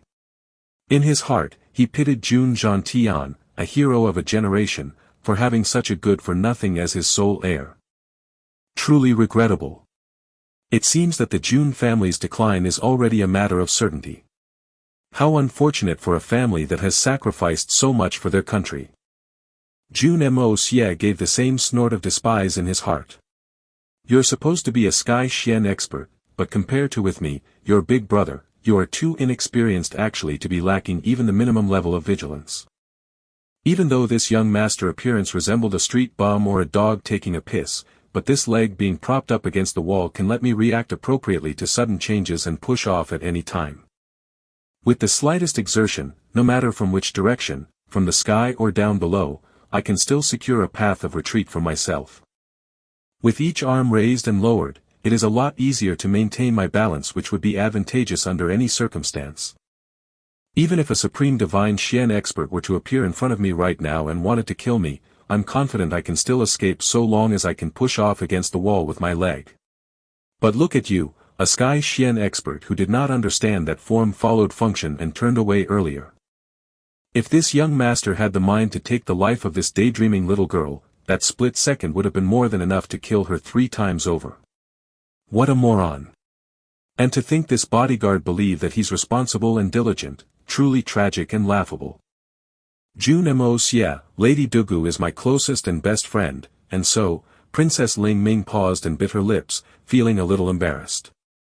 But the thought that Dugu Xiaoyi's lifelong happiness was currently in the hands of this frivolous debauchee in front of her, she gained her resolve and blurted out in one breath. And so, I don't want you to harass Xiaoyi again in the future, too much flirting, you understand what I mean. Jun Moxie does not understand. Jun Moxie shook his head as if startled and started sweating profusely. This lowly debauchee does not have your royal princess' profound knowledge, therefore, the words princess spoke is too difficult to understand. Forgive this one's ignorance. Might I suggest your royal princess make your words as clear and direct as possible? Jun Moxie was speaking the truth and was not just playing dumb. If he were the original Jun Moxie, he would have immediately understood. But having never been in a relationship in his previous life, he had not realized Dugu Xiaoyi's feelings for him until now. He had already been in a chronic state of depression as it is from having to constantly avoid that bipolar and unruly female. Hearing what Princess Ling Ming said about this taboo subject was like hearing news from hell. Jun Moxie. There's no point in acting stupid. Do you really not understand what I'm saying? Princess Ling Ming frowned and felt annoyed in her heart. It doesn't matter if you don't get it, but you are not good enough for Xiao Yi. All I want today is for you to promise never to bother Xiao Yi again so as not to invite trouble. Ha! Jun Moxie laughed out once before narrowing his eyes and asked, "Isn't your royal princess stepping out of line? Are you her mother?" Then with an "oh" sound, his face lit up as if in sudden realization before a strange smile emerged. So you were jealous. Waha! You! Princess Ling Ming's delicate frame suddenly trembled in anger, and her lips were quivering uncontrollably. Jun Moxie's words were simply a malicious mockery to an unmarried woman, not to mention that the person involved is a royal princess. Woman, let's first make things clear. Just exactly who is harassing who? Understand?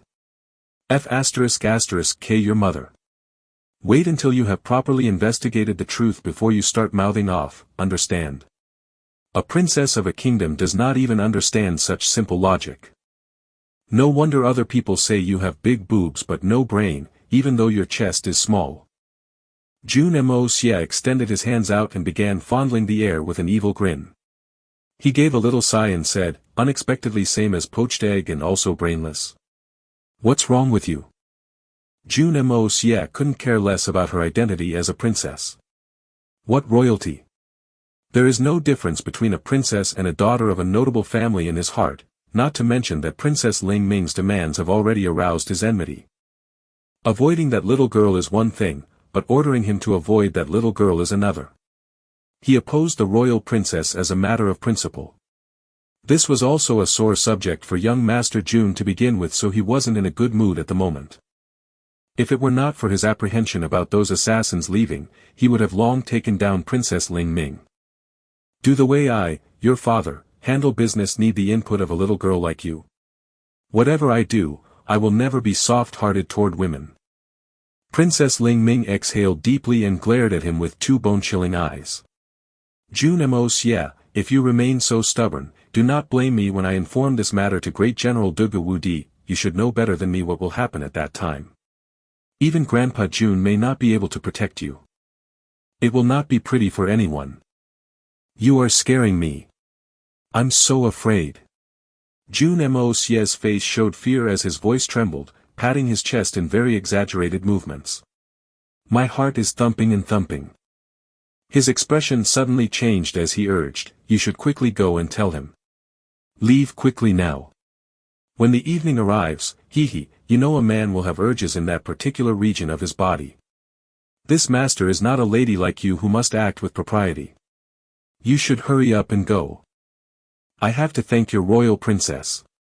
Ha! Jun Moxie did not hold back his words. Thinking to himself, I, your father, request that you leave quickly. It will be for the best if this leads to Dugu Xiaoyi being grounded indefinitely by her father. If that were to happen, then I'd really need to thank you. Good. Very good.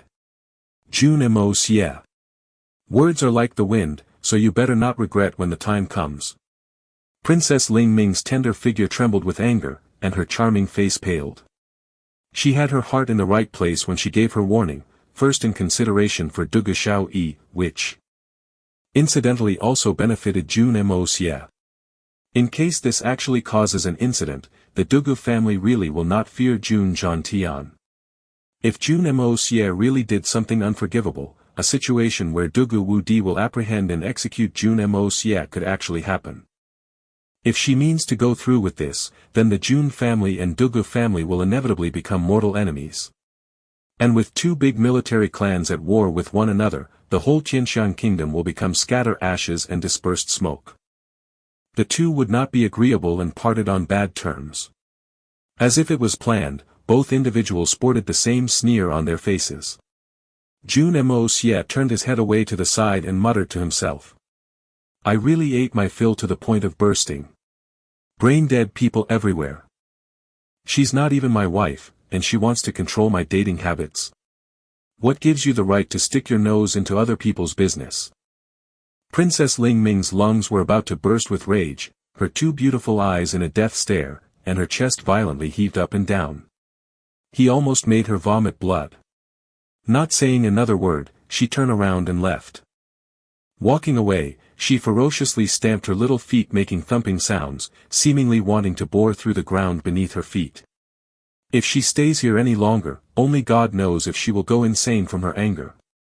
It was truly difficult to understand why Dugo Xiaoyi's heart is unexpected moved by this kind of despicable, shameless, vile, filthy, lowly reprobate of a person.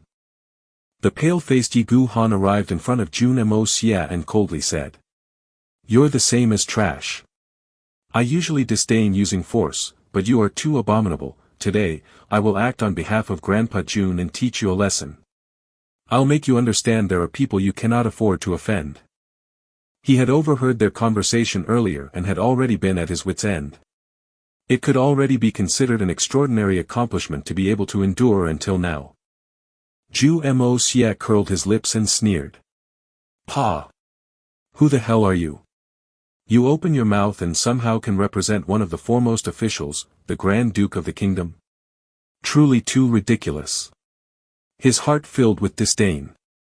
Jun Moxie already regarded people who talk big before fighting as the definition of an idiot. And considering the fact that there is still killers on the loose, this became even more inexcusable. Both of Yi Gu Han's eyes instantly shot open as an azure blue radiance issued forth. His raised hand was about to descend. He finally understood Princess Ling Ming's frustration just now and decided this kid is in need of a spanking. A Sky Xian expert is beating someone. Sky Xian expert Yi Gu Han is bullying someone. Come quickly, come and see a Sky Xian expert beating up a person who is so weak he can't even truss up a chicken. Help! Yi Gu Han's palm haven't even moved when Jun Moxie already shouted out extremely sharp words in a loud and clear voice. He did not want to lose. As the saying goes, as wise man knows better than to fight when the odds are against him. Yi Gu Han's deathly pale complexion that hasn't changed in 10 years instantly flushed a deep shade of red. Too shameless. Truly too shameless. For a person to be so shameless to this extent, it really makes one's hair stand up in anger. You, Yi Gu Han's raised hand trembled as he pointed at Jun Moxie in anger. This Sky Xian expert simply cannot imagine this situation. After a long time, Yi Gu Han finally choked out a sentence to Jun Moxie, do not be shameless to this extent. Chapter 99, Tracking. Translated by Mo. TL note, the website is functional. Anyways, thanks for all the kind words. I couldn't reply to all your comments individually. But yes, I will probably look for editors/proofreaders in the future. I'm just carrying the torch. I'm only translating this project because no one else seems to be interested. I understand that the speed of chapter releases may be too slow for some, but 2 to 3 chapters are better than no chapters at all. I don't plan on dropping the series, but I'm not making any claims of the translating rights either. If others feel that they can do a better job and wants to translate the series, just let me know, and they can take over this project. In the meantime, I can only promise to do my best. Chapter 99 Tracking. Princess Ling Ming called out from a distance. Uncle Yi. Ignore him. Let's leave. Yi Gu Han was so angry that he very nearly went off on that devil child right then and there. He disappeared before Jun Moxie's eyes with a swish sound and secretly decided in his heart. Although this brat's Xian Qi is garbage and his martial arts are mediocre, his poisonous mouth truly is first. Under the heavens. I better not run into him in the future. If a day comes when he angers me to death, then I'll certainly set a record in the Xian continent as the first Sky Xian expert to be angered to death by a debauchee. In that brief period, he hadn't even fight not to mention getting injured, yet his chi churned, and he want to vomit blood. He has never experienced something like this in his life. Even the backlash from when his martial arts cultivation went astray hadn't been this grave. I, your father, will be damned if I didn't anger you to death. But I still have to thank you for solving my problem. Jun Moxie snorted and watched Princess Ling Ming and Yi Gu Han leave while spouting smoke through their 7 orifices.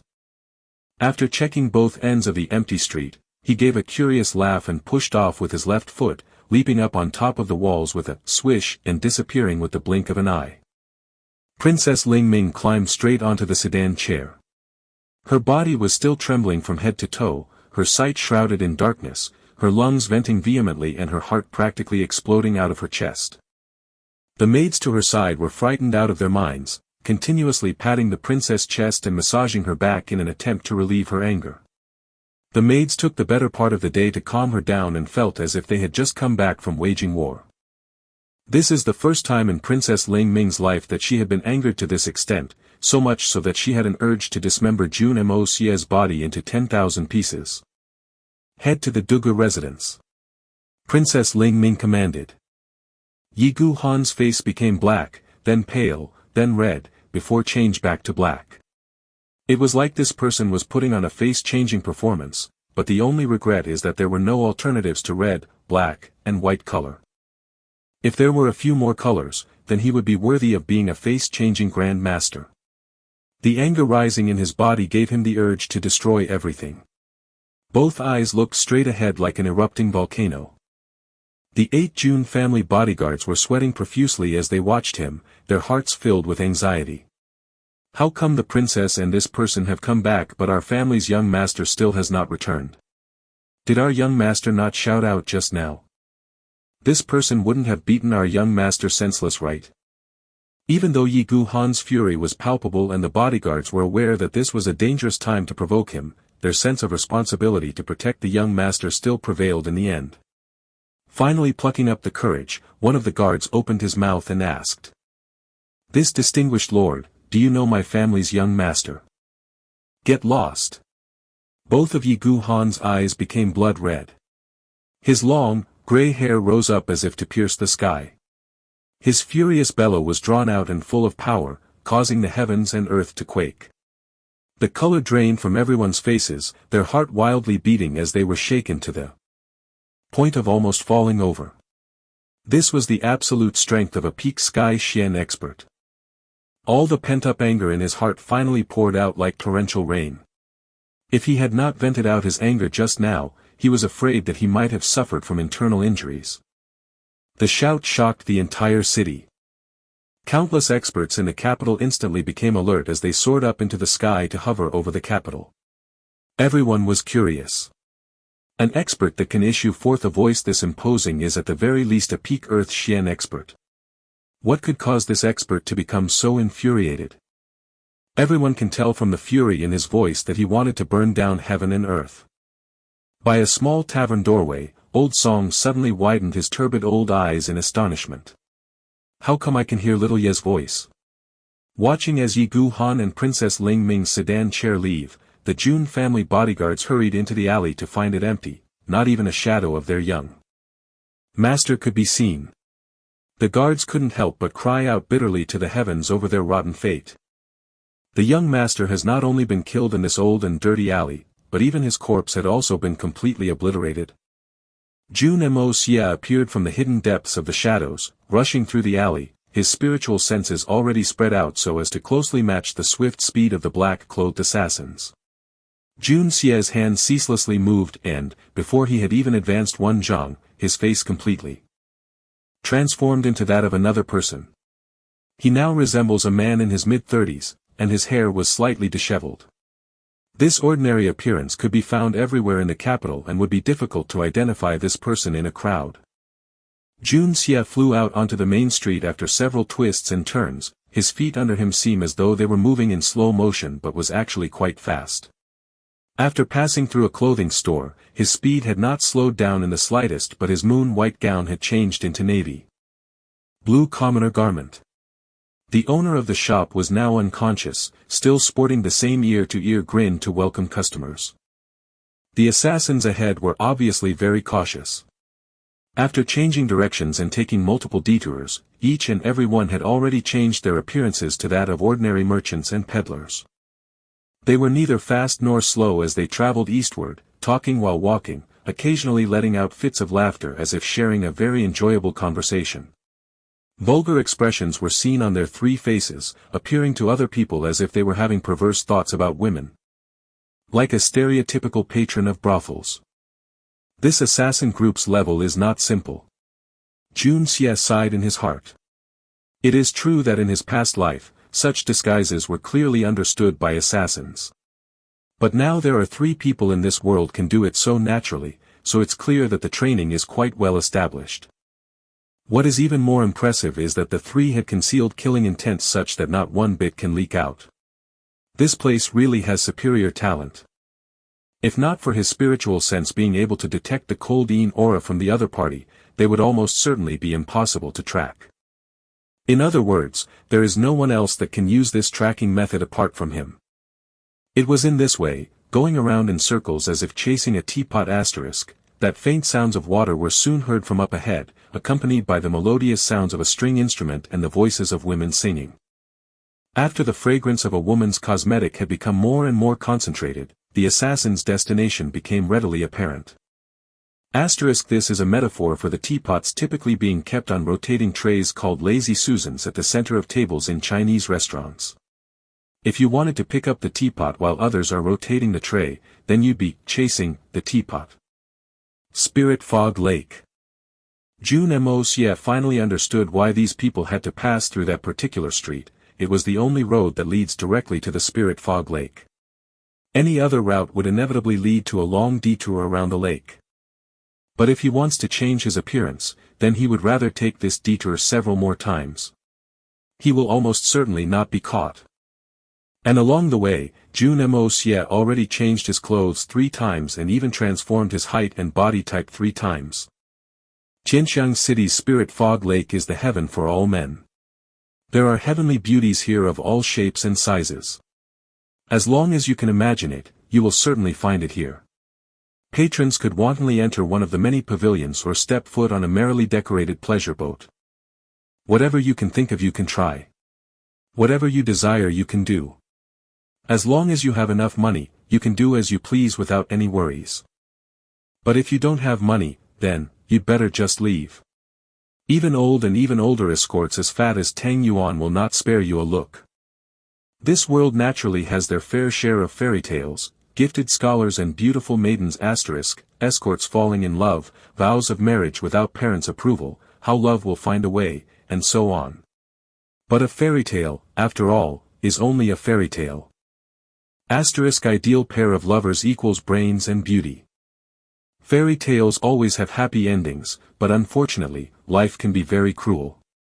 Many poor and vain scholars, who thought in themselves that they were handsome and talented, had put on a distinguished intellectual appearance to come here in an attempt to create their own fairy tale story. They had anticipated that a divine beauty would fall in love with them at first sight, and how their charm and talent would allow them to live on the earnings of these escorts. Unfortunately, they had all been heartlessly thrown out in succession after only being able to fish out a pittance of copper coins from their pockets. Some were even thrown into the Spirit Fog Lake and were drowned half to death. Their misfortune reminded them that fairy tales are certainly appealing, but without enough money in their pocket, you will just throw your life away and die in a stupid, meaningless and shameful manner. Think about what kind of place a local brothel is. Escorts don't talk about love and courtesans only talk of nonsense. And a brothel is a place that is filled with the former. What man would visit this kind of establishment and agree to remain chaste if his wife is not in the room? Pretending to have pure intentions at a brothel is like giving the escorts a certificate of achievement star.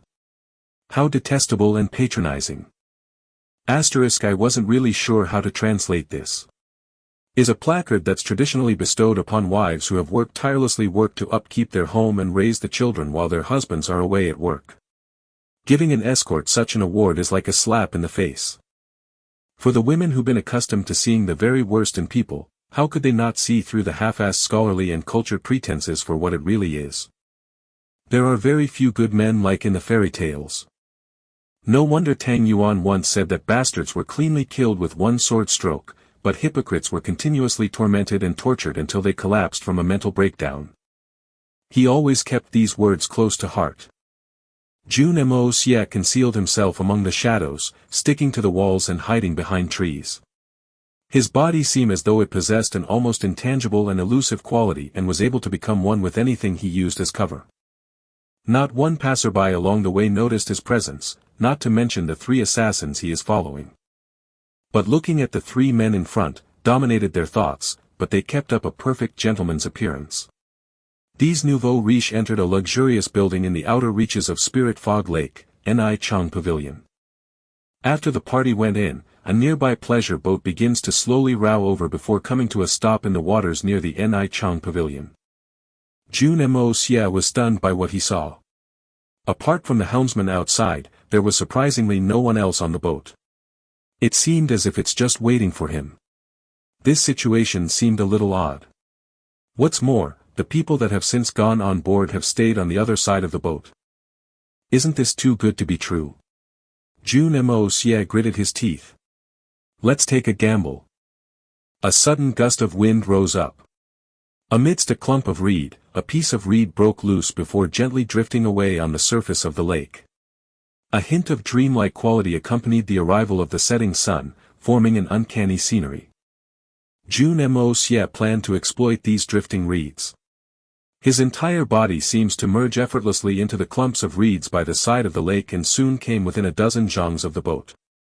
Hidden behind a thick willow on shore, he broke off 2 pieces of reeds to hold in his hands and slipped soundlessly into the water. His movement in the water was as light as a feather such that he did not arouse even the slightest ripples. Actually, he had only recently achieved this level of movement after vigorously training. If it were a fortnight before, he would not have been able to move in this way. Chapter 100, Secrets. Chapter 100 Secrets. Slowly sinking to the bottom of the lake, Jun Moxie opened his eyes to a world of azure-colored water. After reorienting himself, he proceeded to slowly walk toward the pleasure boat. It was not long before the water had turned pitch dark, indicating that he had already arrived underneath the boat. Jun Moxie silently floated up before reaching out with one hand to tightly hold on to the hull. The reed held in his other hand was placed in his mouth and, with a sharp exhalation, the long piece of reed quietly extended out of the water by the side of the boat. A breath of fresh air filled Jun Moxie's nearly asphyxiated lungs and a burst of relaxation involuntarily rushed through his body. A single careless mistake in this series of maneuvers and all his efforts would have gone down the drain. His targets would certainly become alert to his presence and possibly even try to kill him, leading to a fatal disaster. Jun Moxie took no further actions and only waited motionlessly without showing any signs of impatience. His previous anxiety and misgivings have all but disappeared. He no longer worried in his heart whether the assassins will board the boat. Since he had already selected his targets, there is no room for regret. Intuition. He firmly believes that the assassins will come on this boat. Therefore, he was endlessly patient. As long as he can breathe, he will wait. It was just like in his previous life when he had to rely on his intuition to pursue murderers or hide from his enemies. At this moment, he is the king of assassins. Jun Xie. After some time passed, there finally came the sound of a young lady's delicate laugh and the echoes of boorish men talking and laughing. As people embarked, the boat swayed, and the thudding of footsteps could be heard coming from above Jun Moxie. 1, 2, 6 individuals.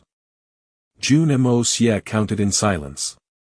It seemed that 3 more people had joined the party of assassins that have arrived earlier. Once the party had boarded the boat, their distinctive cold aura suddenly caused a reaction in Jun Moxie's mind. In this ice-cold water, the cold killing intent made Jun Moxie feel a sense of familiarity.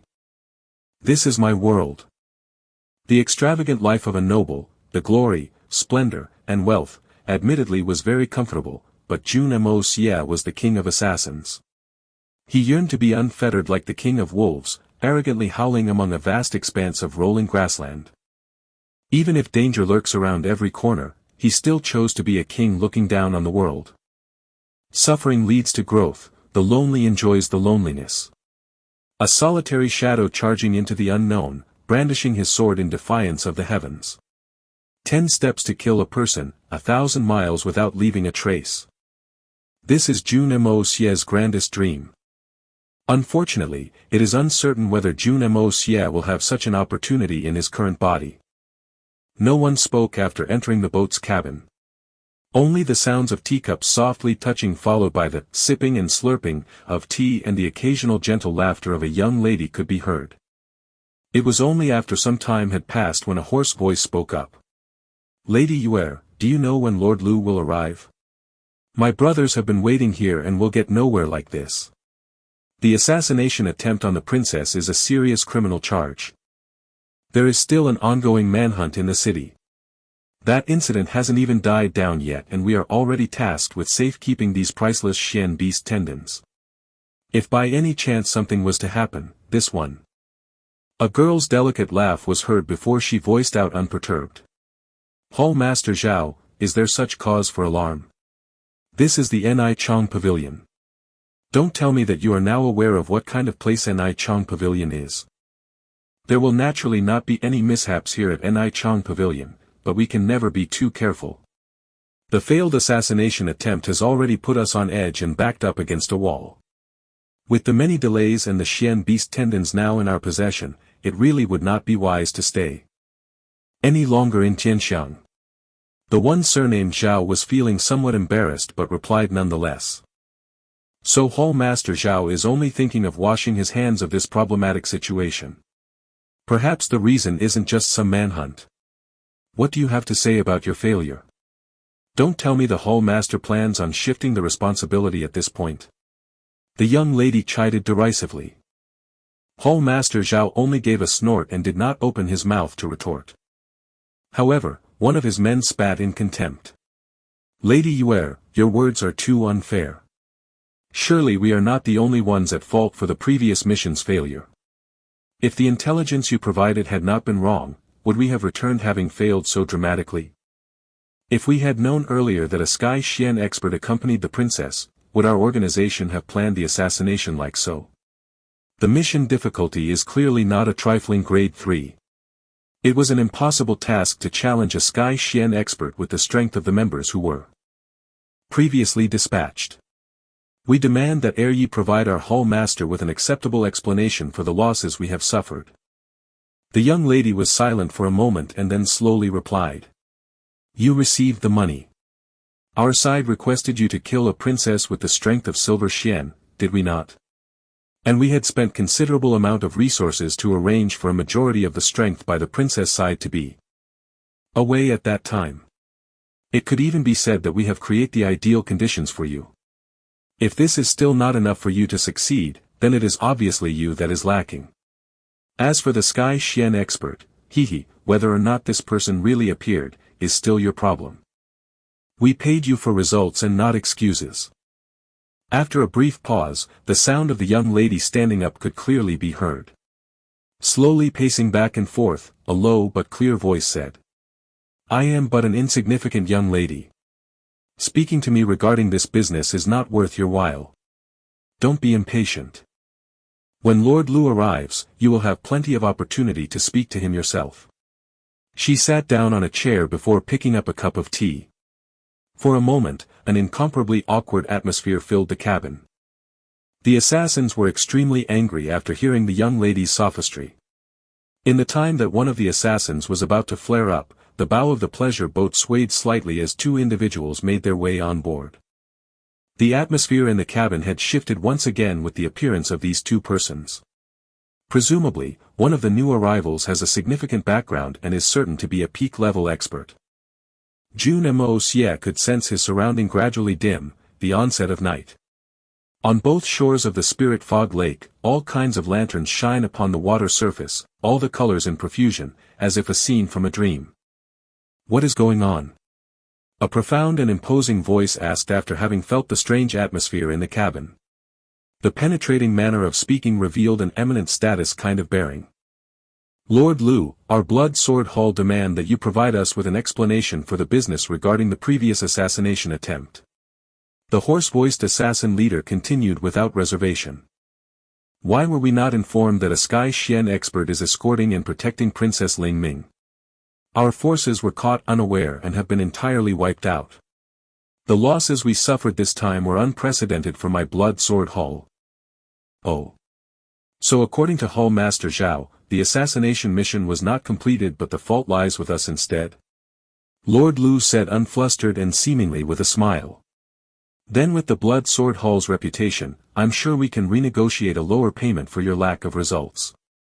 The assassin leader's hoarse voice replied. Lord Lu, you are an expert. How does this business have anything to do with the Blood Sword Hall's reputation? Once our Blood Sword Hall accepted payment, regardless of whom, we have always killed with no mistakes. But the missions have always been conducted under the assumption that the employer provided accurate information to determine the degree of difficulty and then dispatched the appropriate task force to ensure one hit one kill. While he was speaking with such intense vehemence, Jun Moxie was actually down below almost despising him to death. An assassin, even one who is leading a seasoned assassin organization, naively trusts in their employer's information? Truly ludicrous. Even if the employer's information was accurate, the assassin organization and the assassins themselves need to vet the details. To blindly trust your employer is to gamble with your own lives. The man continued to speak. Whether you were purposefully concealing or just overlooked this crucial piece of information, the fact remains that a Sky Xian expert had been present. If our Grandmaster knew beforehand about the Sky Xian expert's participation, he would not have only sent 2 gold Xian level assassins. Perhaps our Grandmaster would have personally undertaken this mission. The reason the mission was not completed was because your information was not satisfactory. How can the blame be on my Blood Sword Hall? Not to mention that this assassination absolutely was not just a grade 3 mission. Although his tone was rather blunt and disrespectful, Lord Lai inexplicably was not angered. Instead he muttered to himself irresolutely for a while before asking. Are you certain? That person was actually a Sky Xian expert. I am absolutely certain. The assassin leader nodded his head with extreme vigor. The Sky Xian expert's flying daggers were dark blue in color, so his level of cultivation must have reached a peak level. What's more, the control he displayed was as light as a feather, as if he hadn't used any power, indicating that his intention was deterrence. This level of control is already nearing the legendary skills of the Supreme Divine Xian level existence. I dare to guarantee that although this expert is still in the Sky Xian realm, he is but one step away from the doorsteps of the Supreme Divine Xian realm. The more the assassin leader spoke, the more fortunate he felt that he had not personally participated in the operation this time. Otherwise, he may very well already be an ice-cold corpse. At this point, he felt confident that he had actually been tiptoeing around the gates of hell. His heart has already grown suspicious of this, Lord Lu, sitting in front of him as his eyes slightly narrowed. You did not intentionally deceive us so that we'll throw away our lives, right? Sky Xian peak level expert, Lord Lu paced back and forth, creased his brows and thought to himself. When did such a person appear in the capital? Why are they so unconventional? Too abnormal. Lord Lu. How should we proceed with this matter? The black-clothed assassin had waited for a long time without speaking but finally had to ask. Yes. Oh, well, since you are sure about this matter, then this must be reported back to heir. Lord Lu muttered. To have the protection of a Sky Xian expert, ordinary assassination methods will be ineffective. He raised his head to glance at the 3 men in front of him. Even though he did not speak, the implication is clear to those people that they are no longer adequate. What Lord Lu said is not wrong, we are also aware. With this Sky Xian level expert present, just a few of us are incapable of assassinating the princess. The assassin leader said, holding back his anger with great difficulty. But people that cannot even produce accurate information don't appear to be very useful either. Oh. Ha ha ha, Lord Lu trembled but immediately laughs before changing the topic of discussion. But you did not even kill Jun Moxie, such an opportunity gone forever, is indeed a great pity.